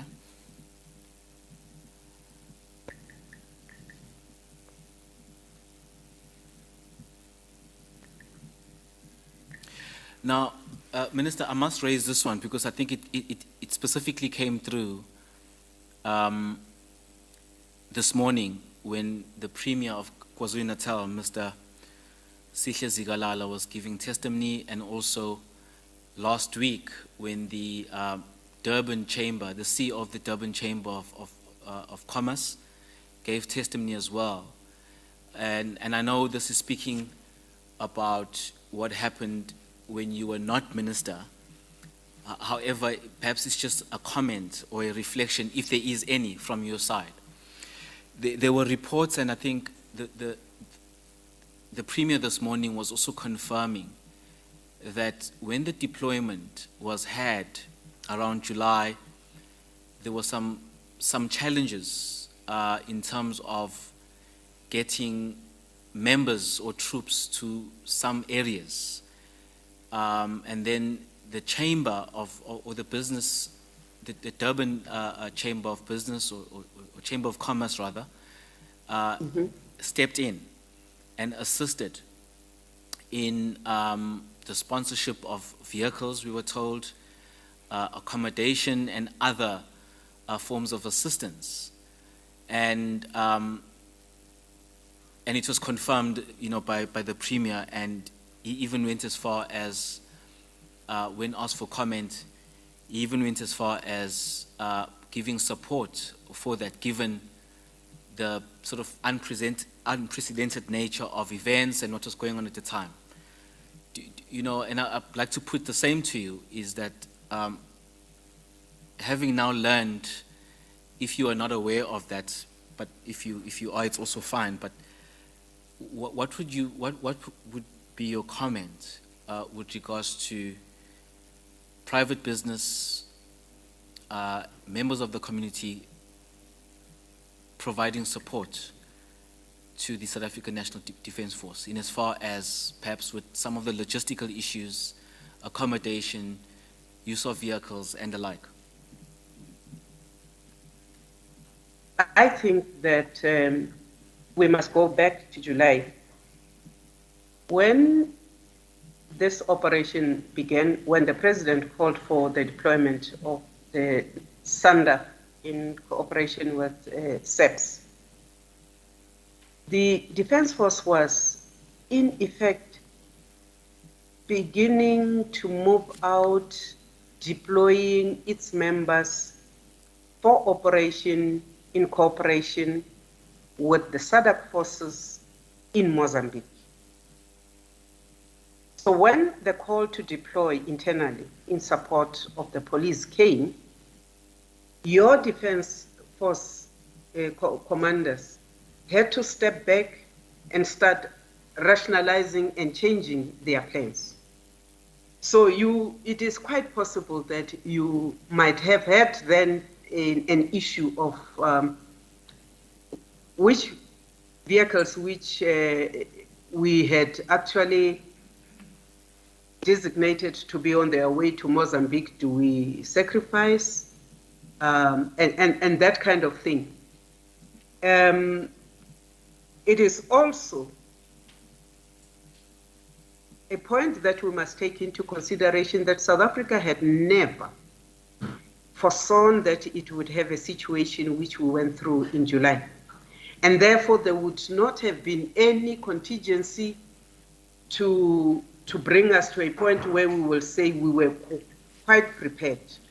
I do know that I have heard about the vehicles, unused and heavy and lifters, whether in vehicles or in aircraft, are not kept at place everywhere in South Africa. So you would have had to, as the situation was happening, to speed up and make sure that the members of the Defence Force get to Natal and are in Gauteng. But I must also say that looking at what was happening, would it have been wrong, and therefore, in my own opinion, would it have been wrong for South Africans to stand up and to say the police, the military are in defense of our liberty, in defense of our economy? They need water. Yes, here is water. They need a transport from A to B. Here is water. Here is transport. So I would say that the situation demanded that all right-thinking South Africans could jump in. Did the business community of Durban do this in return for anything? If they did, then we would find something wrong with that. If they did it because they were trying to protect interests of South Africa, then I would see nothing wrong with it. Is it an ideal situation? The ideal situation is that you have a defense force which is always well equipped, well capacitated, and agile.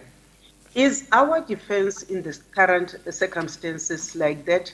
You do know yourself that over the years, more than 10 years, the budget for defense has been cut, and therefore they would not have enough capacity to deploy in Mozambique, in the DRC, and throughout the country.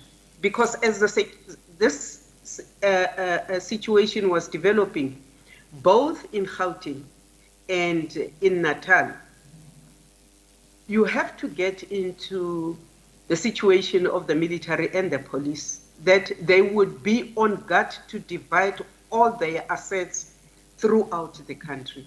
Therefore, the Defence Force would have been on alert to be able to deploy throughout the 9 provinces of this country if this thing got out of hand. And therefore, you might not have had enough to send to Natal. And I would say thank you to the community of Natal for stepping in. And thank you again for not expecting us to be giving you anything back in the handouts other than to thank you for being patriotic. Okay. No, thank you for that reflection, Commissioner. Apologies. Thank you for that reflection, Minister. And that's the reason why I raised it, because I think it had come through. So it was, I think, appropriate to also give you the same opportunity to reflect on it, because it had come through. Thank you very much. We appreciate the assistance we got. Okay, thank you, Minister. Now, I'm also conscious of the time, Chairperson, because I know that we do have some limitations this afternoon, and I'm also wanting my colleague to also come in. However, maybe before I do so, let me ask the Minister the following question. Now, Minister, I'm also glad to learn that you were quite privy to the deployment in as far as numbers, etc. And we also were quite happy to see that the numbers were increased substantially from what was initially, I'm just trying to get the exact number, what it was initially when the deployment was actually approved. But it did appear that the numbers were increased substantially up to about 25,000. That was the total figure that we were provided with, and I see you are concurring, Minister. Yes, it is true. The numbers started off with when the initial planning was thought of within the department at 2,500. Later on, the advice was looking at the developing situation. Maybe we should go to 10,000. When the president met up with the leaders of political parties, they actually said, no, President, that is not enough. Please deploy 25,000. And that is why you probably had transport challenges and whatever, because as the planners and operational planners within the department had planned, they had not anticipated a deployment of 25,000 troops. Okay. And Minister, you've also indicated that the deployment was actually suspended or ended around the 12th of September. Now, and of course, you had already been in the ministry at that particular point. What has been the lessons which have been learned about, because I think you've raised some of the issues with regards to, I mean, you've even commended South Africans that had stepped in to assist. What lessons have been learned, if any, with regards to that particular deployment of July in support and cooperation with the South African police services? And I'm aware, as you've mentioned as well, that there were other issues at play here. Some of the troops were also being deployed to other parts, given the role that South Africa plays, or the South African National Defence Force plays within the region. But what lessons, if any, have been learned that you would maybe could share with us? That we need an agile defense force. That even though we can never, and we do not want the defense force to be deployed internally, we must always be on hand. We must have the required transportation. We must have the required tools of the trade for members of the defense force when they are deployed. But also, this has sharpened our need to periodically retrain our servicemen and women to understand their roles if they are ever deployed in an operation like Prosper. We also want to take away that it is important to continuously look at the re-equipment, the maintenance of the defense force. We must also say that that would take care of our ability to stay on top of our game, and therefore we will be engaging later on. You may be aware that the previous minister had already started a defense review and a process. That defense review should actually enable us to relook at how we are structured, whether our force levels are still okay, where we should be placing our resources, and therefore it talks to issues of rejuvenation and maintenance. So we're very grateful that this has come. What is important, though, as a South African, is that we must, all of us, never take for granted the democracy that we think we have. We must always be on the alert. We must not always think that the person you don't know who is across the border is the only one who will threaten your territorial integrity. We must always be aware that any democracy that does not take care of itself will fail. And therefore, we've learned lessons. We have learned, we are looking at, re-looking at the military codes. We are very proud that we have not had any cases of abuse labeled at defense.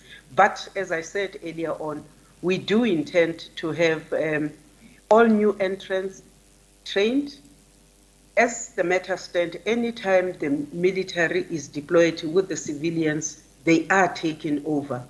A period of, they are handed booklets, but they are also taken on to a quick training on how to behave when deployed internally. So it's important for us to say to South Africans, you do have a military, a defense force which we actually own, a representative of all the corners of South Africa and races and creeds. But if we don't look well after it, the threat might be from outside the borders, but it can also come from internal. Okay. And On that note, yes, that Chair. positive note, Advocate Lodge, I do think maybe we should remand the matter now and then, get the minister back. and we will, Minister, we will liaise with your officers, your good officers in that regard. All the best for your visit abroad with the President. And thank you for availing yourself once again. We are basically here to get a better understanding of exactly what has happened that led to the shocking event in our country's recent history. And so, you know, it should be seen in that light. There's been many human rights violations that took place as a result of the unrest specifically. And that is why, you know, it is important for us to try and get to the bottom of this as far as we can. But thank you for availing yourself, and sorry that we weren't in a position to conclude your evidence today.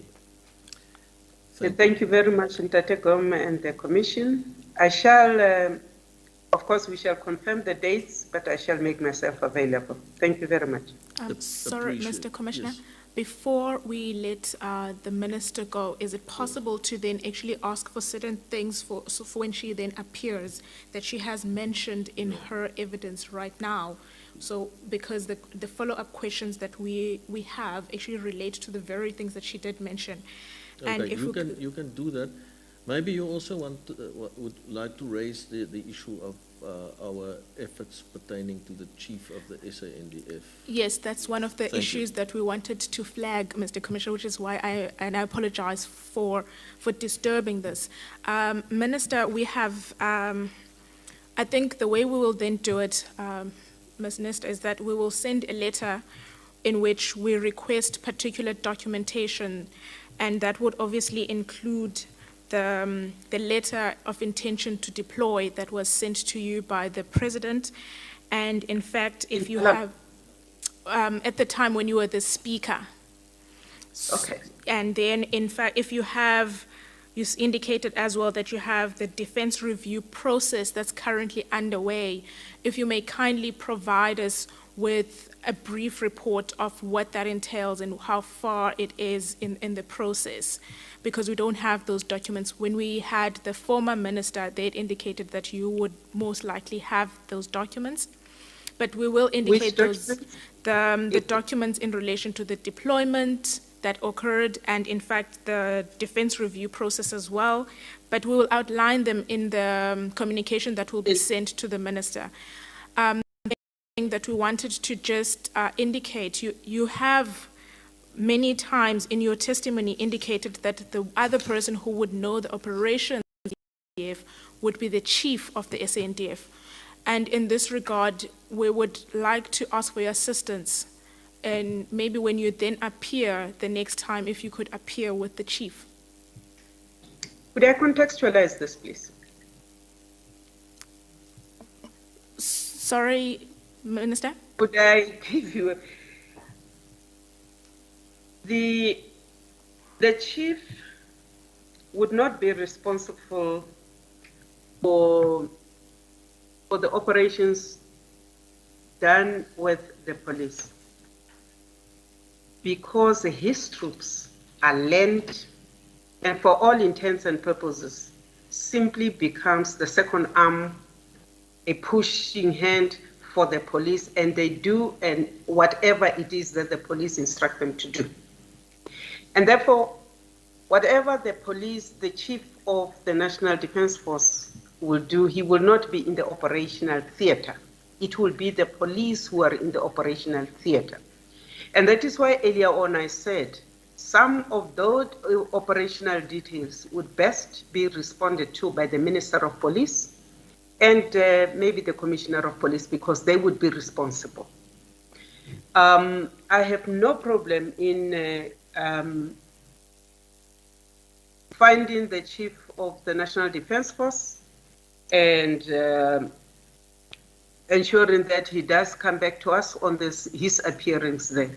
But if the commission is expecting the chief of the National Defense Force to say, yes, we sat there and we planned, and this was the plan for, I doubt he will have that. If, on the other hand, you were to ask him about a plan about Mozambique, he will give you the people within the defense who are responsible for that. And whether that would be for public consumption is something else. I'm trying to be very frank with you. So we will do that. And I do promise whatever the documents that we have in our possession that you are requesting, we'll make sure that we avail them to you before we come in. Thank you, Minister. Thank you very much, dear. Thank you very much, Minister. Have a good rest of your afternoon and hopefully also a good weekend in which you can rest a bit. All of the best. Thank you so much. Thank you, Advocate Gum. So Thank you and goodbye, Minister. We are then going to adjourn now. We will be coming back next week for further evidence to be led before the panel, and I think we will communicate hopefully with the media as to what that would be more or less. Yes, Commissioner, we'll certainly communicate that. I can say that we are scheduled to begin at 9 o'clock on Monday, and the details of that, the testimony for that Monday will be communicated as well. Thank you, Minister. You may leave us now if you wish to do that. Thank you.